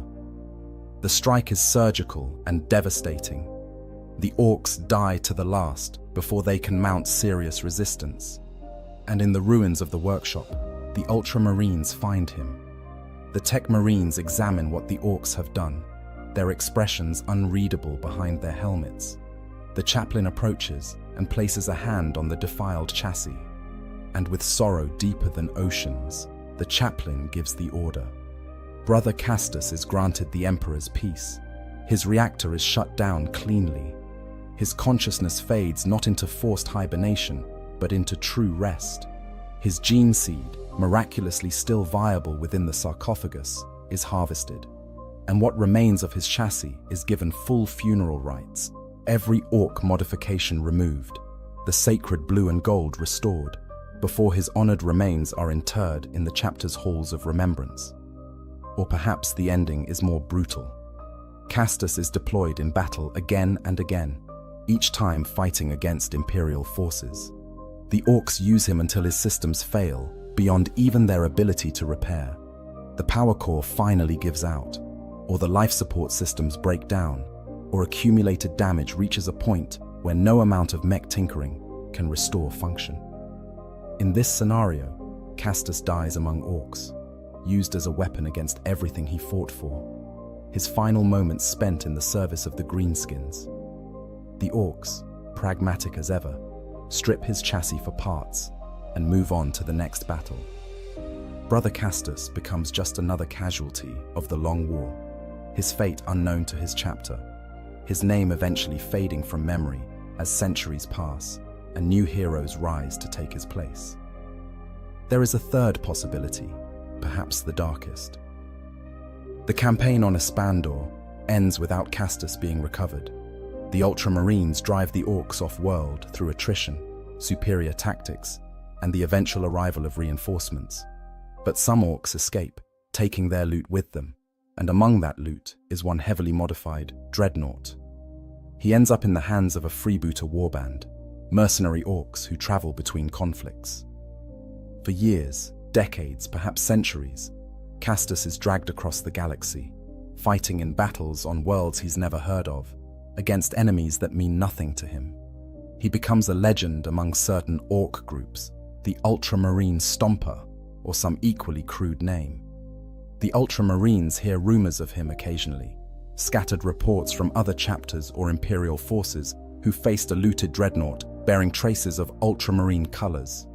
But he's always gone before they can respond, moved by the chaotic nature of orc warfare to the next battle, the next world, the next horror. In any of these scenarios, the fundamental tragedy remains the same. Brother Castus, who served the Ultramarines with honor for 6 centuries, who survived wounds that would have killed lesser Marines, who was preserved in the sacred form of a dreadnought to continue that service, ends up as a victim of the most profound violation imaginable. He becomes a weapon wielded against everything he fought for, transformed from hero to horror, not through any choice of his own, but through the simple bad fortune of falling into orc hands.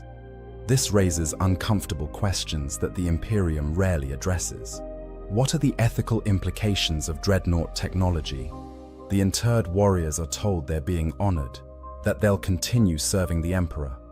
And this is true, to an extent, but they're also being trapped in a half-life of endless warfare with no genuine rest, no peace, only the periods of forced hibernation between battles.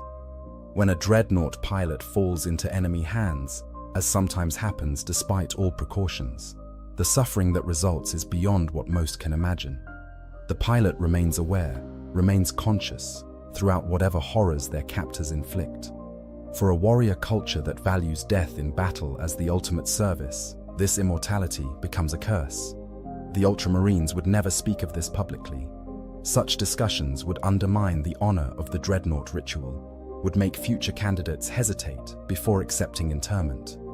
But in the privacy of chapter councils, in the quiet moments when chaplains and apothecaries discuss the fates of their warriors, these concerns must exist. How many ancient ones have suffered similar fates over the 10 millennia since the Horus heresy?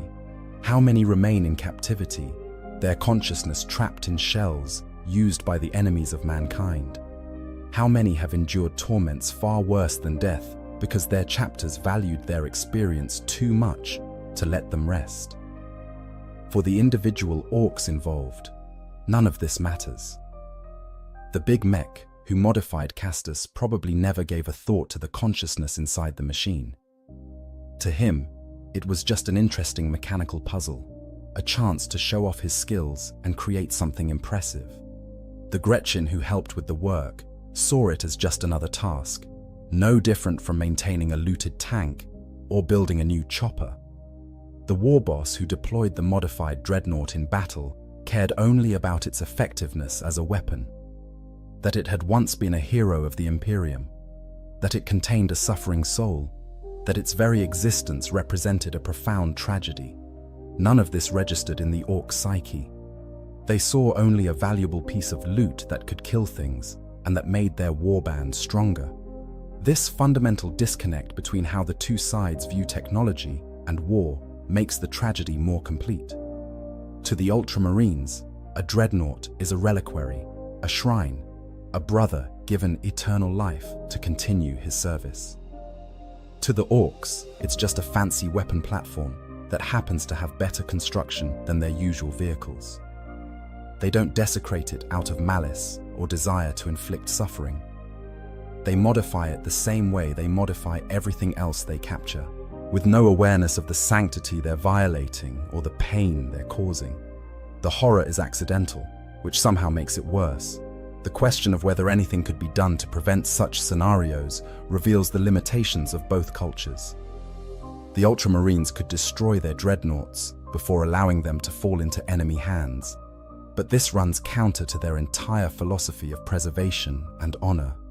It would mean killing their ancient ones rather than risking capture, turning what should be a glorious fate into a conditional one dependent on tactical circumstances.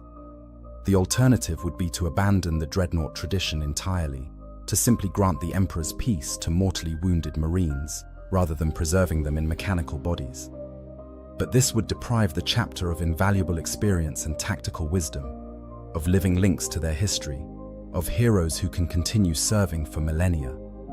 From the orc perspective, preventing this specific horror would require them to fundamentally change their nature, which is impossible. Orcs loot. It's what they do. Asking them not to take valuable equipment from battlefields would be like asking water not to flow downhill. Even if an individual orc could be made to understand the suffering they were causing, which is doubtful given their psychological makeup, they would still take the equipment because the instinct to loot is stronger than any moral consideration could be. The WAG field that makes their technology work is also the force that drives them to acquire more technology. The two aspects are inseparable. As we conclude this examination of a nightmare scenario playing out on the worlds of Ultramar, we must acknowledge that such events, while perhaps not common, are also not unique. Somewhere in the galaxy right now, other dreadnoughts are suffering similar fates. Orcs are not the only ones who capture Space Marine equipment. Chaos warbands do so, and conduct rituals of corruption and desecration, far more deliberately cruel than anything orcs manage through simple ignorance. Dark Eldar might capture a dreadnought and keep its pilot alive indefinitely for their amusement, inflicting torments that make orc modifications seem merciful by comparison. Even Necrons might take interest in the combination of living tissue and machine, conducting experiments that violate the very concept of consciousness. For the Ultramarines specifically, each such loss reminds them that even their ordered, disciplined approach to warfare cannot prevent all tragedies. Guilliman's Codex Astartes provides tactics and strategies for nearly every situation, but it cannot account for the chaos of the galaxy, the sheer weight of numbers that enemies can bring, the simple bad luck that sometimes puts a revered warrior in an impossible situation. The Sons of Ultramar pride themselves on their ability to adapt, to overcome, to find solutions where none seem to exist. But some problems have no good solutions. Some losses cannot be recovered. Some brothers cannot be saved. The warriors of the Fourth Company who fought alongside Brother Castus before his fall, who searched for him after his capture, who continue hoping for either his rescue or at least the recovery of his remains, they carry this burden with them. Every battle against orcs holds the possibility of encountering their lost brother. Every looted vehicle they destroy could theoretically have been him. Every victory feels incomplete because one of their ancient ones remains unaccounted for. The chapter will not forget. The Ultramarines never forget their fallen. But memory, honor, and determination cannot always overcome the brutal realities of warfare in the 41st millennium. If there is any meaning to be found in this tragedy, it lies in the reminder of what the Imperium fights for. The galaxy is full of horrors. The enemies of mankind are countless, varied, and often incomprehensible in their motives and methods. Orcs are perhaps the most straightforward of these enemies, lacking the malevolent intelligence of chaos or the predatory cruelty of Dark Eldar. But even straightforward enemies can inflict profound suffering through their simple nature. The orcs don't need to understand what they're doing to a dreadnought pilot to make it a horror. The violation of something sacred, the transformation of a hero into a mockery of everything they stood for, these things happen simply because orcs are what they are and do what they do. This is why the Imperium fights. Not just to conquer and expand, not just to enforce the Emperor's will across the stars, but to protect humanity from fates like this. Every world that falls to orcs becomes a nightmare for its inhabitants. Every battle lost means more suffering, more violation, more transformation of order into chaos. The Ultramarines, standing as they do on the edge of civilized space, manning the borders of Ultramar against all threats, understand this better than most. They fight not just for glory or duty, though both matter, but because the alternative is unthinkable. Behind them lie worlds where citizens can live decent lives, where justice prevails, where the Imperium's promise of protection is actually fulfilled. Before them lies the darkness that would consume all of this given the chance. So the battle continues. The Fourth Company prosecutes the war against the orcs on Espandor with renewed determination. Every mech workshop destroyed is a small victory. Every orc warlord slain weakens the WAG. Every recovered piece of looted equipment is one less weapon in enemy hands. And always, in the back of every Ultramarine's mind, is the knowledge that one of their own is out there somewhere, suffering in ways that honor cannot ease and duty cannot prevent. They fight harder because of this. They push deeper into enemy territory. They take risks they might otherwise avoid. Because Brother Castus, venerable, ancient of the Ultramarines, deserves better than this. He deserves either rescue or rest, and until one of those is achieved, the chapter will not relent. Such is the grim reality of warfare in the 41st millennium. Such are the costs of standing against the darkness. And such is the fate that befalls those unlucky enough to fall into the hands of the orcs when serving the Imperium of Man. In the grim darkness of the far future, there is only war, and sometimes there are fates worse than death. For Brother Castus and others like him, they have learned this truth in the most personal and horrifying way possible. They have become living testaments to the cruelty of the galaxy, to the sufferings that can be inflicted without malice, to the violations that occur when sacred things fall into profane hands. We remember them. We honor their sacrifice, even as we acknowledge the horror of what they endure. And we understand that in a galaxy of endless war, such tragedies will continue to unfold, whether we wish them to or not. The only response is to fight harder, to never give up the search for the lost, to grant mercy where mercy can be given, and to ensure that such fates are avenged even if they cannot be prevented. This is the way of the Ultramarines. This is the burden they carry. And this is the price of war in the grim darkness of the far future. If you enjoyed this deep exploration into the dark corners of Warhammer lore, please consider subscribing to the channel and hitting that like button. Share your thoughts in the comments about this scenario and what you think should be the fate of captured dreadnoughts. Until next time, stay vigilant, and remember, in the grim darkness of the far future, there is only war. In the deep vaults beneath fortress monasteries across the Imperium, where shadows cling to ancient stone and the air tastes of consecrated oils and incense smoke, there rest beings who should not exist. They are neither fully alive nor truly dead, suspended in a twilight state between service and oblivion. These are the dreadnoughts, walking sarcophagi containing the remnants of heroes too valuable to die, yet too broken to live as they once did. And among them, the rarest and most revered are those who fought during the Horus heresy itself.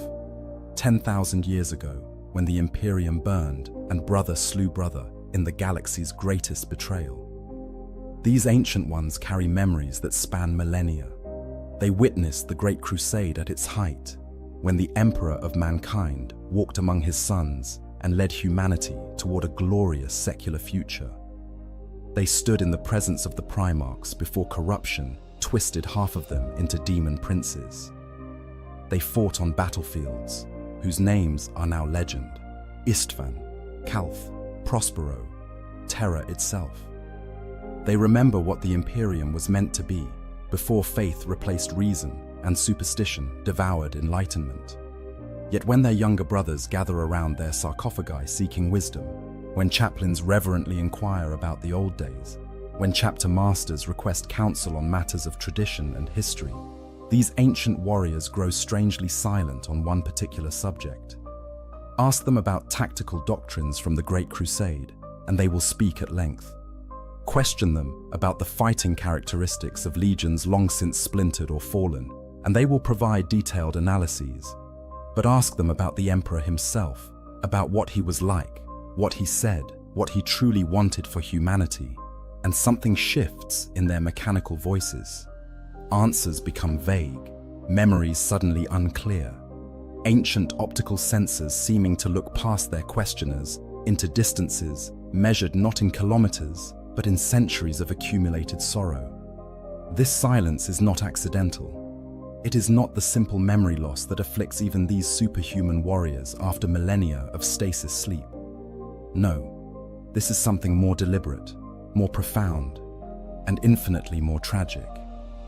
The Heresy-era dreadnoughts won't talk about the Emperor, because to do so would be to shatter the very foundations upon which the modern Imperium stands.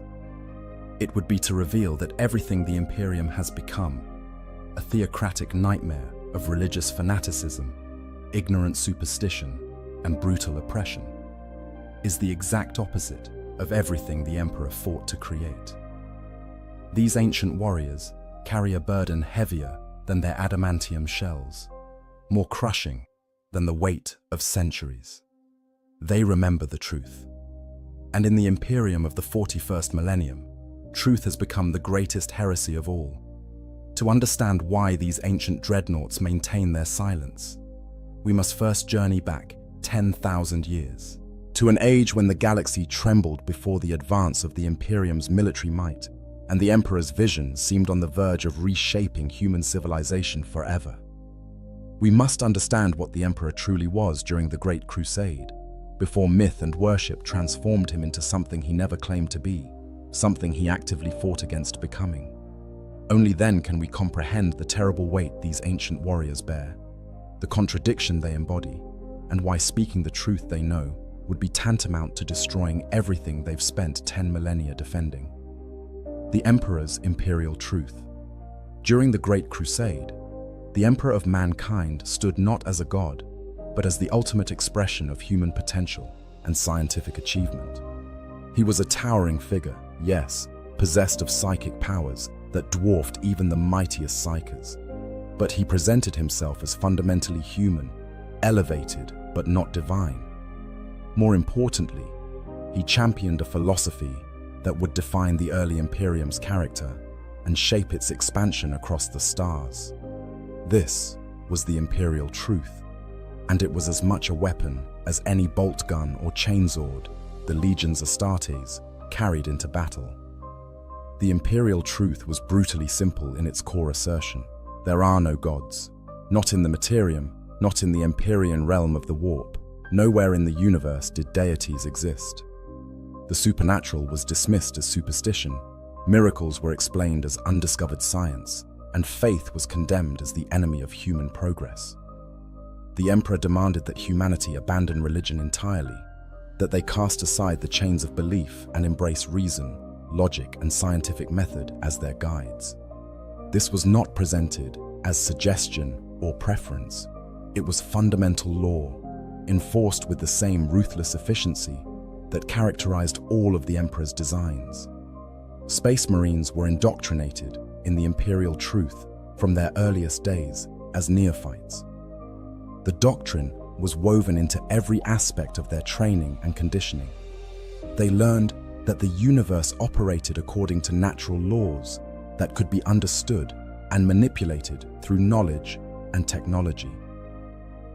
The warp was presented not as a realm of demons and dark gods, but as an alternative dimension of psychic energy, dangerous certainly, but no more supernatural than a black hole or neutron star. Psykers were tools to be controlled and utilized, not feared as witches or celebrated as miracle workers. Faith, they were taught, was a crutch for the weak-minded, a failure of logic that led civilizations into stagnation and barbarism. This philosophy wasn't mere atheistic propaganda. The Emperor had specific, calculated reasons for promoting it. He understood something that most humans couldn't comprehend, that belief itself had power in a universe where thought and emotion could bleed through into real space. The chaos gods in the warp fed on worship, grew stronger with every prayer, every sacrifice, every act of devotion. By denying their existence, by refusing to acknowledge them, the Emperor sought to starve them of the psychic energy they needed to manifest. It was a grand strategic gambit, spanning generations, an attempt to weaken the dark gods by convincing humanity to simply stop believing in anything at all beyond themselves and their potential for greatness. The iterators, orators of extraordinary skill, who traveled with the expeditionary fleets, spread this message to every world the Imperium conquered. On countless planets across the galaxy, ancient temples were razed, religious texts were burned, and priests were given the choice to embrace the imperial truth or face execution. This was presented not as oppression, but as liberation. Freedom from the lies that had kept humanity divided and weak during Old Night. The Emperor positioned himself not as humanity's master, but as its guide toward a rational, scientific future where mankind would claim its rightful place as the dominant species in the galaxy. The Space Marines, who fought in this era, who would later be interred in dreadnoughts, absorbed this teaching completely. They witnessed the Emperor not in the devotional sense of worship, but in the practical sense of following a supreme military commander. When he spoke with them, he discussed tactics, strategy, logistics, the concrete concerns of warfare and conquest.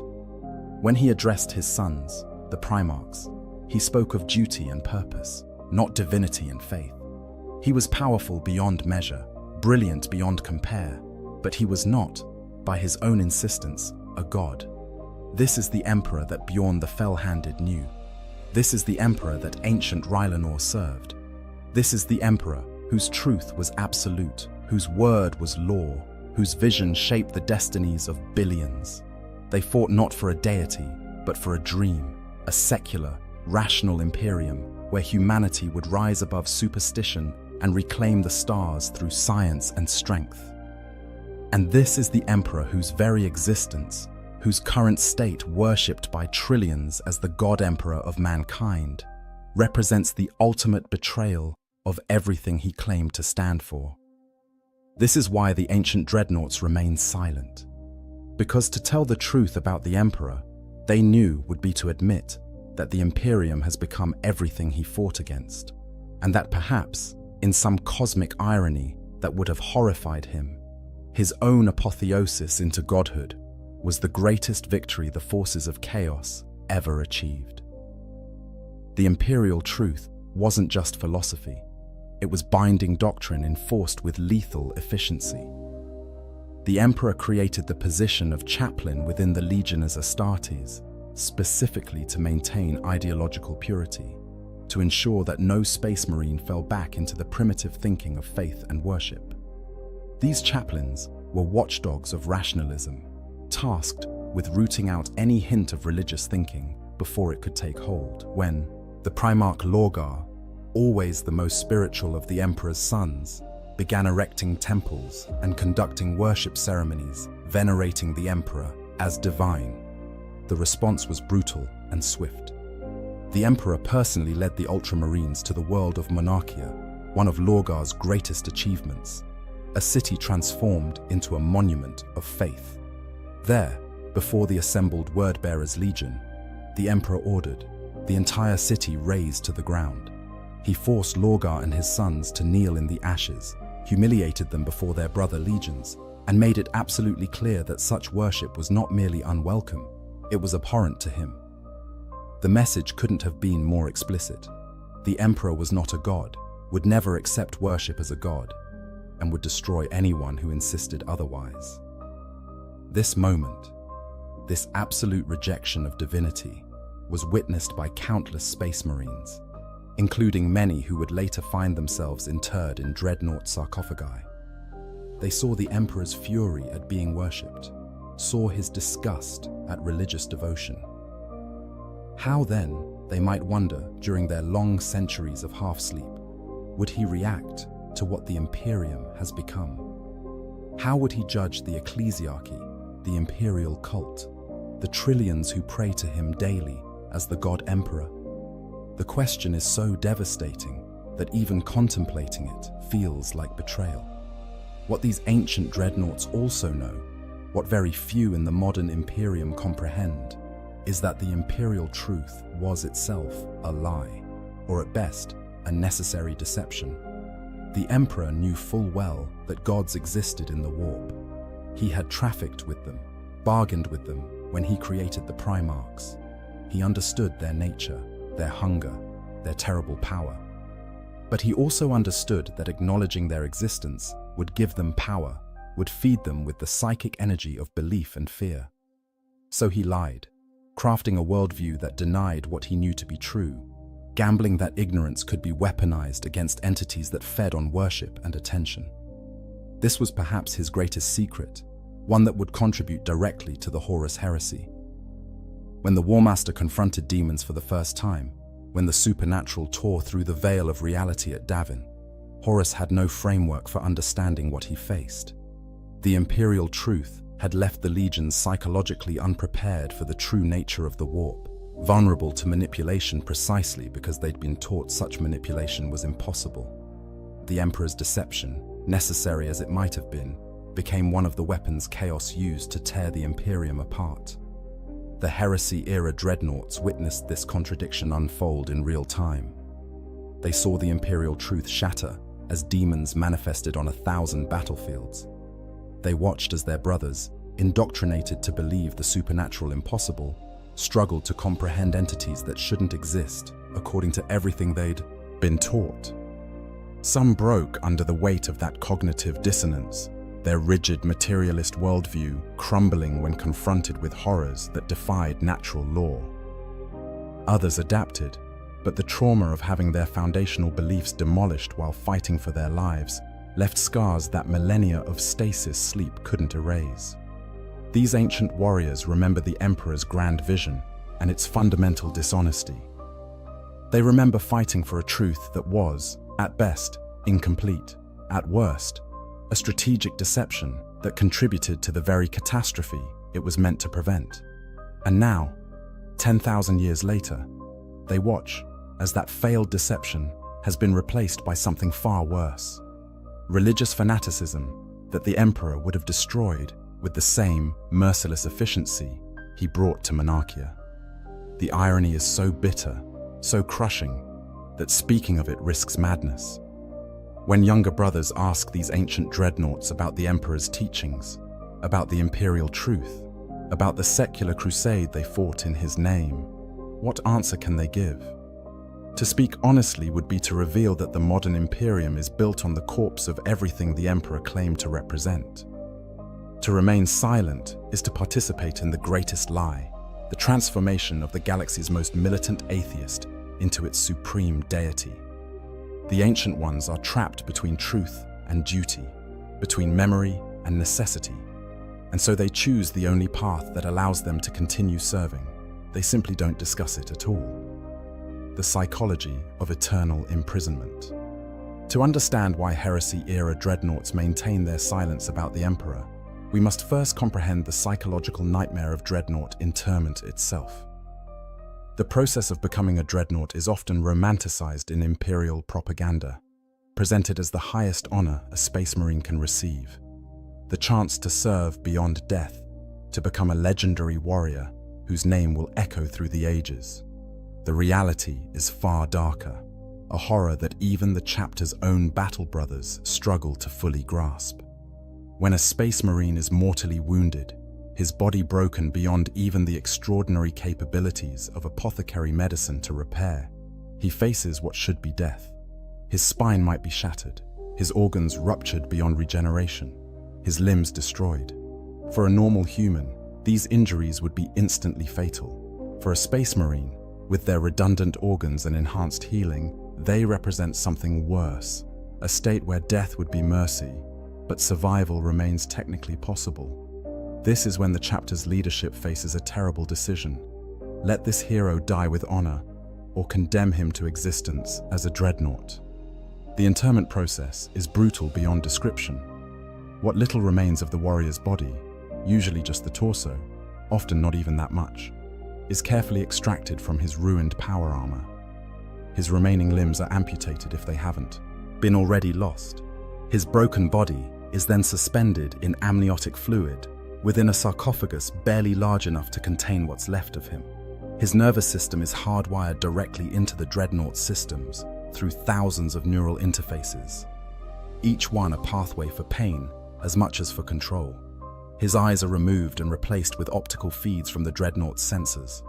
His voice, if he can speak at all, becomes a mechanical rasp projected through external speakers.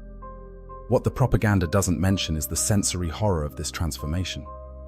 Imagine being able to see, but only through cameras mounted on a walking tank, to hear, but filtered through audio pickups that turn every sound into electronic noise, to speak, but with a voice that's no longer your own, mechanical and cold. Most devastating of all, imagine never feeling anything again. No warmth of the sun, no cool touch of water, no sensation of wind on your face. The Space Marine's sense of touch, once enhanced beyond human norm, is gone forever. They can register pressure and impact through the dreadnought systems, translated into data their brain can process. But it's not feeling.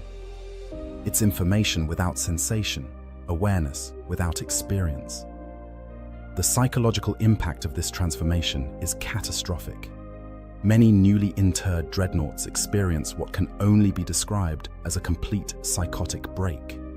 They scream through their Vox speakers for days or fall into a catatonic state, their consciousness retreating from the horror of their new existence. Some never recover, their minds fragmented by the trauma, becoming little more than organic weapons systems that must be carefully managed by the chapter's tech marines. Even those who adapt, who find some way to maintain their sanity and sense of self, carry the scars forever. This is why dreadnoughts spend most of their existence in stasis sleep. The common explanation given to outsiders is that the machinery is too precious to risk in minor engagements, or that the dreadnought's combat effectiveness is too valuable to waste on routine operations. While these factors are considerations, the deeper truth is darker. Keeping dreadnoughts awake for extended periods drives them insane. The extended neural interface with a machine as massive and complex as a dreadnought creates immense mental stress. Conditions like lethargy, confusion, dyschronometria, the inability to accurately perceive the passage of time, and eventually senility set in if the warrior remains conscious for too long. The mercy, if it can be called that, is stasis sleep. Between battles, the dreadnought is returned to the chapter's sanctum, where tech marines disconnect the sarcophagus from the dreadnought chassis and place it in suspended animation. For the warrior inside, this isn't restful sleep in any conventional sense. It's a kind of death, a void so complete that when they're awakened, sometimes decades, sometimes centuries, later, they often don't remember falling asleep at all. Time becomes meaningless, consciousness fractured across spans that would drive any mortal mind to complete insanity.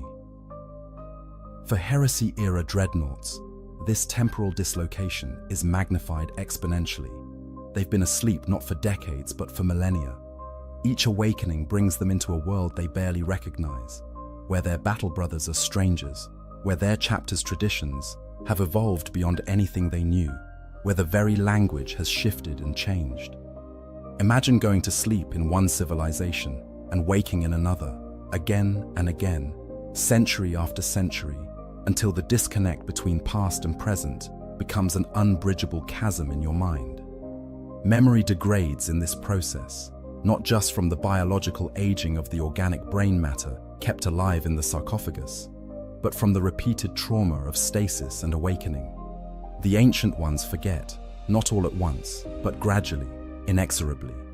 Faces blur together, names become uncertain, events that once seemed crystal clear develop a fog around them, details slipping away like water through clenched fingers. The oldest dreadnoughts sometimes can't remember which of their memories are real and which might be reconstructions. Dreams created by a mind desperate to maintain some sense of continuity across vast gulfs of time. Yet remarkably, certain memories persist with perfect clarity. Battle memories often remain sharp. The weight of a bolter, the satisfying crunch of an enemy's skull under a power fist, the tactical situations that required quick thinking and decisive action. These memories are reinforced each time the dreadnought fights, each awakening that throws them back into combat. But the softer memories, the human moments, conversations with battle brothers, moments of quiet reflection, the emotional context that gave meaning to their service, these fade faster. The dreadnought becomes increasingly a weapon that remembers how to fight but forgets why it cares. A tragic transformation that strips away everything that made them more than mere tools of war. For those rare dreadnoughts who witnessed the Horus Heresy, who fought alongside the Emperor himself, This degradation of memory becomes another reason for silence. How can they speak with certainty about the Emperor when their own minds have become unreliable narrators? The faces of the Primarchs blur in their recollection. The exact words the Emperor spoke grow uncertain. Was that conversation with Rogel Dawn or Guilliman? Did the Emperor really say that? Or is it a memory constructed from hearing others' accounts repeated over the centuries? The Ancient Ones are no longer sure they can trust their own recollections, and the uncertainty becomes another barrier to sharing what they remember. Moreover, the psychological survival mechanism that allows dreadnoughts to endure their existence involves a degree of detachment from their former humanity. 2. Maintain sanity across millennia of metal entombment. They must learn to let go of what they were, to embrace what they've become. This means forgetting, not just accidentally, but deliberately, choosing which memories to hold on to and which to release, because holding everything would drive them mad. The memories of the Emperor, of the Great Crusade, of the Imperium as it was meant to be, these are often among the first to go. Released because keeping them hurts too much, because the contrast with what the Imperium has become is too painful to bear. Some Heresy-era dreadnoughts have genuinely forgotten what the Emperor was like. Their organic memories faded beyond recovery. Others remember but have convinced themselves they don't. A psychological defense mechanism against the cognitive dissonance of serving an Imperium that betrays everything they fought for. Still others remember with perfect clarity, but have learned that sharing those memories brings only pain. The pain of watching younger brothers struggle to reconcile their faith with historical truth. The pain of seeing the fear and doubt that truth creates. The pain of being labeled heretical for speaking documented facts about the Imperium's founder. The trauma of dreadnought existence, compounded across millennia, creates a situation where silence becomes easier than speech, where forgetting becomes preferable to remembering, where the ancient warriors find that letting the myths persist is less corrosive to their remaining sanity than trying to preserve truth that no one wants to hear. Their silence about the Emperor isn't just political or strategic. It's psychological survival, the last defense of minds pushed to the absolute limit of what conscious beings can endure. Beyond the fell-handed, the burden of being the eldest. Among all the dreadnoughts in the Imperium, one stands apart, not just for his age, but for the unique burden his longevity imposes. Beyond the fell-handed of the Space Wolves is the oldest living space marine in the Imperium, having been interred in his dreadnought sarcophagus in 934 Taunt M31, less than 200 years after the Siege of Terra. Unlike virtually every other Heresy-era dreadnought, Bjorn didn't just witness the Great Crusade and the Heresy.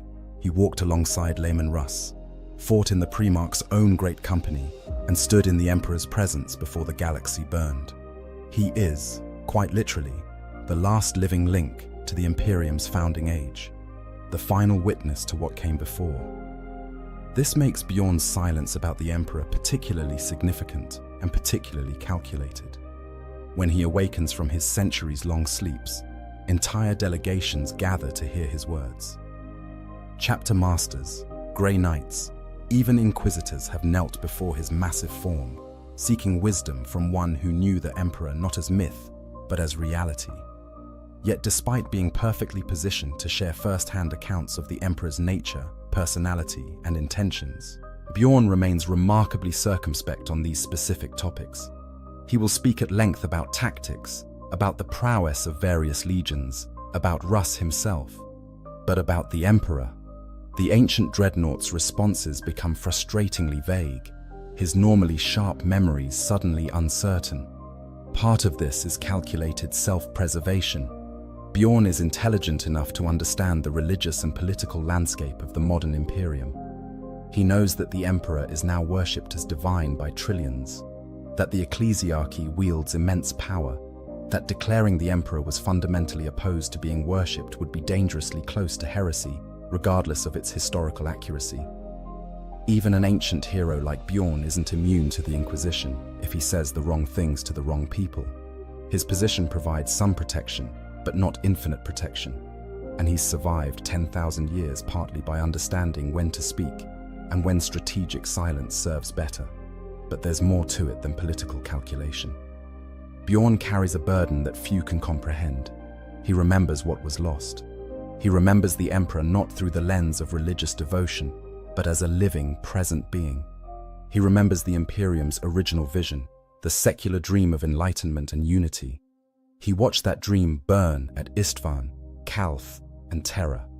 He witnessed the best of his brothers fall to chaos or die futilely defending ideals that wouldn't survive them. He saw Russ, whom he loved above all others, disappear into the warp, chasing a redemption that would never come. The weight of these memories, the knowledge of how comprehensively everything failed, is crushing. In his conversations with younger space wolves, Bjorn sometimes allows hints of this burden to slip through. He speaks of the old days with what almost sounds like weary sarcasm, describing the wolf this and wolf that of modern Fenris, with barely concealed disdain for how much has changed, how much has been forgotten or distorted. The modern space wolves revere him, but they don't understand him, can't possibly grasp the gulf between what he remembers and what they believe. He's become a living fossil, honored but fundamentally alien to the chapter he helped found. What makes Bjorn's situation particularly tragic is that he's known to maintain extraordinary clarity for a dreadnought of his age.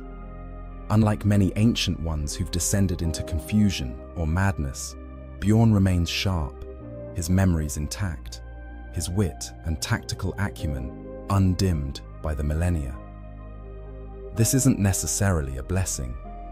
It means he can't hide behind the convenient excuse of forgetting. He remembers the Emperor clearly. He remembers the imperial truth clearly. He remembers all of it, which makes his silence about these topics a deliberate choice rather than a failure of recall. The Space Wolves wake Bjorn rarely, perhaps once per century under normal circumstances, more frequently in times of dire need. When he awakens, he's often bombarded with questions about the old days, requests for stories about Russ and the Emperor and the great battles of the past. Imagine the psychological toll of being valued primarily as a repository of historical information, a living encyclopedia, rather than a being with agency and will. Imagine knowing that much of what you could tell them would shatter their faith and serve no practical purpose beyond satisfying curiosity or puncturing myth. Is it any wonder that Bjorn has learned to carefully curate what he shares? There's also the factor of loyalty, not to the Emperor as he was, but to the Imperium as it is. Bjorn has fought for 10,000 years to defend the Imperium of man, whatever its flaws, whatever its corruption of original intent. He's killed heretics and Xenos beyond counting. He's watched the Imperium barely survive crisis after crisis through those millennia. He knows, with a warrior's practical wisdom, that the Imperium's religious fanaticism, however hypocritical relative to the Emperor's wishes, is part of what holds it together. The faith of the imperial cult provides cohesion, morale, and purpose to countless billions. Destroying that faith by revealing its fundamental contradiction with the Emperor's actual teachings and nature might cause more harm than good. This is the calculation Bjorn has made, consciously or unconsciously. Better to let the myths persist than to tear them down without anything to replace them. Better to remain silent about what the Emperor truly was than to destabilize an imperium that barely maintains itself against countless threats.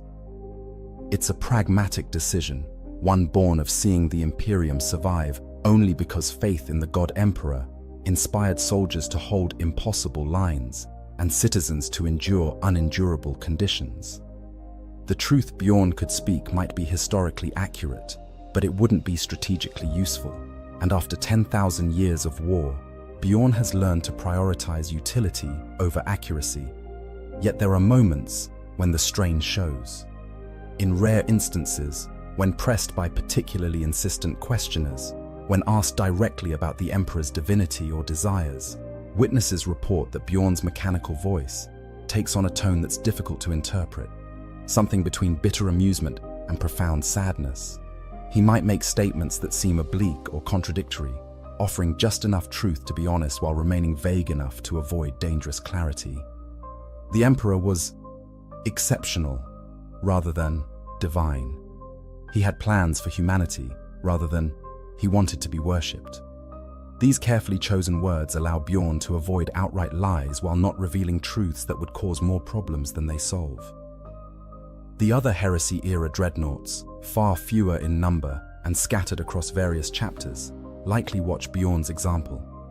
If even the eldest among them, the one with the most direct access to truth and the most authority to speak it, chooses careful silence on these matters, perhaps that silence is the wise course. Bjorn has become not just a living relic, but a model for how ancient dreadnoughts navigate the impossible contradiction of their existence, witnesses to a truth that their civilization has fundamentally rejected, yet still sworn to defend that civilization against all threats. In the depths of his rare conscious moments, when the neural connections hum and the millennia of memory press against his mind, Bjorn might wonder what the Emperor would think of what he's become. Would he rage at the worship offered in his name? Would he be disgusted by the imperial cult's existence? Or has his own state changed so fundamentally, sitting on the golden throne for 10,000 years, sustained by the sacrifice of countless psykers, worshipped by trillions, that perhaps he no longer objects to what he once found abhorrent? This is a question Bjorn can't answer, and perhaps doesn't want to. Better to remain silent, to let others believe what brings them comfort, and to continue serving as the last of Russ's company until finally, mercifully, his long watch can end. Ancient Rylana, a study in rejection and truth. If Bjorn represents pragmatic silence, born of political necessity and exhaustion, ancient Rylana of the Emperor's Children represents something different entirely. Silence born of absolute rejection, a refusal to engage with a reality he found fundamentally unacceptable. Rylana's story, though ending in the grim darkness of the 41st millennium, began in the glory days of the Great Crusade, when the Emperor's Children truly embodied their name, striving for perfection in all things as their Primarch Fulgrim led them to victory after victory. Rylana was ancient even before his interment in a Contemptor dreadnought. He'd fought alongside the Emperor during the Unification Wars, battled at Roma and Thule, when Terra was still being brought to compliance under the Master of Mankind's vision. He'd been granted the honor of bearing the Palatine Aquila, becoming one of the first warriors to wear that symbol when the Emperor bestowed it exclusively upon the 3rd Legion. Rylana knew the Emperor not as a distant legend or a religious icon, but as a commander he'd personally served under, a being he'd stood beside in battle. That connection to the Imperium's founder ran deeper than most could imagine. When the Horus heresy tore the galaxy apart, when Fulgrim fell to the corruption of Slaanesh and led his legion into damning excess, Rylana found himself betrayed in the most comprehensive way imaginable. His Primarch, the being he'd believed in, the exemplar of perfection he'd followed faithfully, had become a monster. Worse, Rylana was marked for death not by enemy action, but by his own Gene Father's decree, assigned to the first wave on Istvan III, precisely because his loyalty to the Emperor marked him as unreliable to the New Order. Fulgrim embraced. The virus bombing of Istvan III should have killed Rylana along with every other loyalist. Instead, the ancient dreadnought survived, trapped in the ruins of that betrayed world, damaged but still functional. While his brothers died around him, while the Coral City burned and the traitors claimed victory, Rylana descended into the depths beneath the Precentor's palace and vanished from the war. For 10,000 years, he remained there, alone on that dead world, with only his hatred and his memories for company. What sustained Rylana through 10 millennia of isolation? Not hope of rescue. He knew none would come to a world so thoroughly destroyed and quarantined. Not faith in the Emperor's divinity. Rylana had known the Emperor as a man, brilliant and powerful, but fundamentally material. And that understanding couldn't be retroactively transformed into worship. What kept Rylanor coherent when such isolation should have driven him into complete insanity was something far more focused. The singular purpose of rejecting Fulgrim's corruption, of maintaining his integrity until he could strike one final blow against the being who'd betrayed everything the Legion stood for.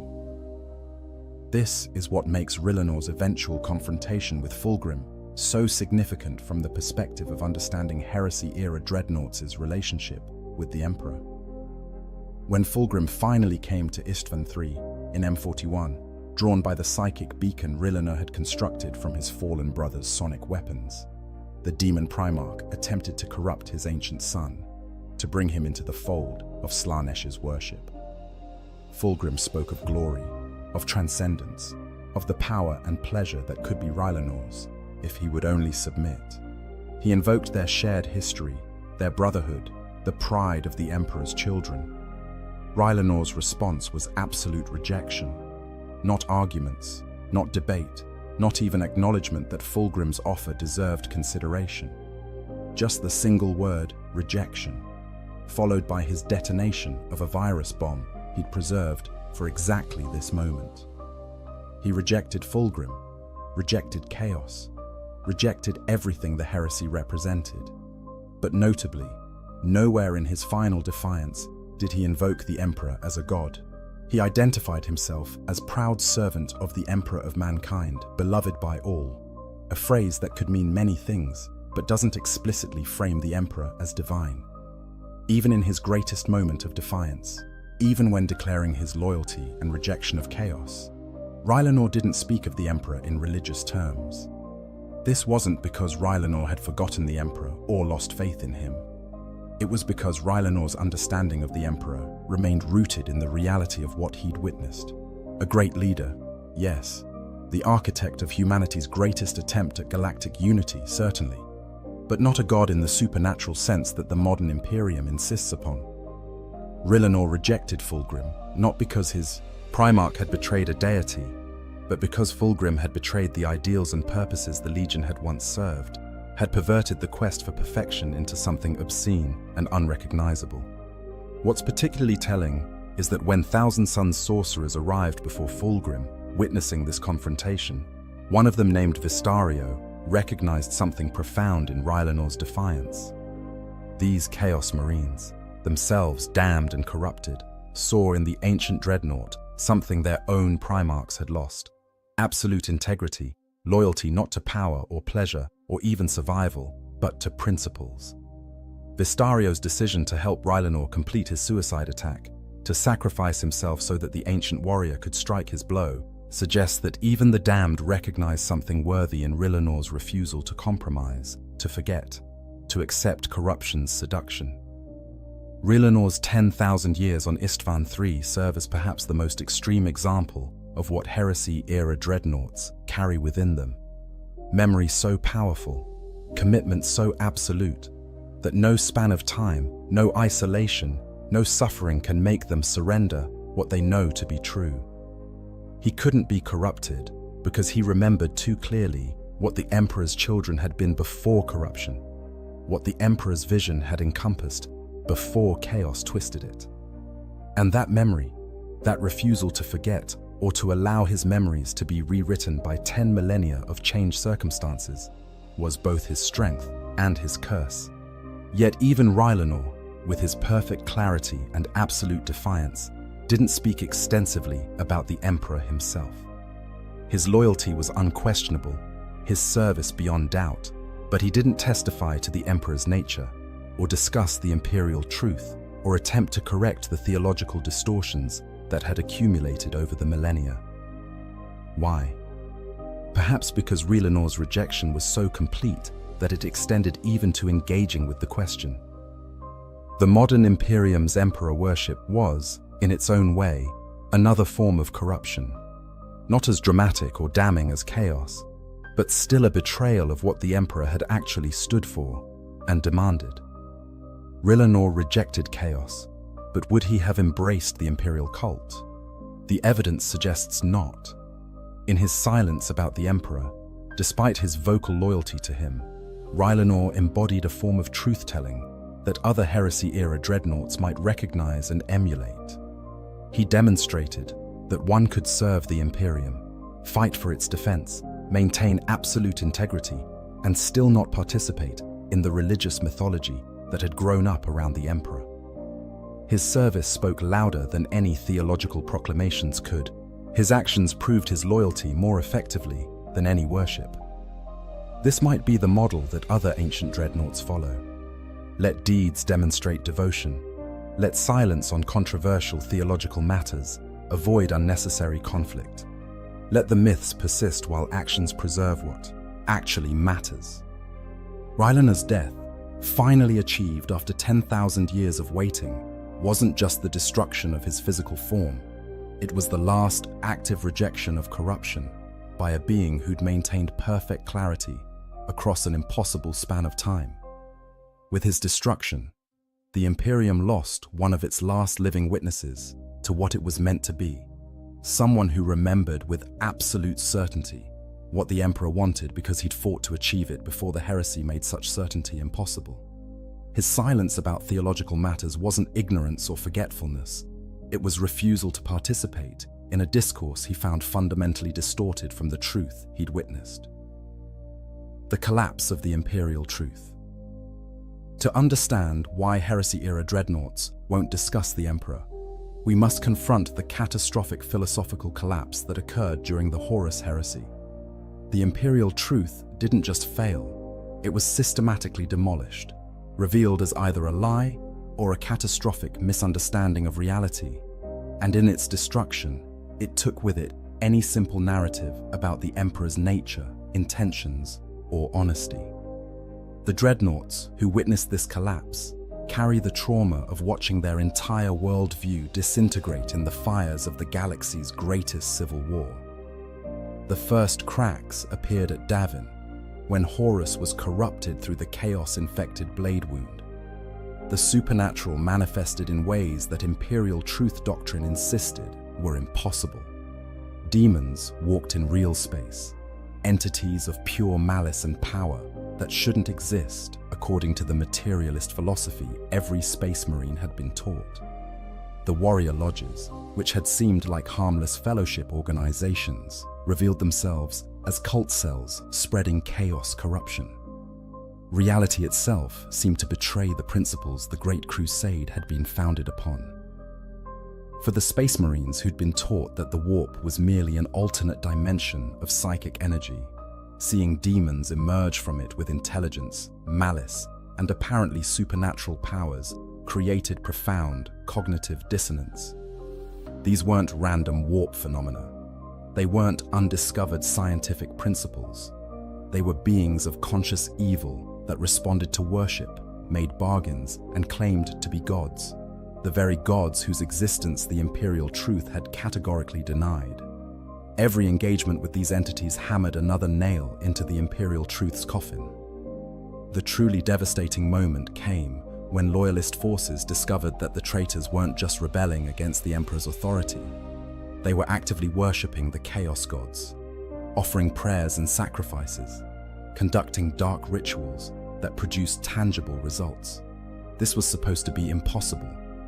Faith was supposed to be meaningless, superstition with no real power. Yet here were Space Marines, creatures of reason and scientific conditioning, engaging in religious practices and receiving blessings in return. Worse, those blessings worked. Demon possession enhanced warriors beyond their normal capabilities. Dark rituals could accomplish objectives that conventional warfare couldn't. The supernatural, denied for decades, revealed itself to be terrifyingly real. The Heresy-era dreadnoughts watched this unfold from the front lines. They fought demons that shouldn't exist. They witnessed brother Marines transformed by possession or mutation, their bodies warped by energies that the imperial truth claimed were myth. They saw entire planets fall, not to military conquest but to spiritual corruption. Populations turned to chaos worship through a combination of manipulation and genuine supernatural manifestation. Everything they'd been taught, everything they'd believed about the universe's fundamental nature, was demonstrably wrong. But if the imperial truth was false, What did that say about the emperor who'd proclaimed it? Three possibilities presented themselves, none of them comforting. First, the emperor didn't know the truth about the warp and chaos. He was genuinely ignorant of the supernatural's reality, despite his vast psychic powers. This seemed almost impossible, but if true, it meant the emperor was fallible, capable of catastrophic misunderstanding, perhaps not the omniscient guide humanity desperately needed. Second, the emperor knew but lied deliberately, crafting the imperial truth as a strategic deception meant to starve the chaos gods of worship. This was perhaps the most likely explanation, but it created its own problems. If the emperor lied about something so fundamental, what else had he lied about? Could his sons and warriors trust anything he'd told them? The entire relationship between the emperor and his space marines was built on trust, on the assumption that he guided them with complete honesty. If that foundation was false, what remained? Third, and most disturbing, perhaps the emperor's relationship with chaos was more complex than his sons understood. The creation of the Primarchs had involved warpcraft of the highest order. Had the emperor bargained with the very entities he then denied existed? If so, his hypocrisy was staggering, and the heresy itself might be seen as chaos, collecting on debts the emperor had incurred and never paid. This possibility was barely whispered, even among the loyalists, but it haunted those who'd seen enough to suspect the truth. The dreadnoughts who witnessed this weren't just dealing with tactical challenges or military setbacks. They were experiencing a complete epistemological crisis. The frameworks they'd used to understand reality had been destroyed. The being they trusted to guide them toward truth had been revealed as, at best, strategically dishonest. At worst, potentially in league with the very powers he'd forbidden his sons from acknowledging. And unlike regular space marines who could die in battle and escape this confusion, dreadnoughts would carry it forward through the millennia, unable to forget or resolve the contradictions. What made this psychological trauma worse was that the loyalists couldn't even discuss it openly. To question the imperial truth while fighting to preserve the emperor's imperium seemed dangerously close to the doubts that had allowed the traitors to fall. Loyalty demanded absolute trust, even when that trust had been demonstrably betrayed by dishonesty or error. The Space Marines who survived the heresy learned to compartmentalize, to separate what they'd witnessed from what they were supposed to believe, to maintain faith in the Emperor while privately harboring profound doubts about everything he'd taught them.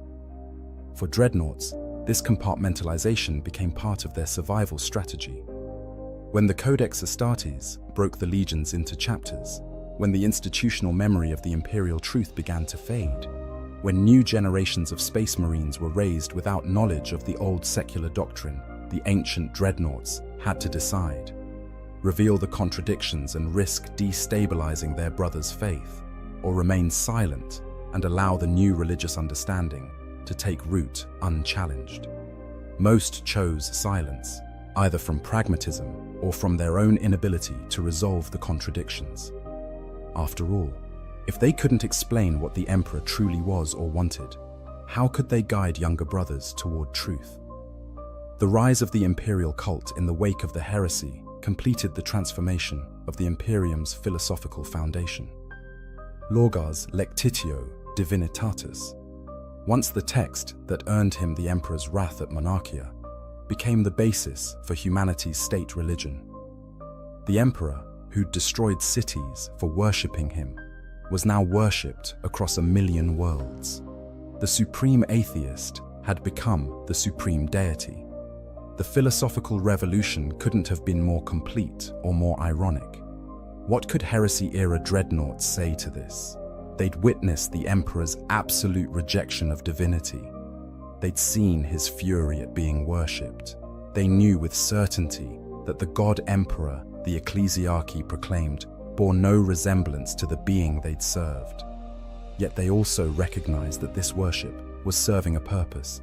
It unified the Imperium, provided hope in desperate times, inspired sacrifice and bravery in the face of horrors that reason alone couldn't steel minds against. The imperial truth had failed. Perhaps the imperial cult false as it was, succeeded precisely because it didn't pretend supernatural threats didn't exist. This terrible pragmatic calculation sits in the consciousness of every heresy-era dreadnought. They know the truth, but the truth is useless or actively harmful. The lie works, after a fashion, keeping the Imperium functional if not flourishing. Speaking truth to destroy the functional lie seems like betrayal of everything they fought for across millennia, so they remain silent, or they offer carefully vague answers, or they pretend to forget more than they actually have. It's not cowardice. It's a different kind of courage, the strength to carry contradictions without resolving them, to know truth while allowing lies to persist, because those lies serve the greater purpose of humanity's survival. The psychological weight of this burden, accumulated across 10,000 years, is perhaps why so many heresy-era dreadnoughts eventually welcome destruction in battle. There comes a point where carrying the cognitive dissonance becomes too heavy, where the gulf between what one knows and what one must allow others to believe grows too wide to bridge. Death, for these ancient warriors, isn't failure or shame. It's release from an impossible situation where all choices are compromises, and truth itself has become a weapon too dangerous to deploy. The political dangers of truth.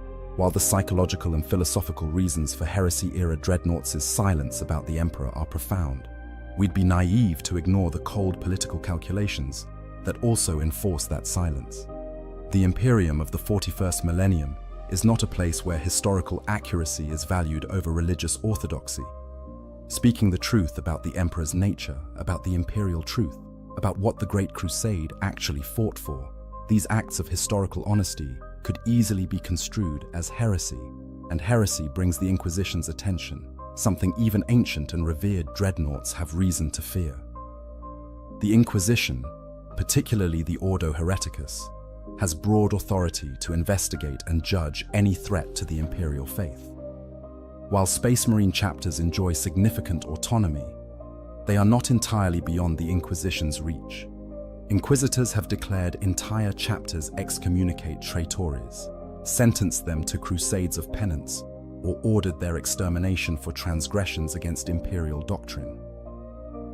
An ancient dreadnought's testimony that the Emperor explicitly rejected divinity and would be horrified by the imperial cult could easily be interpreted as blasphemy against the God Emperor, grounds for the most severe sanction. The ancient dreadnoughts aren't ignorant of this danger. They've witnessed the evolution of imperial governance over millennia, seen the Inquisition grow from its humble origins during the heresy into the vast, terrifying organization it is in M41. They've watched as historical truth became increasingly subordinate to religious narrative, as records were corrected to align with orthodox belief, as dissenting voices were silenced with extreme prejudice. They understand that their ancient status provides some protection, but that protection isn't absolute, especially if their testimony threatens the very foundations of imperial faith. Consider the practical implications. If a heresy-era dreadnought were to speak openly about the Emperor's atheism and his condemnation of worship, such testimony, from a source that couldn't be easily dismissed as unreliable, would create a crisis throughout the Imperium. The ecclesiarchy would face challenges to its authority. The faith that motivates countless soldiers and citizens might waver. Doubt would spread like virus through the imperial hierarchy. The Inquisition, faced with this existential threat to the imperial cult, would have no choice but to suppress the source of that doubt by any means necessary. The dreadnought in question might find themselves declared corrupted, their memory banks judged unreliable or tainted by the warp. Their chapter might be pressured to retire them, disconnecting their sarcophagus from its chassis and placing them in permanent stasis out of respect for their service. In extreme cases, the Inquisition might order their complete destruction, citing the necessity of preventing heretical corruption from spreading. Even the most ancient and honored warrior can be unmade if they become a threat to the institutions that hold the Imperium together. Perhaps even more concerning from the dreadnought's perspective, is what speaking the truth might do to their own chapter.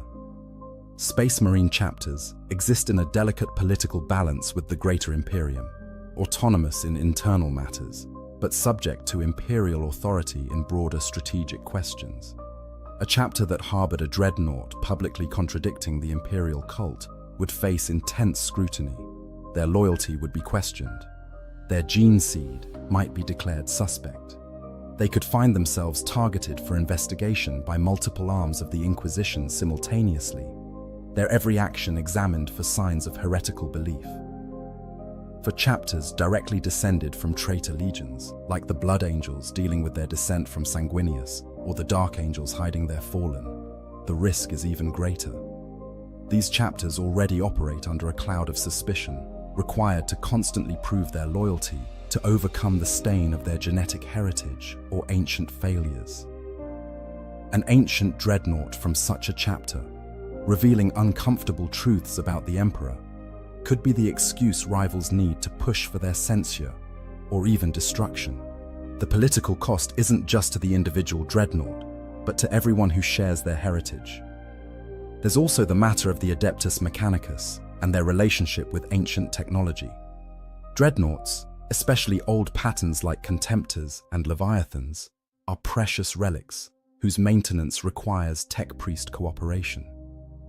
If a dreadnought became politically inconvenient, the Mechanicus might find that spare parts become mysteriously unavailable, that routine maintenance encounters unexpected complications, that the sacred oils and unguents necessary for the machine's proper function simply can't be spared. While the Mechanicus officially serves the Emperor rather than the ecclesiarchy, they're not immune to political pressure, and the loss of their support could effectively end a dreadnought's operational lifespan. The ancient dreadnoughts have learned these lessons through observation over millennia. They've seen what happens to those who speak inconvenient truths. They've watched as the Imperium's tolerance for deviation from orthodoxy has narrowed with each passing century. They've observed the fate of chapters, individuals, and even entire worlds that challenged established doctrine. These observations have taught them that silence isn't cowardice. It's survival strategy, both for themselves and for the chapters they serve.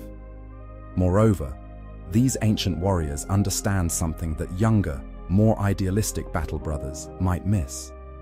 The truth they could tell wouldn't actually help anyone. Yes, they could testify that the Emperor rejected divinity, but what practical good would come from revealing this? The Imperial cult isn't going to disappear because one dreadnought contradicts it. The ecclesiarchy has too much power, too many resources, too deep a cultural foothold to be dislodged by historical testimony. All that speaking the truth would accomplish is creating conflict, doubt, and potentially schism within the Imperium at a time when unity, however based on falsehood, is all that keeps humanity from being devoured by its countless enemies. This utilitarian calculation, that maintaining the useful lie is better than promoting the useless truth, represents a profound compromise for warriors who've been trained since their recruitment to value honor and honesty. But 10,000 years teaches flexibility, and the alternative to compromise is either irrelevance or destruction. The ancient dreadnoughts have learned to live with this compromise, or at least to exist with it, bearing the weight of truth that must remain unspoken, because speaking it would cause more harm than the continued lie. There's also a generational divide at play. The heresy-era dreadnoughts existed in a different universe, philosophically speaking, than the modern Space Marines. The current generation knows only the Imperium of religious devotion, of the God Emperor and his divine will. They've never experienced the secular rationalism of the imperial truth. Trying to explain the Great Crusade's actual ideology to them would be like trying to describe colors to someone who's never seen. The conceptual framework doesn't exist in their experience to understand what they're being told. This makes speaking the truth not just dangerous, but potentially meaningless. The audience lacks the context to even comprehend what's being shared. So the ancient dreadnoughts calculate, consciously or unconsciously, that discretion serves everyone better than disclosure. They provide tactical advice, share battle strategies from ancient wars, tell stories about the prowess of various legions and heroes, all useful information that doesn't challenge the religious foundations of the modern imperium. They dance around the board, dangerous truths, offering vague statements when pressed, maintaining a strategic ambiguity that protects both themselves and the faith of their younger brothers. This pragmatic silence represents a kind of wisdom, hard-won through millennia of observation and survival. The truth is not always liberating.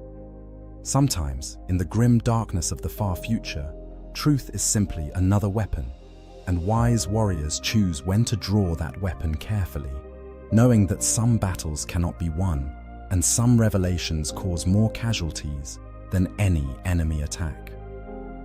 The Heresy-era dreadnoughts have learned this lesson well, and their silence on the subject of the Emperor is the culmination of 10,000 years of hard-earned political understanding. Comparing Heresy-era loyalist and traitor dreadnoughts, to fully understand why loyalist Heresy-era dreadnoughts maintain their silence about the Emperor, it's illuminating to examine what happened to their counterparts who sided with Horus and fled into the Eye of Terror. The contrast between loyalist and traitor dreadnoughts reveals that silence isn't universal among the ancient ones. Some speak freely, and their fate demonstrates why silence is the wiser choice for those who remain true to the Imperium. Traitor dreadnoughts, particularly those who became Chaos dreadnoughts or devolved into Hellbrutes, face a fundamentally different existence than their loyalist counterparts. In the Eye of Terror and other warp-tainted regions, time flows strangely, and the corruption of chaos seeps into everything, including the sacred machines that house wounded warriors. Where loyalist chapters carefully maintain stasis systems to preserve their dreadnoughts between battles, chaos forces lack such technology or discipline. The ancient warriors of the traitor legions remain conscious for far longer periods, and that consciousness, exposed to the warp's malign influence, deteriorates rapidly. The transformation into a Hellbrute is particularly horrifying. Unlike the reverent interment of loyalist dreadnoughts, where dying heroes are granted the honor of continued service, Chaos forces use dreadnought sarcophagi as punishment or as a way to dispose of inconvenient subordinates. The implantation process is deliberately traumatic, involving warp energies and demonic influences that fuse flesh with metal in ways that transcend mere mechanical integration. The warrior's body doesn't just interface with the machine, it merges with it, becoming inseparable, a grotesque hybrid of meat and metal that lives in constant agony. Hellbrutes and chaos. Dreadnoughts frequently speak about the past, but their testimony is unreliable at best, insane, raving at worst. They remember the heresy, remember the Emperor, but their memories are filtered through millennia of exposure to chaos corruption. A Hellbrute might describe the Emperor as a tyrant who deserved betrayal, or as a weak fool whose naivety enabled Horus's justified rebellion, or as any number of things that reflect chaos's distortions rather than historical accuracy. Their truth has been warped beyond recognition, making them unreliable witnesses to the very events they survived. Moreover, Chaos Dreadnoughts pay a terrible price for their continued existence and whatever they say. Where Loyalist Dreadnoughts sleep between battles, Chaos Dreadnoughts are often chained and restrained, kept barely conscious to prevent them from rampaging against their own forces. The madness that afflicts them makes them dangerous to everyone around them. When they're deployed to battle, they're unleashed like feral beasts, attacking anything in their path with equal fury, whether it's enemy or ally.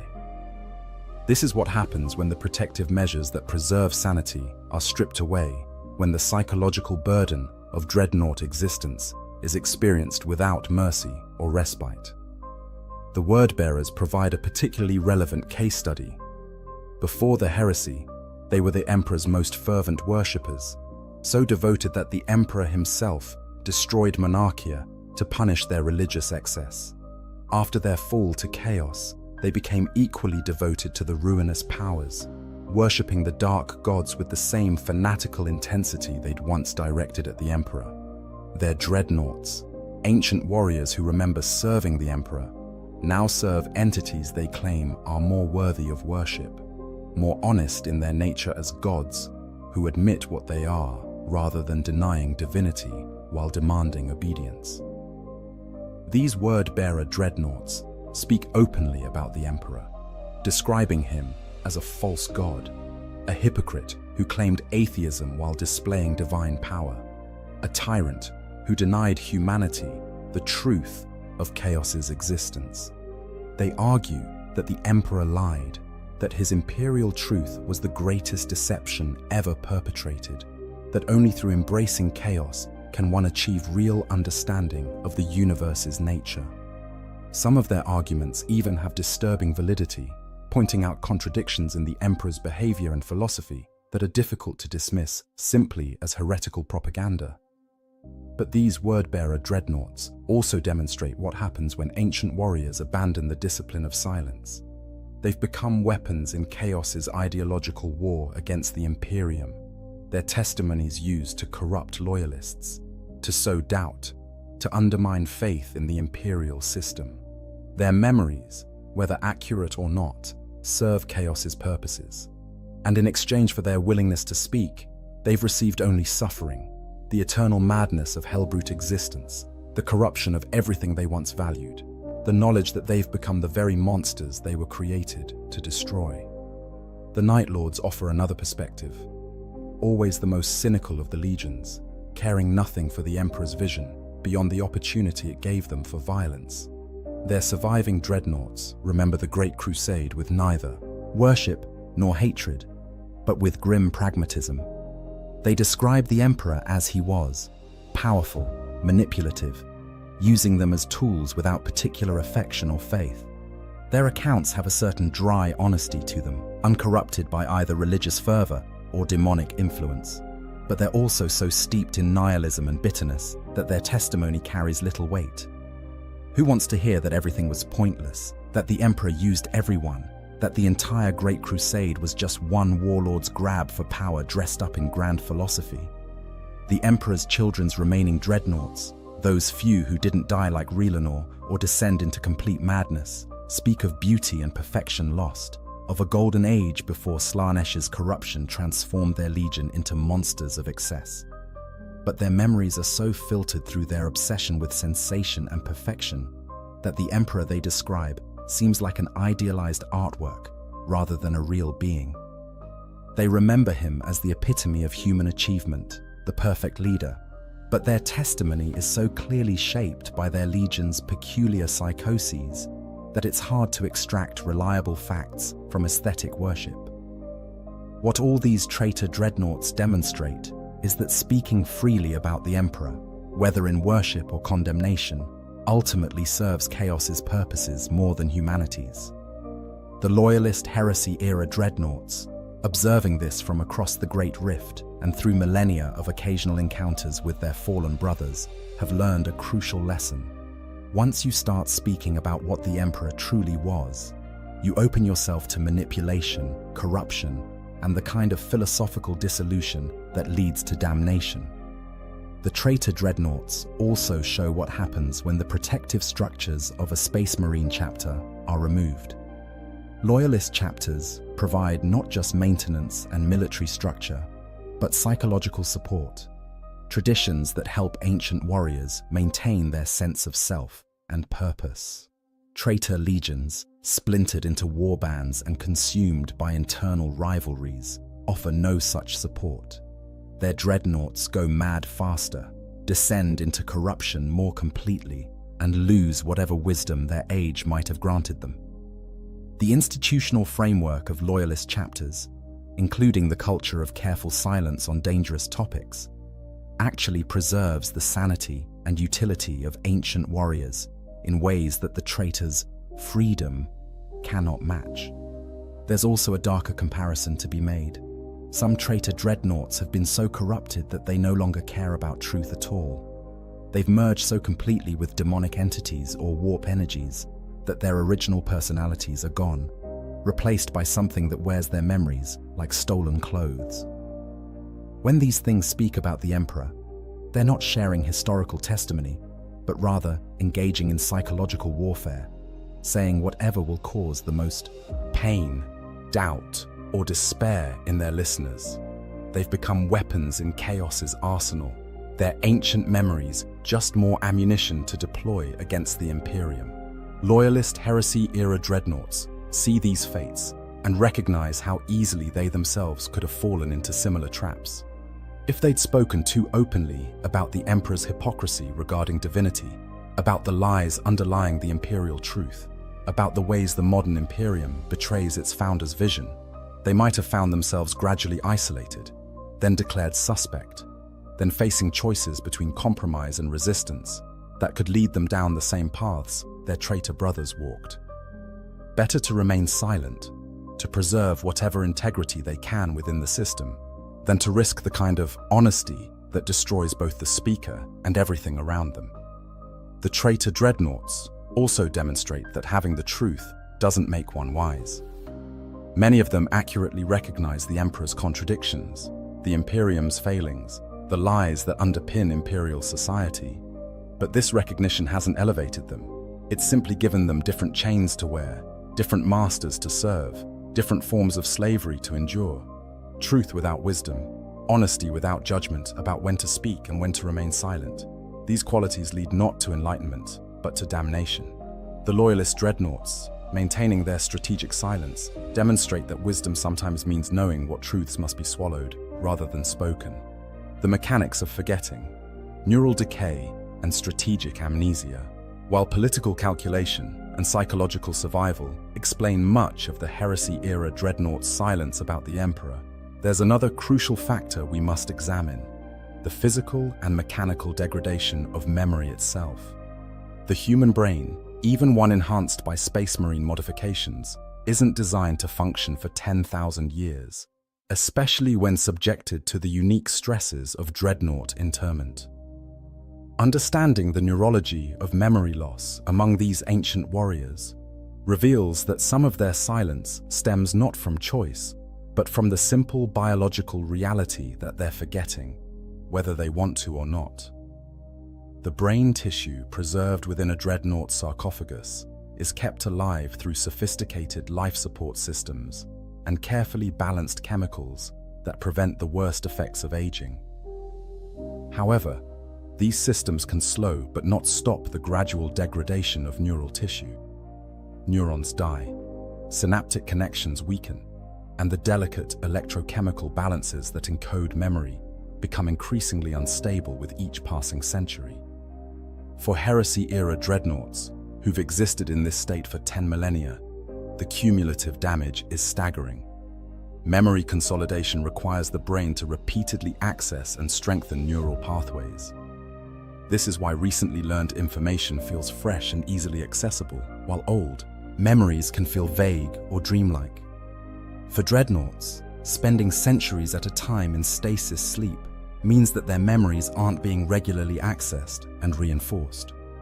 The neural pathways encoding those memories weaken from disuse, and when the dreadnought finally awakens, they find that entire swaths of their past have become uncertain or disappeared entirely.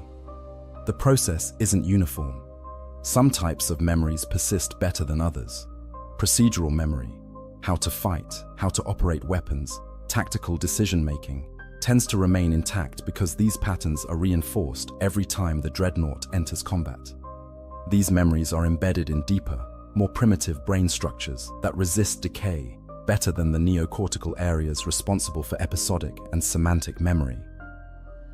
But the specific context, the emotional details, the exact words someone spoke, these higher-order memories are far more fragile. For ancient dreadnoughts trying to remember interactions with the Emperor, this creates a peculiar problem. They might clearly remember the tactical situation, the battle objectives, the terrain they fought over, but the Emperor's specific words, the nuances of his expression, the subtle meanings behind his commands, these details blur with time. Was it the Emperor who gave that particular order, or was it Rogel Dawn? Did that conversation happen during the Ulanor Crusade or earlier? Did the Emperor explicitly reject worship in that moment, or is that memory conflated with 100 other similar instances? The extended neural interface required to operate a dreadnought compounds these problems. The constant connection to mechanical systems, the translation of thought into machine command, creates what tech marines call interface drift, a gradual alteration in how the brain processes information. Over centuries, the dreadnought's consciousness begins to function more like a machine's logic processor and less like organic cognition. Memory becomes more database-like, indexed and catalogued but stripped of emotional context. The ancient warriors remember facts but lose the feelings, understand events but forget what it felt like to experience them. This is particularly devastating for memories of the Emperor, because so much of his impact came not just from what he said, but from how he made people feel. The Emperor's presence was overwhelming, his psychic power radiating an aura that affected everyone near him. Space Marines describe standing in his presence as feeling simultaneously terrified and exalted, small and yet part of something immeasurably greater. These emotional aspects of memory are exactly what dreadnought existence erodes first. The ancient ones might remember being with the Emperor, but not what that experience truly meant. There's also evidence of strategic amnesia, the brain's self-protective mechanism of suppressing traumatic or deeply disturbing memories. For dreadnoughts who witnessed the worst of the heresy, who watched brother Marines fall to chaos or kill each other over ideological differences that now seem almost quaint, the mind may actively work to bury those memories. This isn't conscious choice, but rather neurological protection against the psychological damage that comes from constantly reliving trauma. The brain essentially decides that certain memories are too dangerous to access and walls them off. Memories of the Emperor, particularly those that would create cognitive dissonance with the modern Imperium's religious orthodoxy, might fall into this category.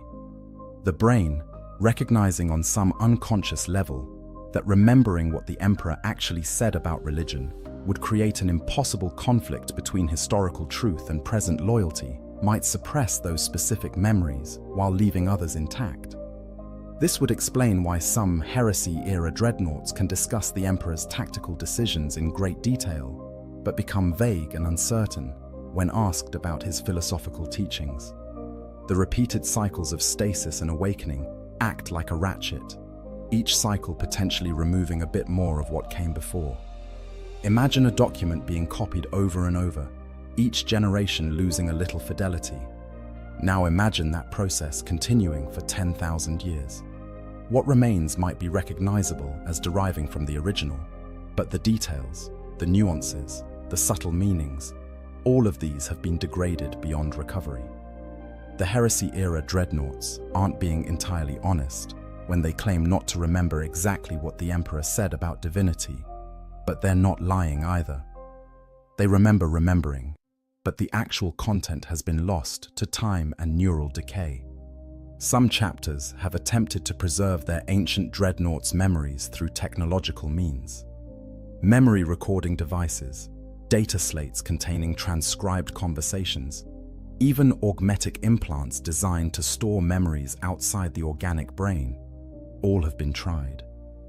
But these solutions create their own problems.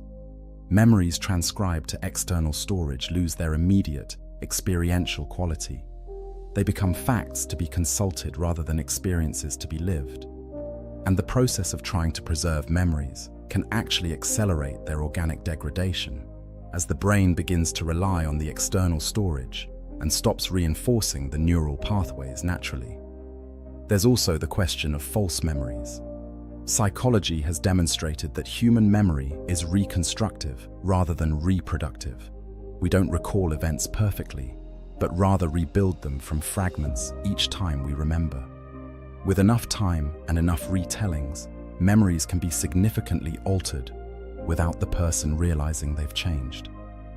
For dreadnoughts who've been awakened hundreds of times over millennia, who've told and retold their stories to countless listeners, the original memories may have been completely replaced by the reconstructed versions, which themselves have been shaped by the expectations and questions of their audiences. This is particularly relevant for memories of the Emperor.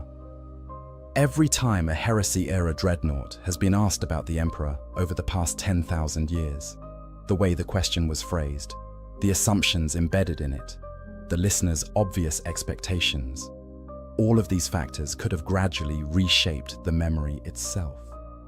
If every interrogator assumes the Emperor was divine and phrases their questions accordingly, the dreadnought's memory might reconstruct itself to align with those expectations, not through deliberate deception, but through the natural plasticity of memory over time. The Mechanicus recognizes these issues and has developed protocols for preserving dreadnought memory. Regular maintenance includes careful chemical balancing to support neural health, periodic memory exercises, where the dreadnought is awakened briefly to reinforce critical neural pathways, and meticulous record-keeping to cross-reference the dreadnought's accounts with historical records. But even these efforts can't fully prevent the gradual degradation, and the oldest dreadnoughts exist in a twilight state where they're no longer sure which of their memories are real and which are reconstructions, or even hallucinations. For heresy-era dreadnoughts, this degradation might be a mercy as much as a curse. The clearer their memories of the Emperor and the Great Crusade, the greater the cognitive dissonance they must manage between what was and what is. Those who've genuinely forgotten the details can serve the modern Imperium without that psychological burden. Those whose memories have been reconstructed to align with modern orthodox beliefs may suffer less from the contradictions. And those few who remember clearly but claim not to have the perfect excuse for their silence. After all, who can blame them for forgetting after 10,000 years? This creates a fascinating dynamic where the ancient dreadnought's actual memory state becomes almost impossible to determine from outside. They claim vagueness about the Emperor's words, but are they genuinely uncertain due to neural decay, strategically vague for political reasons, or simply protecting themselves psychologically from truths they'd rather not confront? Perhaps even they don't know the answer. The multiple factors, biological decay, strategic calculation, psychological protection, and simple fatigue, blending together into a silence that serves all purposes at once. The living witness to contradiction. Perhaps the most profound reason why heresy-era dreadnoughts remain silent about the Emperor isn't political calculation, psychological trauma, or even memory decay, but rather the fundamental impossibility of reconciling what they witnessed with what the Imperium has become. These ancient warriors are living contradictions, beings whose very existence challenges the foundational myths of the civilization they've spent 10 millennia defending. Their silence is less a choice than an acknowledgement that some truths are simply too large, too incompatible with present reality to be spoken aloud. Consider what these dreadnoughts embody. They are warriors who swore oaths to a secular crusade that denied the existence of gods. They served an emperor who destroyed cities for worshipping him. They fought to spread the imperial truth, which positioned superstition and faith as humanity's enemies. Yet now, they defend an imperium where the emperor is worshipped by trillions, where the ecclesiarchy wields immense power, where faith is considered humanity's greatest bulwark against chaos. The contradiction isn't just historical, it's existential, woven into the very fabric of their being. How does one serve loyally while knowing that service validates everything one originally fought to destroy? How does one defend an institution built on the ruins and reversal of the principles one swore to uphold? These aren't rhetorical questions for heresy-era dreadnoughts. They're lived experiences, contradictions they must navigate every time they awaken to fight for the Imperium. And the only way to manage such contradictions without going mad is to simply refuse to discuss them, to bracket off the parts of their past that can't be integrated with their present. The Emperor himself, in his current state, represents the ultimate contradiction. The being who most vehemently rejected divinity now sits upon the golden throne, sustained by the sacrifice of 1,000 psykers daily, manifesting what can only be described as divine intervention through the Astronomicon, through his supposed protection of humanity, through the faith miracles attributed to him. Has he changed? Can a being in such a state still be considered the same person who led the Great Crusade? Or has 10,000 years of worship and psychic sacrifice transformed him into something that resembles what he once denied? These are questions the heresy-era dreadnoughts can't answer. They knew the Emperor as he was, but they have no access to what he is now. They can't ask him whether he's accepted the worship or still rejects it. They can't know if the miracles attributed to him are genuine divine intervention, or simply the inevitable consequences of trillions of humans directing their psychic energy toward a single focal point. The emperor who destroyed Monarchia for worshipping him might be appalled at the ecclesiarchy, or he might have changed his position after 10 millennia of fighting chaos through the very faith he once condemned. Without knowing, the dreadnoughts can't speak with confidence about whether modern worship aligns with or betrays his will. What makes this particularly maddening for the ancient warriors is that they can see arguments for both sides. On one hand, the imperial cult is everything the emperor claimed to oppose: superstition, blind faith, worship of a god figure, the very religious, thinking he waged a crusade to eliminate. On the other hand, the faith in the god emperor provides exactly what the imperial truth couldn't: a psychological and spiritual defense against chaos's corruption, a source of unity and morale that secular rationalism failed to generate, a framework for understanding the supernatural horrors of the 41st millennium without succumbing to them. Perhaps the most disturbing realization for these ancient dreadnoughts is that the emperor might have been wrong. His grand vision of a secular, rational imperium, united under scientific materialism, demonstrably failed. The imperial truth couldn't prevent the heresy, couldn't prepare warriors to face the reality of chaos, couldn't provide the psychological bulwarks that faith in something greater actually does provide.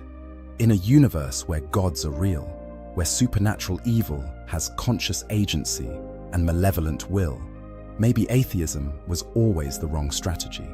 Maybe humanity needed faith all along, and the emperor's militant secularism was his greatest mistake.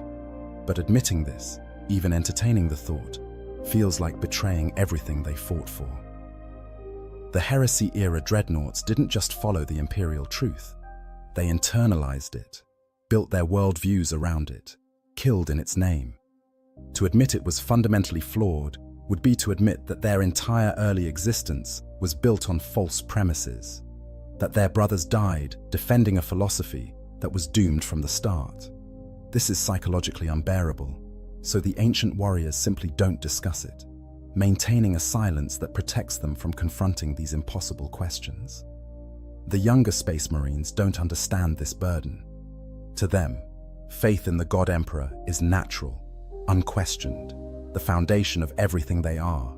They can't conceive of a time when the Emperor walked among men and commanded that he not be worshipped.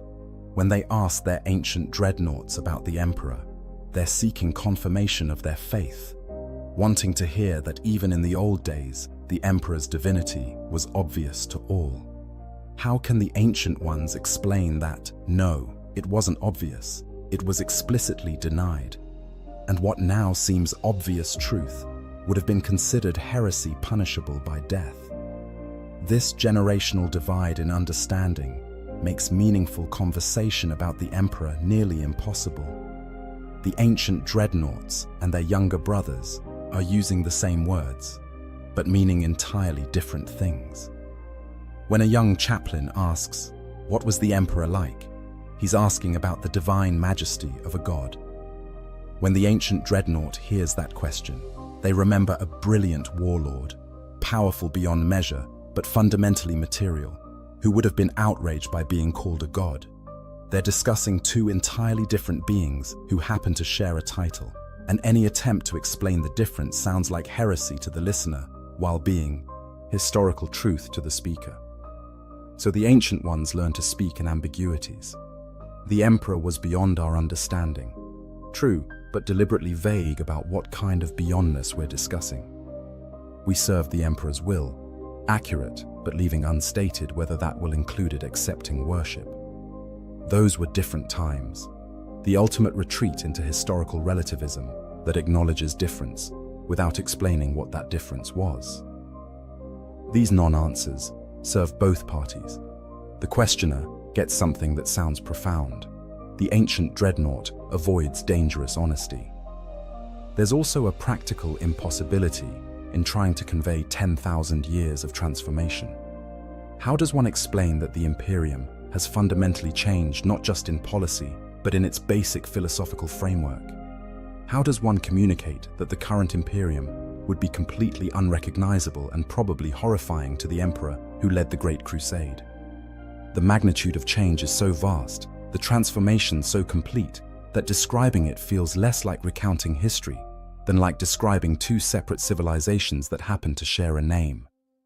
The Heresy-era dreadnoughts have watched this transformation happen gradually, awakening every few decades or centuries to find the Imperium slightly more religious, slightly less rational, slightly further from what it was meant to be. Each individual shift was small enough to rationalize, to accept as necessary adaptation to circumstances. But the cumulative effect, viewed from the perspective of knowing both the beginning and the current state, is staggering. They've witnessed what could fairly be described as the death of one civilization and the birth of another, entirely different one, wearing its corpse like a mask. This makes them tragic figures in the truest sense, beings who know a truth that's irrelevant to present circumstances, who carry memories that have no practical use except to cause pain and doubt. Their historical knowledge is vast, but it's knowledge of a dead world, a dead ideology, a vision that failed so completely that its very opposite has taken its place. What good does it do to speak of what was when what is has proven more durable, when truth is less useful than the lies that have replaced it? The mercy of silence and burden of witness. As we approach the end of this examination, we must confront perhaps the most tragic aspect of the Heresy-era dreadnoughts' silence about the Emperor. It's not just self-protection or political calculation, but a kind of mercy they extend to their younger brothers and to the Imperium itself. These ancient warriors have come to understand, through millennia of bitter experience, that some truths don't liberate but rather destroy, and that protecting others from such truths might be the greatest service they can still provide. Imagine being a young space marine, raised in the modern Imperium, indoctrinated from childhood that the God Emperor watches over humanity and that faith in him provides protection against chaos. Your entire sense of purpose, your understanding of why you fight and die, is built upon this foundation of faith. Now imagine an ancient dreadnought, a living relic you've been taught to revere, telling you that everything you believe is based on a lie, that the Emperor you worship as divine explicitly rejected worship, that the faith you've been taught is humanity's shield, is the opposite of everything he wanted, that your entire religious framework would horrify the being you claim to serve. What would this revelation do to you? In the best case, it might create doubt that weakens your combat effectiveness or makes you vulnerable to chaos's whispers. In the worst case, it could shatter your faith entirely, leaving you psychologically defenseless against corruption or simply unable to find meaning in the brutal reality of the 41st millennium. The ancient dreadnoughts understand this danger. They know that truth without context, delivered to minds unprepared for it, causes more damage than lies that provide structure and purpose. This represents a profound philosophical evolution for warriors who were trained to value honesty and honor above almost all else. The Great Crusade-era Space Marines were taught that truth was a weapon against ignorance, that revealing falsehood was always righteous. But 10,000 years has taught the survivors a harder lesson. Sometimes lies serve better than truth. Sometimes deception protects where honesty wounds. Sometimes the duty to those you serve includes protecting them from knowledge they're better off not possessing. The mercy extends not just to individuals, but to the Imperium as a whole. The modern Imperium survives through a delicate balance of faith, fear, and ignorance. Its citizens endure lives of grinding toil, partly because they believe their suffering serves divine purpose, that the God Emperor watches and values their sacrifice. Strip away that belief. Reveal that the Emperor they worship wanted no such worship, and you risk undermining one of the few psychological supports keeping humanity's vast, decrepit civilization from collapsing entirely. The heresy-era dreadnoughts understand that their silence isn't just about protecting themselves. It's about protecting a system that, however corrupt or contradictory to original intent, is all that stands between humanity and extinction. Yet, this mercy comes at enormous personal cost. The ancient warriors must carry their truths alone, unable to share them, unable to find others who understand the full weight of what they know. They're witness to history's greatest irony, that the Emperor's most vehement atheism transformed into the Imperium's most fervent theism, and they must bear witness in silence. This isolation is perhaps the cruelest aspect of their existence, worse even than the physical horror of dreadnought interment, because it denies them the basic human need to be understood by others. Some of these ancient dreadnoughts might welcome destruction in battle, partly because it would end this isolation. Death means no longer carrying truths that can't be shared, no longer maintaining the exhausting performance of pretending the past aligns with the present. It means release from the burden of being a living contradiction, of embodying the Imperium's betrayal of its founding principles, while simultaneously defending that Imperium against all threats. There's a certain peace in the prospect of finally letting go, of allowing the last witnesses to uncomfortable truths to fade away so that the simpler, more useful myths can reign unchallenged. But until that release comes, the ancient dreadnoughts continue their vigil. They awaken when called, fight when needed, offer counsel when asked, and carefully, strategically, maintain their silence on the one subject that matters most. They've become guardians not just of their chapters, but of a necessary ignorance, protectors not just against external enemies, but against historical truths that would cause more damage than any Xenos invasion or Chaos incursion. Their silence is their final service to an Imperium that no longer resembles what they fought to create. It's a service rendered without recognition, because acknowledging what they protect others from would defeat the purpose of that protection. The greatest heroes of the heresy era served the Imperium not by sharing their wisdom, but by withholding it, not by revealing truth, but by maintaining useful fictions, not by educating their brothers, but by allowing them to remain in comfortable ignorance. This makes them perhaps the most tragic figures in all of the Imperium, beings whose greatest gift is the silence they maintain, whose deepest loyalty is expressed through what they refuse to say, whose ultimate sacrifice isn't dying for the Emperor, but remaining alive and silent so that others can believe what they need to believe. They carry the weight of truth so that others don't have to, bear witness to history so that others can focus on survival, remember what was so that others can embrace what is without the psychological burden of understanding the transformation. In the end, the question, why won't heresy-era dreadnoughts talk about the Emperor, reveals itself to be not a simple historical curiosity, but a window into the deepest contradictions and compromises that define the Imperium itself. These ancient warriors are silent because speaking would serve no purpose except to cause pain, because truth has become dangerous, because mercy sometimes requires deception, and because the Imperium they defend has become so fundamentally different from the one they fought to create that honest testimony would be indistinguishable from heresy. Their silence is their burden and their gift. They remember so that others can forget.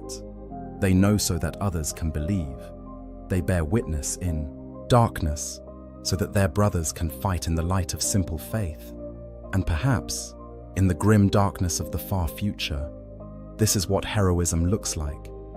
Not grand gestures or glorious deeds, but the quiet strength to carry impossible truths alone, to serve an ideal long dead by defending a reality that betrays it, to remain loyal to a dream by protecting those who've forgotten it ever existed. The Heresy-era dreadnoughts won't talk about the Emperor because they love the Imperium too much to destroy it with truth, because they've learned that some lies serve better than honesty, because they understand that faith, even faith built on historical falsehood, provides something that the Emperor's cold rationalism never could. Their silence is the sound of wisdom earned through 10,000 years of suffering, the last service of warriors who've outlived their own age and now exist only to protect an age they barely recognize from knowledge it cannot bear. If you enjoyed this deep dive into the psychology and tragedy of the Imperium's most ancient warriors, please like and subscribe to the channel. There are countless more stories in the grim darkness of the far future, and each one reveals another layer of the complex, contradictory, and endlessly fascinating civilization that fights to survive in the 41st millennium.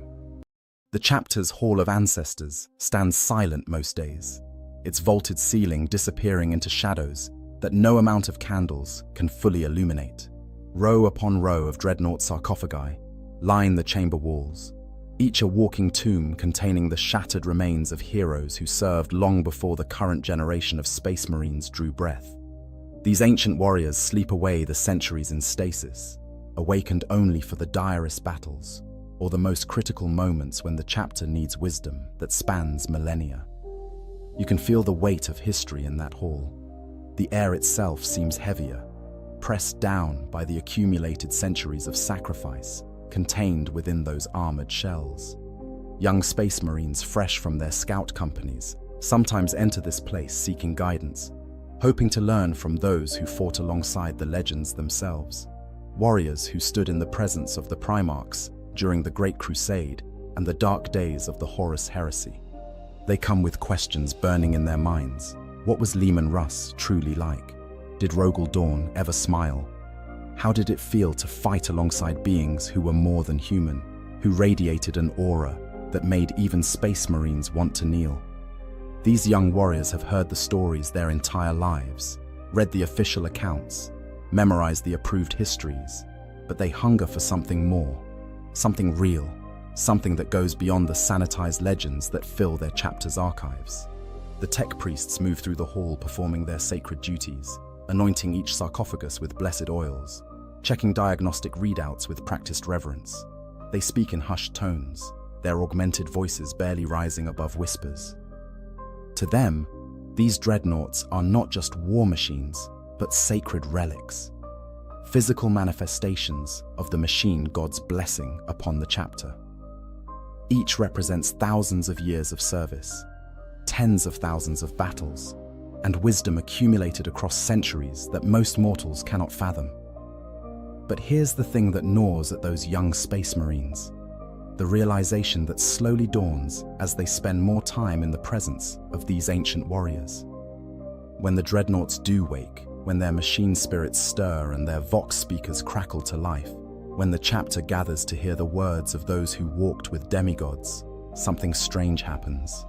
The ancients speak of tactics and strategy. They recount battle plans and enemy dispositions. They offer wisdom on siege warfare and void combat, on how to break an orc warband or outmaneuver an Eldar raiding party.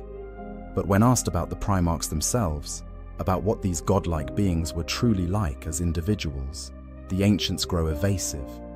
Their answers become vague, couched in formal language and official doctrine. They speak of the Primarchs' tactical genius, their physical prowess, their unwavering loyalty to the Emperor.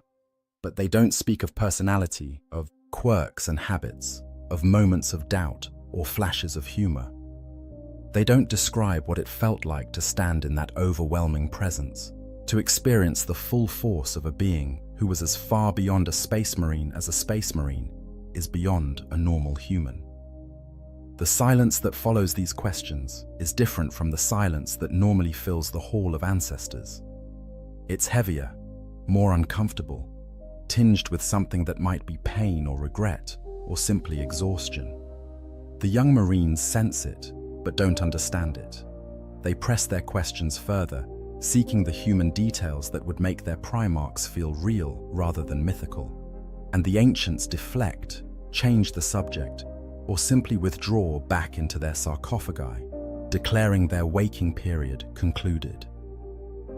This pattern repeats across every chapter that maintains ancient dreadnoughts who served during the Heresy era.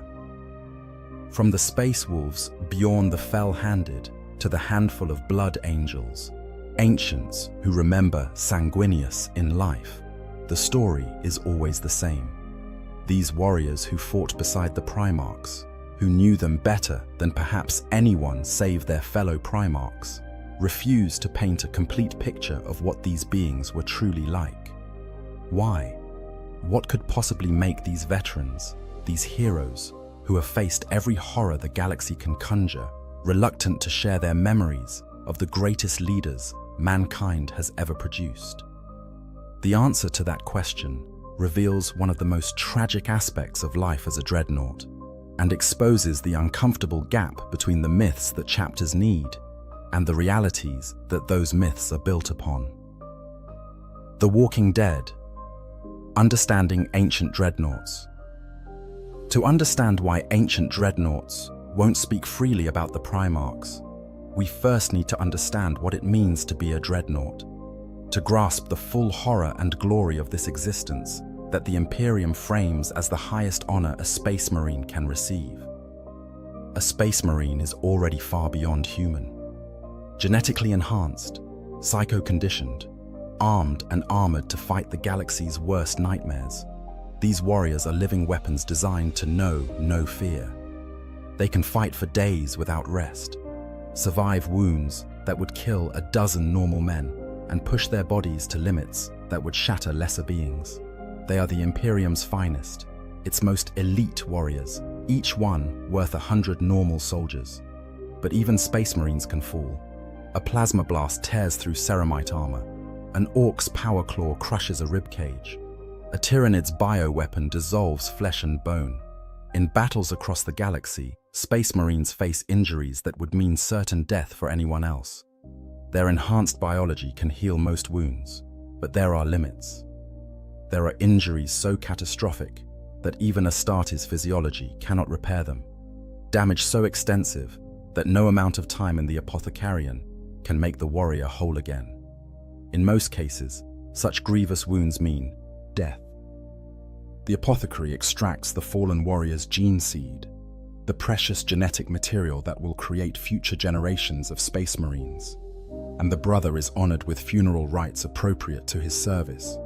His name is added to the chapter's rolls of honor, his deeds recorded for future generations to remember and emulate.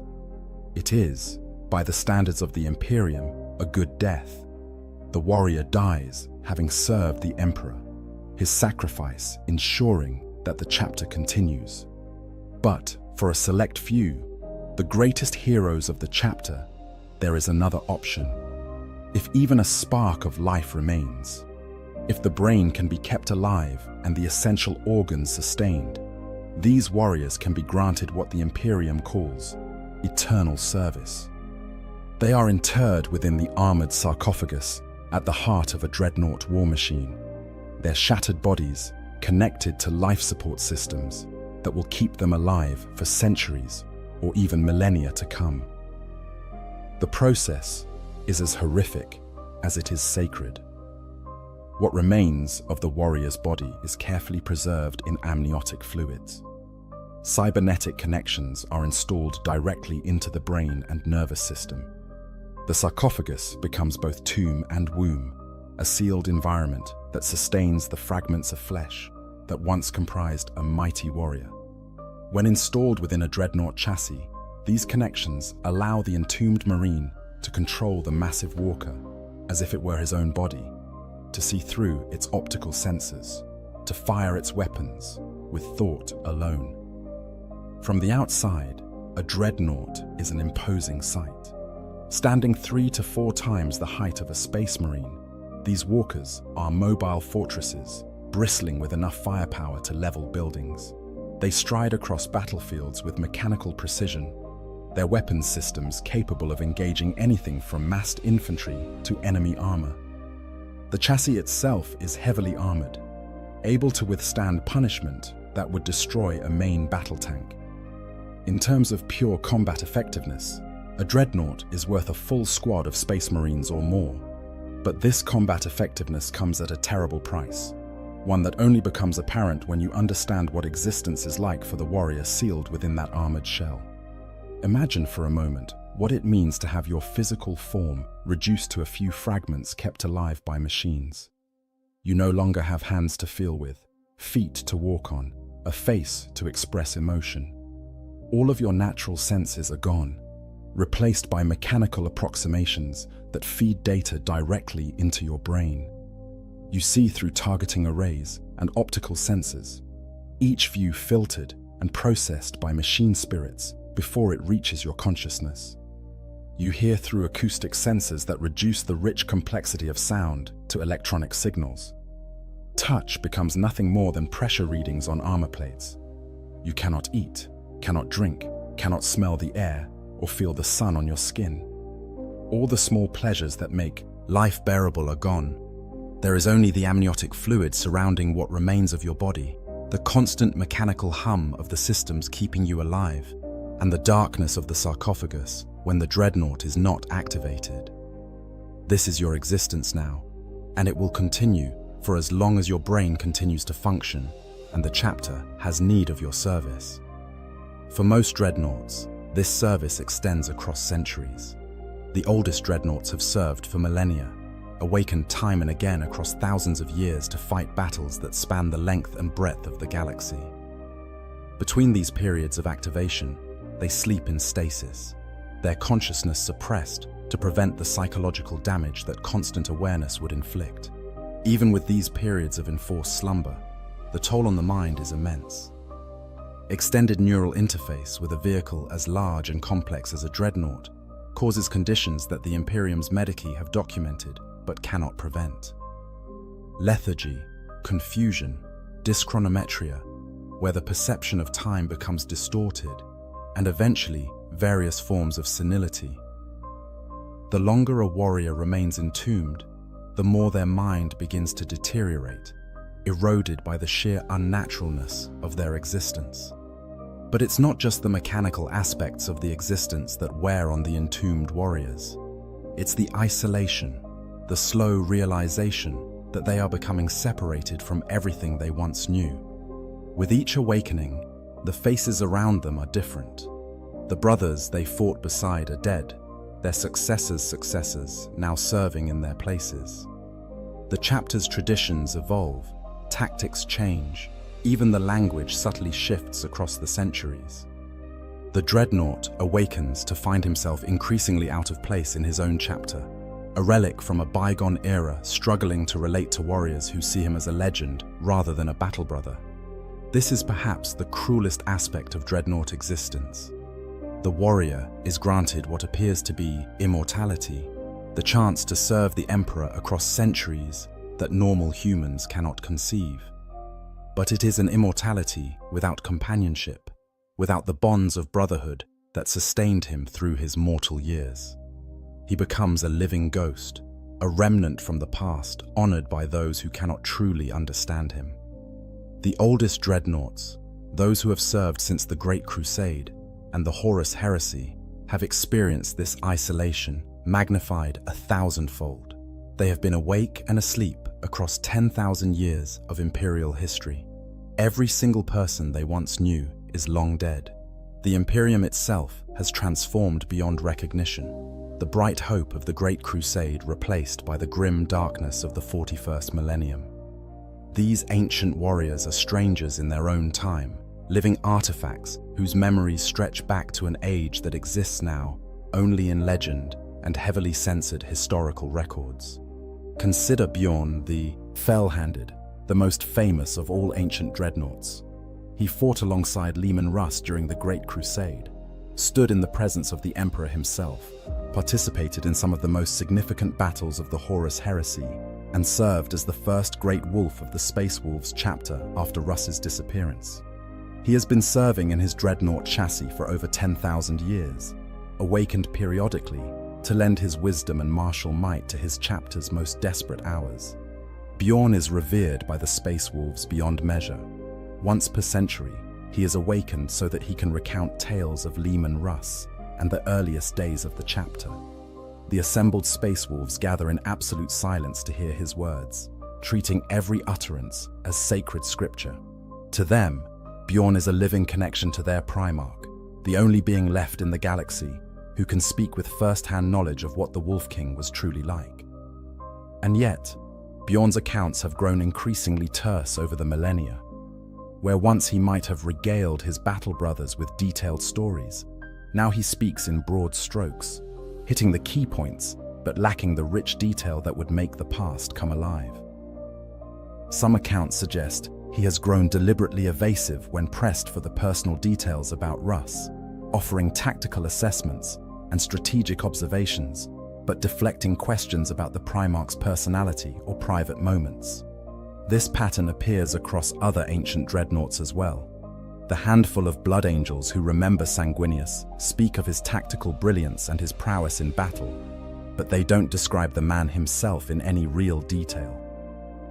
Iron Hands ancients who served under Ferrus Manus recount his legendary strength and his skill with technology, but the personal details remain frustratingly absent. Even among traitor legions, the oldest dreadnoughts who remember their Primarchs before the fall are reluctant to provide complete accounts of what these beings were truly like. For the chapters that maintain these ancient dreadnoughts, this reluctance creates a frustrating gap in their historical understanding. They possess warriors who lived through the most significant period in Imperial history, who fought alongside demigods, who witnessed events that shaped the entire galaxy. And yet these warriors, for reasons they rarely articulate clearly, refuse to provide the full picture of what they experienced. Demigods walking among men, the true nature of the Primarchs. To understand the ancients' reluctance, we need to grasp what the Primarchs actually were, not as the Imperium portrays them in its propaganda and official histories, but as beings who existed in physical reality among the warriors who served them. The Primarchs were the Emperor's greatest creation, 20 genetically engineered sons designed to lead humanity's reconquest of the galaxy. The Emperor of mankind, already a being of such immense power and presence that few could look upon him directly, poured everything he knew about genetics, warpcraft, and the fundamental nature of life itself into creating these superhuman generals. Each Primarch was intended to embody specific aspects of the Emperor's own capabilities, to be not just leaders of men, but living weapons capable of turning the tide of entire wars through their mere presence. When we talk about what the Primarchs were like, we have to understand that they existed on a completely different scale from even the Space Marines who served under them. A Space Marine, as impressive as he might be, is still fundamentally human in his basic nature, enhanced, certainly, psycho-conditioned to know no fear and serve without question.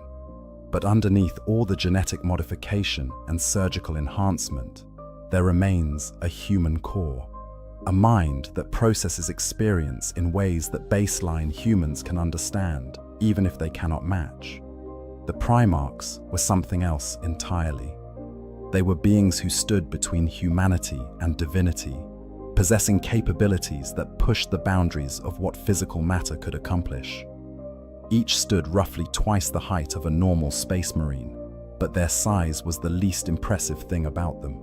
What truly set them apart was the sheer presence they radiated, an almost physical pressure that affected everyone in their vicinity.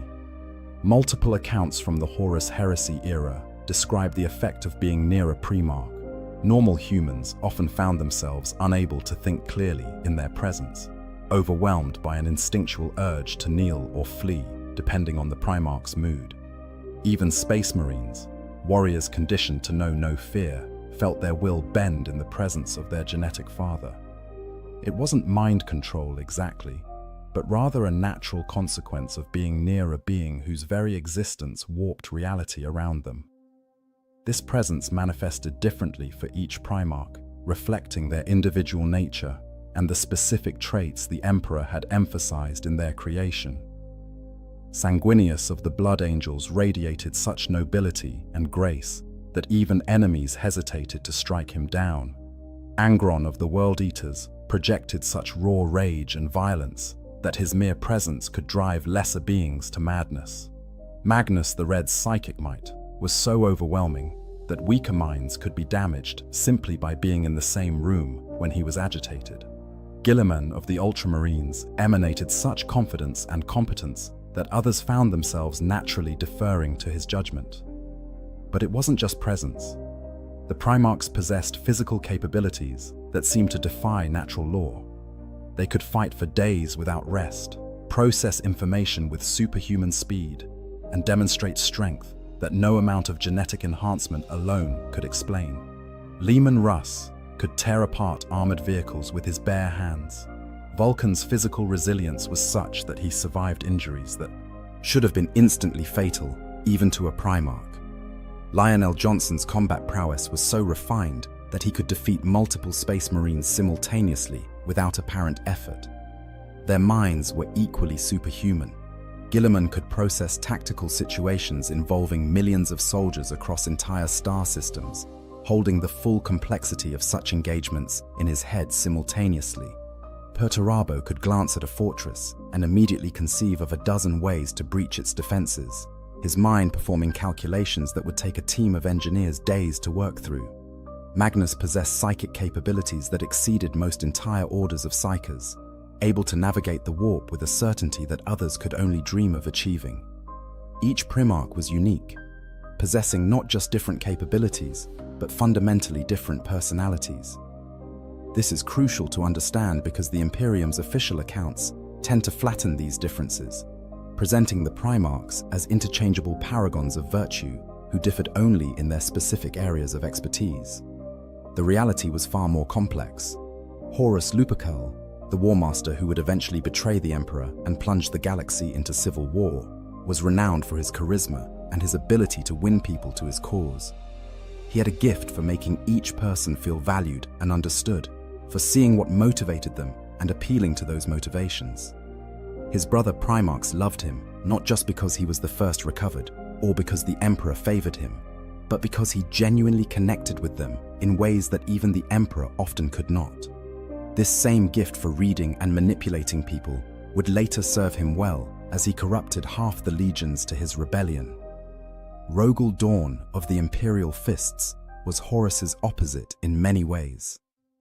Where Horus built relationships through charm and persuasion, Dawn commanded through absolute competence and unshakable duty.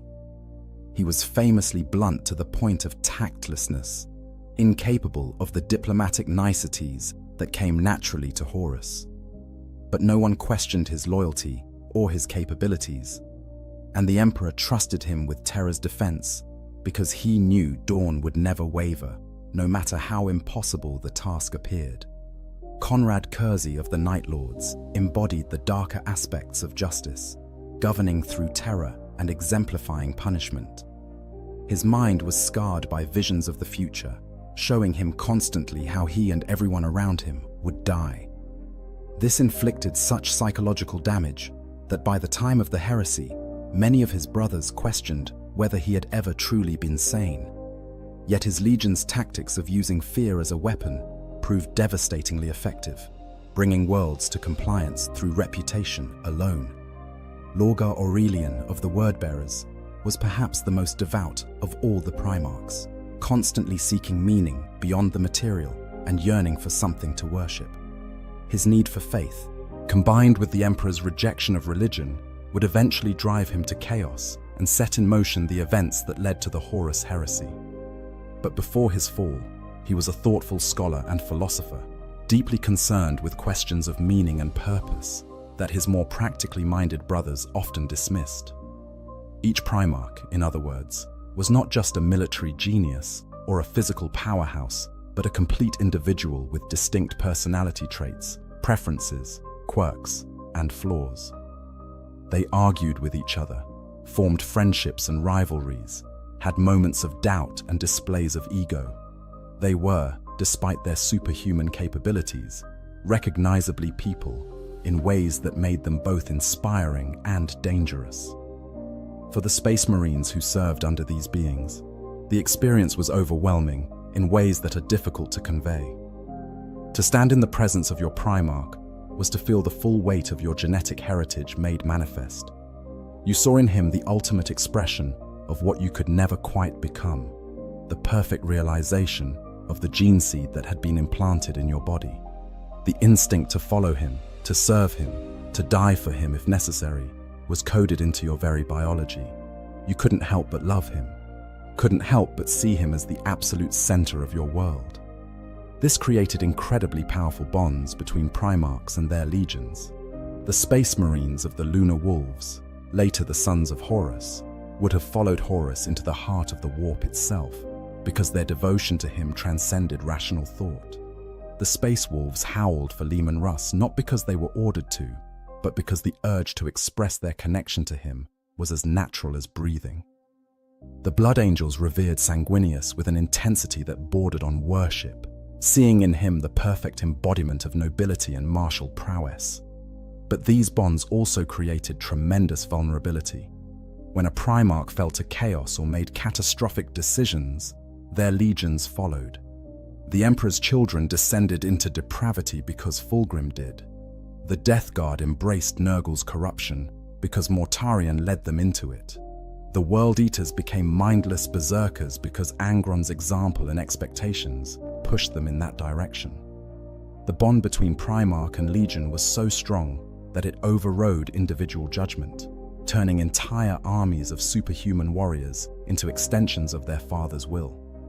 This is the context that ancient dreadnoughts carry with them.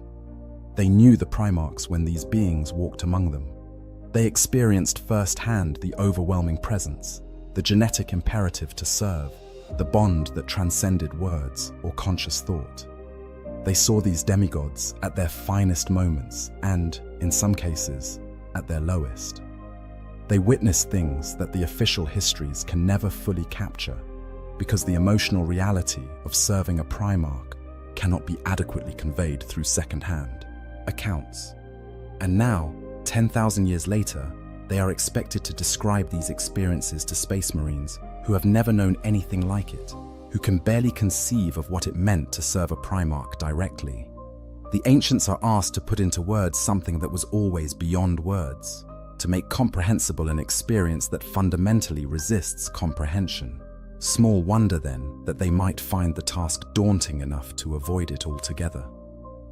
The erosion of memory. When the past becomes fog. There's another factor that makes ancient dreadnoughts reluctant to speak in detail about the Primarchs, one that is perhaps more tragic than any ideological or emotional reason. Simply put, after 10,000 years entombed in a dreadnought chassis, many of them can no longer remember the details they're being asked to recount. Memory is a fragile thing, even under normal circumstances. Human beings forget details constantly, their recollections colored by emotion, distorted by time, reshaped by subsequent experiences. What we remember about any given event is not an objective recording, but a reconstruction, our brains filling in gaps and smoothing over inconsistencies to create a coherent narrative. This process happens automatically and unconsciously, which means we're often unaware of how much our memories differ from the actual events they supposedly represent. Space Marines, with their enhanced biology and psycho-conditioning, have better memory retention than baseline humans. Their recall is more precise, their ability to separate important details from irrelevant ones more refined. They can remember tactical situations with remarkable clarity, recounting exactly where each enemy unit was positioned, or precisely which orders were given at what time. Their training emphasizes this capability, because effective warfare requires learning from past engagements. But even Space Marine memory has limits, and the conditions of dreadnought existence push well beyond those limits. The problem begins with the simple passage of time. 10,000 years is an incomprehensible span for human consciousness to process. For context, 10,000 years ago from our present time, human civilization was just beginning to develop agriculture. Everything we think of as history, every empire that has risen and fallen, every cultural achievement we celebrate, all of it has occurred in less time than these ancient dreadnoughts have been serving. No biological entity, not even one enhanced to Astartes standards, is designed to maintain coherent memories across such timescales. The human brain, even when augmented by the genetic modifications that create a space marine, has finite storage capacity. New memories must overwrite old ones. Details fade. Events that seemed crystal clear at the time become hazy, the edges softening until only the broad outlines remain. For ancient dreadnoughts, this natural memory decay is accelerated by the conditions of their existence. Remember that they spend most of their time in stasis, their consciousness suppressed to prevent psychological damage from constant awareness. When they're awakened, it might be decades or even centuries since their last period of activity. Each awakening requires them to rebuild their sense of self, to remember who they are and what purpose they serve. This constant cycling between consciousness and enforced sleep creates additional strain on memory formation and retention. Moreover, the neural interface that connects the entombed warrior to his dreadnought chassis is not a perfect system. Extended use causes documented neurological problems. The brain begins to struggle with distinguishing between the body's natural sensory input, which no longer exists, and the machine's sensory data being fed directly into neural pathways. This creates a kind of sensory confusion that can affect memory formation. Some dreadnoughts report that their memories from before internment become increasingly dreamlike, taking on a quality that makes them wonder if they actually experienced these events or merely imagined them. The vividness fades, the certainty erodes. What once was a clear recollection of standing in the Primarch's presence becomes a general sense that it happened, with the specific details having faded into fog. The oldest dreadnoughts, those who have served since the Horus Heresy, have been dealing with these effects for millennia. Bjorn the Fell-Handed has been entombed for over 10,000 years. During that time, he has been awakened hundreds of times for battles and ceremonial occasions. With each awakening, he is expected to remember events that for him now lie buried under 10 millennia of subsequent experience. Think about what that means. The Battle of Prospero, where Bjorn lost his arm fighting against the Thousand Suns, happened 10,000 years ago. The last time Bjorn saw Leman Russ, when the Primarch departed into the Eye of Terror, happened roughly 9,700 years ago. For Bjorn, these events are separated from his present awareness by a gulf of time so vast that even his enhanced Space Marine memory cannot fully bridge it. Lore accounts suggest that Bjorn's memories of Leman Russ have degraded over the millennia. Where once he could recount specific conversations, describe the exact timbre of Russ's voice, recall the little details that made his Primarch human despite his superhuman nature, now Bjorn speaks in broader terms. He remembers the Primarch's leadership style, his tactical preferences, his general demeanor, but the intimate details, the things that would make Leman Russ feel like a real person rather than a mythological figure, those have faded with time. This is not because Bjorn doesn't care or because he's deliberately withholding information. It's simply because his brain, despite all its enhancement and despite the best preservation technology the Adeptus Mechanicus can provide, cannot perfectly maintain memories across 10,000 years of existence. The details have been worn away by time, like words carved into stone gradually eroded by wind and rain until only fragments remain legible. Other ancient dreadnoughts face similar challenges. The few Blood Angels ancients who remember Sanguinius find their recollections growing increasingly impressionistic. They remember the feeling of being in his presence, the overwhelming sense of nobility and perfection he radiated. But specific moments, individual conversations, the small details that would humanize their Primarch, these have become difficult to pin down with certainty. There's another factor at play as well. The longer a warrior remains in a dreadnought, the more their personality begins to change. The constant interface with machine systems, the lack of normal human sensory input, the cycles of sleep and waking across centuries, all of these affect who they are at a fundamental level. The person they were when first interred is not quite the same person who wakes 10,000 years later. This gradual transformation affects memory in insidious ways. As the dreadnaught's personality shifts, they may lose connection to memories that were tied to their earlier self. Events that once held deep emotional significance may become distant, viewed as if they happened to someone else. The Space Marine who stood in awe of his Primarch gradually becomes the Ancient, whose perspective has been reshaped by millennia of service, and in that transformation, some of the emotional immediacy of those early memories is inevitably lost. Some accounts suggest that certain dreadnoughts actively feel their memories fading and find the experience deeply distressing. They know they once knew more than they can now recall. They're aware that important details have slipped away, but they cannot recover them no matter how hard they try. This awareness of memory loss creates its own form of grief, a mourning for a past that they can no longer fully access. Imagine being Bjorn, awakened for the 1000th time to recount stories of Lemon Russ to eager young space wolves. You know you were there, you remember being there. But when you reach for the specific details, all you find are broad outlines and general impressions. You can describe what Russ looked like, his general demeanor, the kinds of things he typically said. But the vividness is gone. The conversation you're certain you had with him after a particular battle has become a blur of possible words that might have been said. The gesture you're sure he made, some characteristic motion that was uniquely his, you can no longer quite visualize it clearly.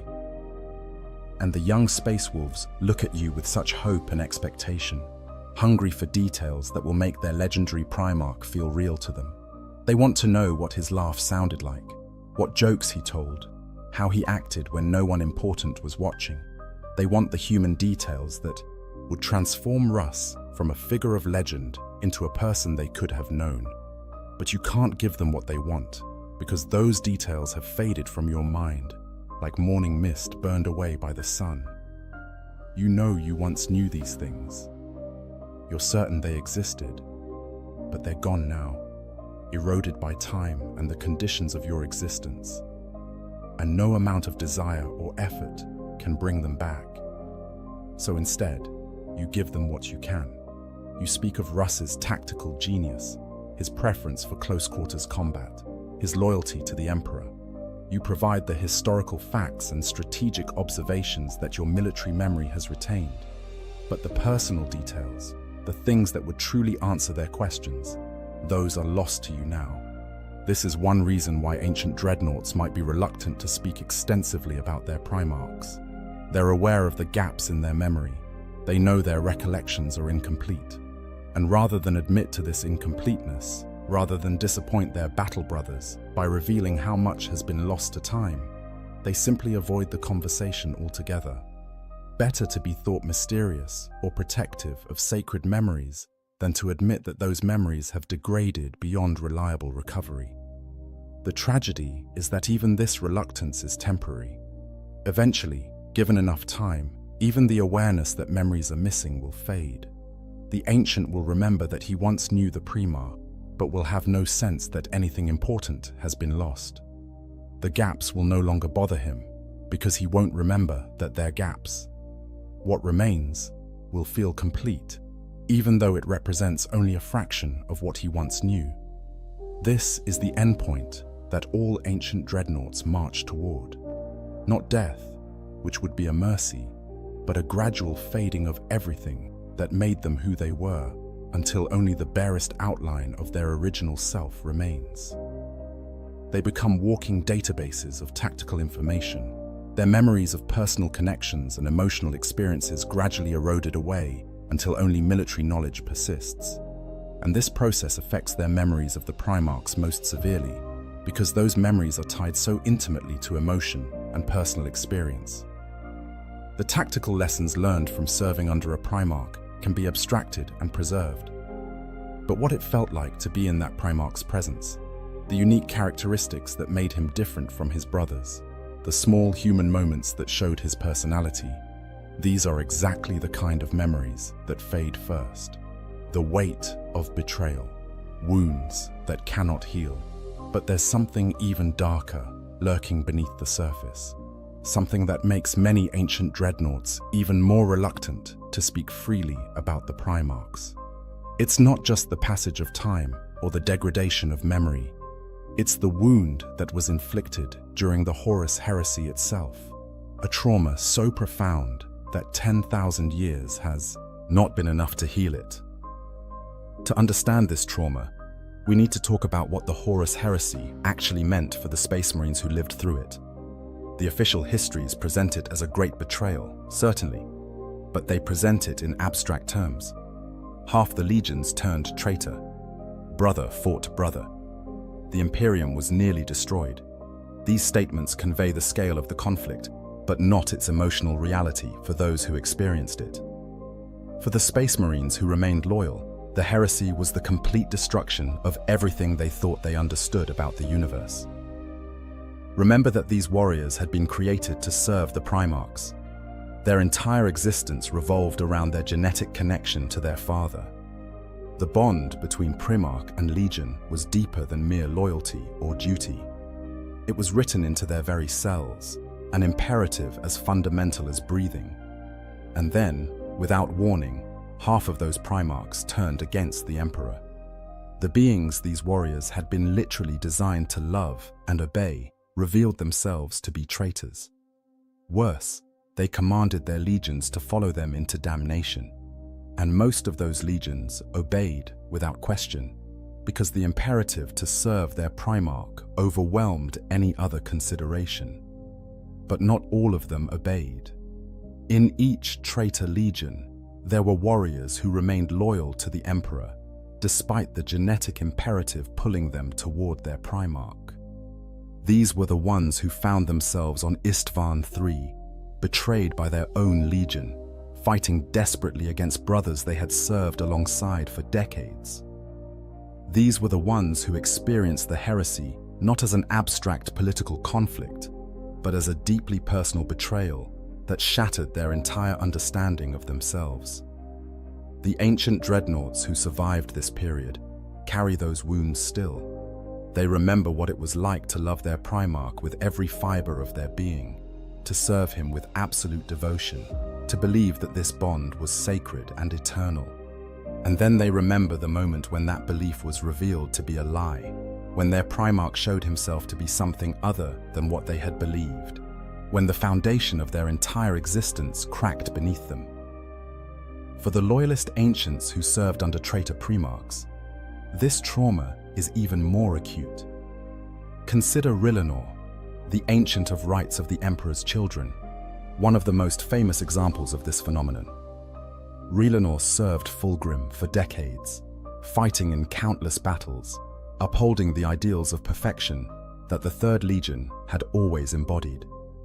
He was one of the first to bear the Palatine Aquila, a mark of honor that showed him to be among the most respected warriors in the entire Legion.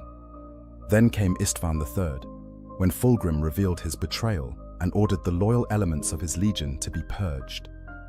Rillanor survived the initial virus bombing and fought on alongside other loyalists against impossible odds. He watched his brothers die, killed by other brothers who wore the same colors and served the same Primarch. The perfection he had believed in was revealed to be a mask for corruption and depravity. Rillanor survived, trapped in the ruins of Istvan III for 10,000 years, his dreadnought chassis damaged, his mobility limited, alone in the dark, with nothing but his rage and his grief. When Fulgrim finally returned to the planet millennia later, Rillanor attempted to destroy his former Primarch with a virus bomb, willing to die if it meant taking revenge for the betrayal that had destroyed everything he once held dear. The attempt failed, but Rylanor's defiance in the face of his corrupted gene-sire became legendary. Even a group of 1,000 Suns sorcerers who had accompanied Fulgrim were moved by the Ancient's unwavering loyalty, choosing in that moment to honor his sacrifice rather than continue serving their own corrupted cause.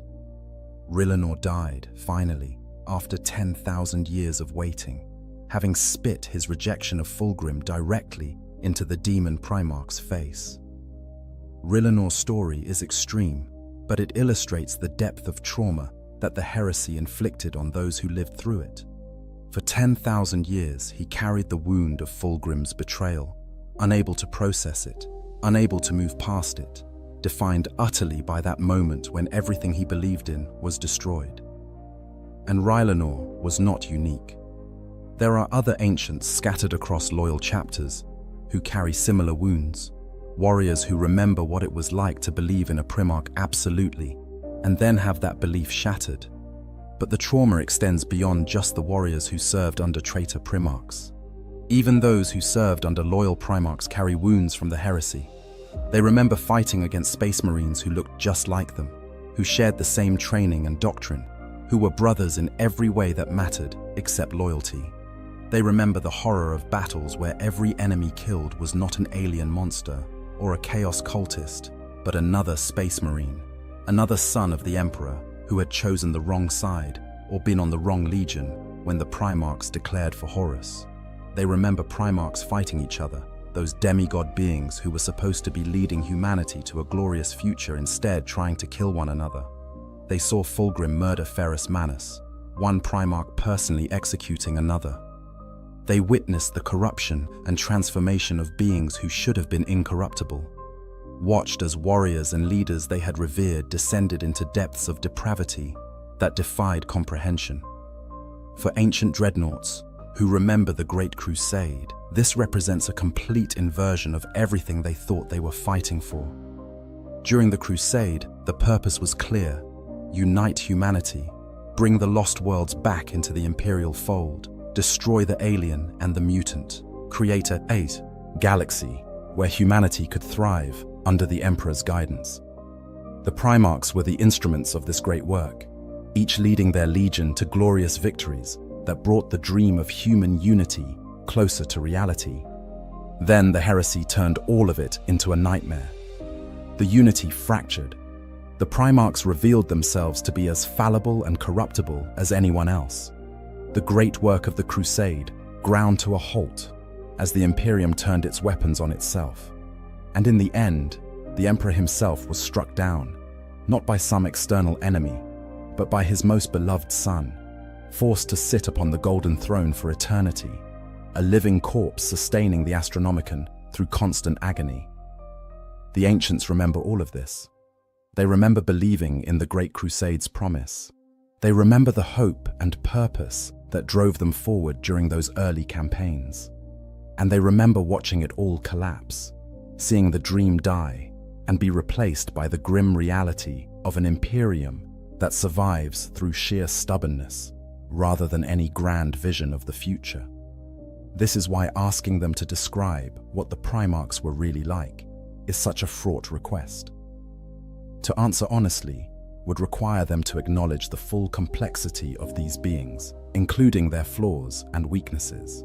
It would require admitting that the demigods they served were capable of catastrophic errors in judgment, of pride so overwhelming that it blinded them to obvious manipulation, of personal grudges and petty jealousies that influenced decisions affecting billions of lives.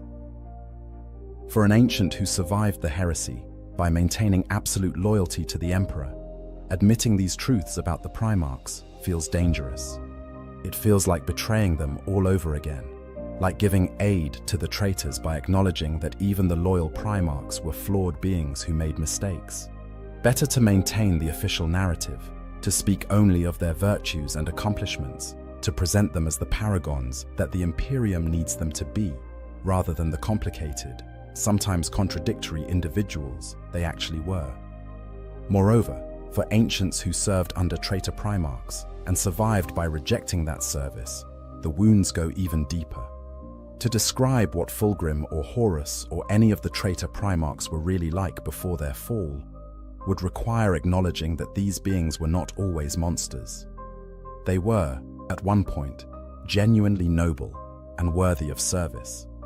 Fulgrim really did embody perfection, before corruption twisted that ideal into something obscene. Horus really was the most charismatic and capable of all the Primarchs, before ambition and chaos turned him into a monster. Acknowledging this creates an impossible tension. If the traitor primarchs were once truly worthy of devotion, then the genetic imperative to serve them was not misplaced.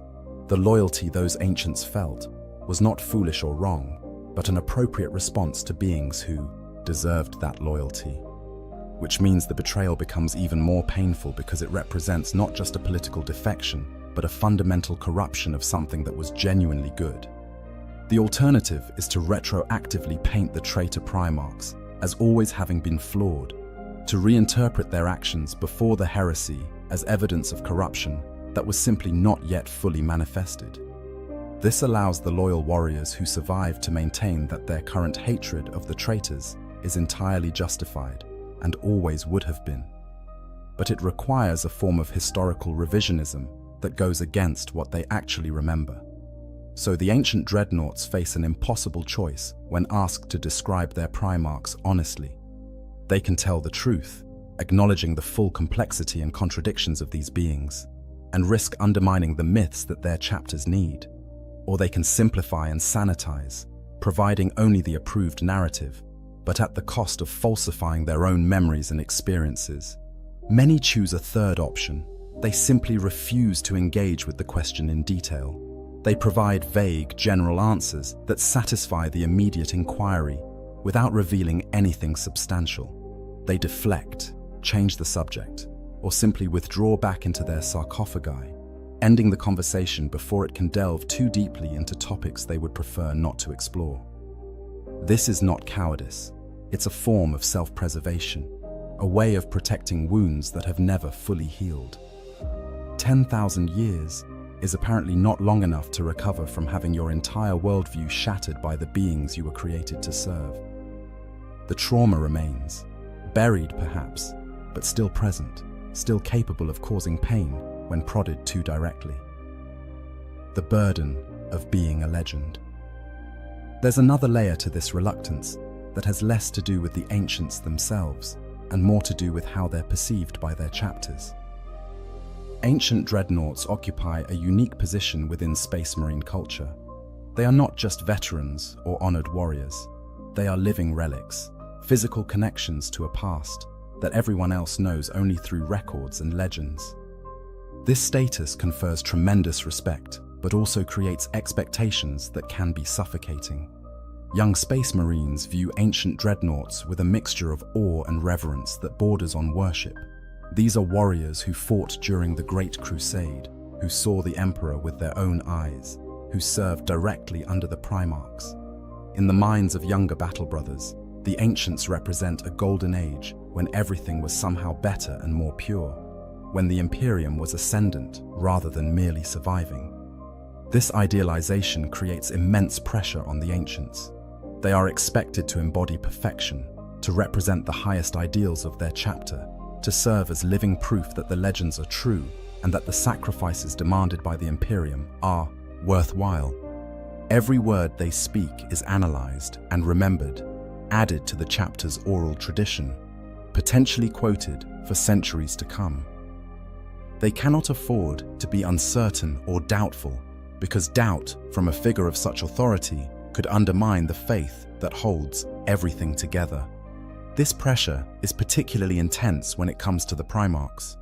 The Space Marines, who never knew their genetic father, have built elaborate mythologies around him, stories that give meaning and purpose to their existence. These myths are necessary. They provide the chapter with identity, with a sense of continuity across 10,000 years, with examples to emulate and ideals to uphold. Without these stories, the chapter would be just another military organization rather than a brotherhood bound by sacred bonds to a legendary father figure. The ancient dreadnoughts are expected to validate and reinforce these myths. When they speak of the Primarch, their words should confirm what the chapter already believes. The Primarch should be presented as infinitely wise, perfectly noble, absolutely dedicated to the Emperor and the Imperium. Any deviation from this narrative is not just unexpected, but potentially dangerous to the chapter's cohesion and morale. But the ancients remember a more complicated truth. They remember that Leman Russ could be boastful and crude. They remember that Rogel Dawn could be unnecessarily harsh. They remember that even Sanguinius, most beloved of all Primarchs, had moments of doubt and fear. They remember that the Primarchs were people, not statues, and that being a person means having flaws and making mistakes. Revealing these truths would not serve the chapter's needs. In fact, it might actively harm the chapter by undermining the myths that hold everything together. So the ancients face a choice. They can tell the truth as they remember it, risking damage to their chapter's morale and identity, or they can reinforce the myths, even though doing so means falsifying their own memories. Many choose to reinforce the myths, at least to some degree. When they speak of the Primarchs, they emphasize the positive qualities and downplay the negative ones. They describe moments of brilliance and gloss over moments of error. They present their Primarchs as the legends require them to be, rather than as they actually were. But this choice comes with a cost. Each time an ancient chooses myth over truth, he betrays his own memories a little bit. He contributes to the distortion of history, ensuring that future generations will know the legend but not the reality. And he reinforces the gap between what he knows and what he's allowed to say, a gap that can grow increasingly uncomfortable over time. Some ancients handle this tension by becoming increasingly taciturn. They speak only when absolutely necessary, offering minimal details, refusing to elaborate even when pressed. This allows them to fulfill their role as chapter legends without having to actively participate in the falsification of history. They neither confirm nor deny the myths. They simply exist, their continued survival serving as proof that the past was real, even if the details remain deliberately vague. Others take a different approach, becoming storytellers who carefully craft their narratives to serve specific purposes.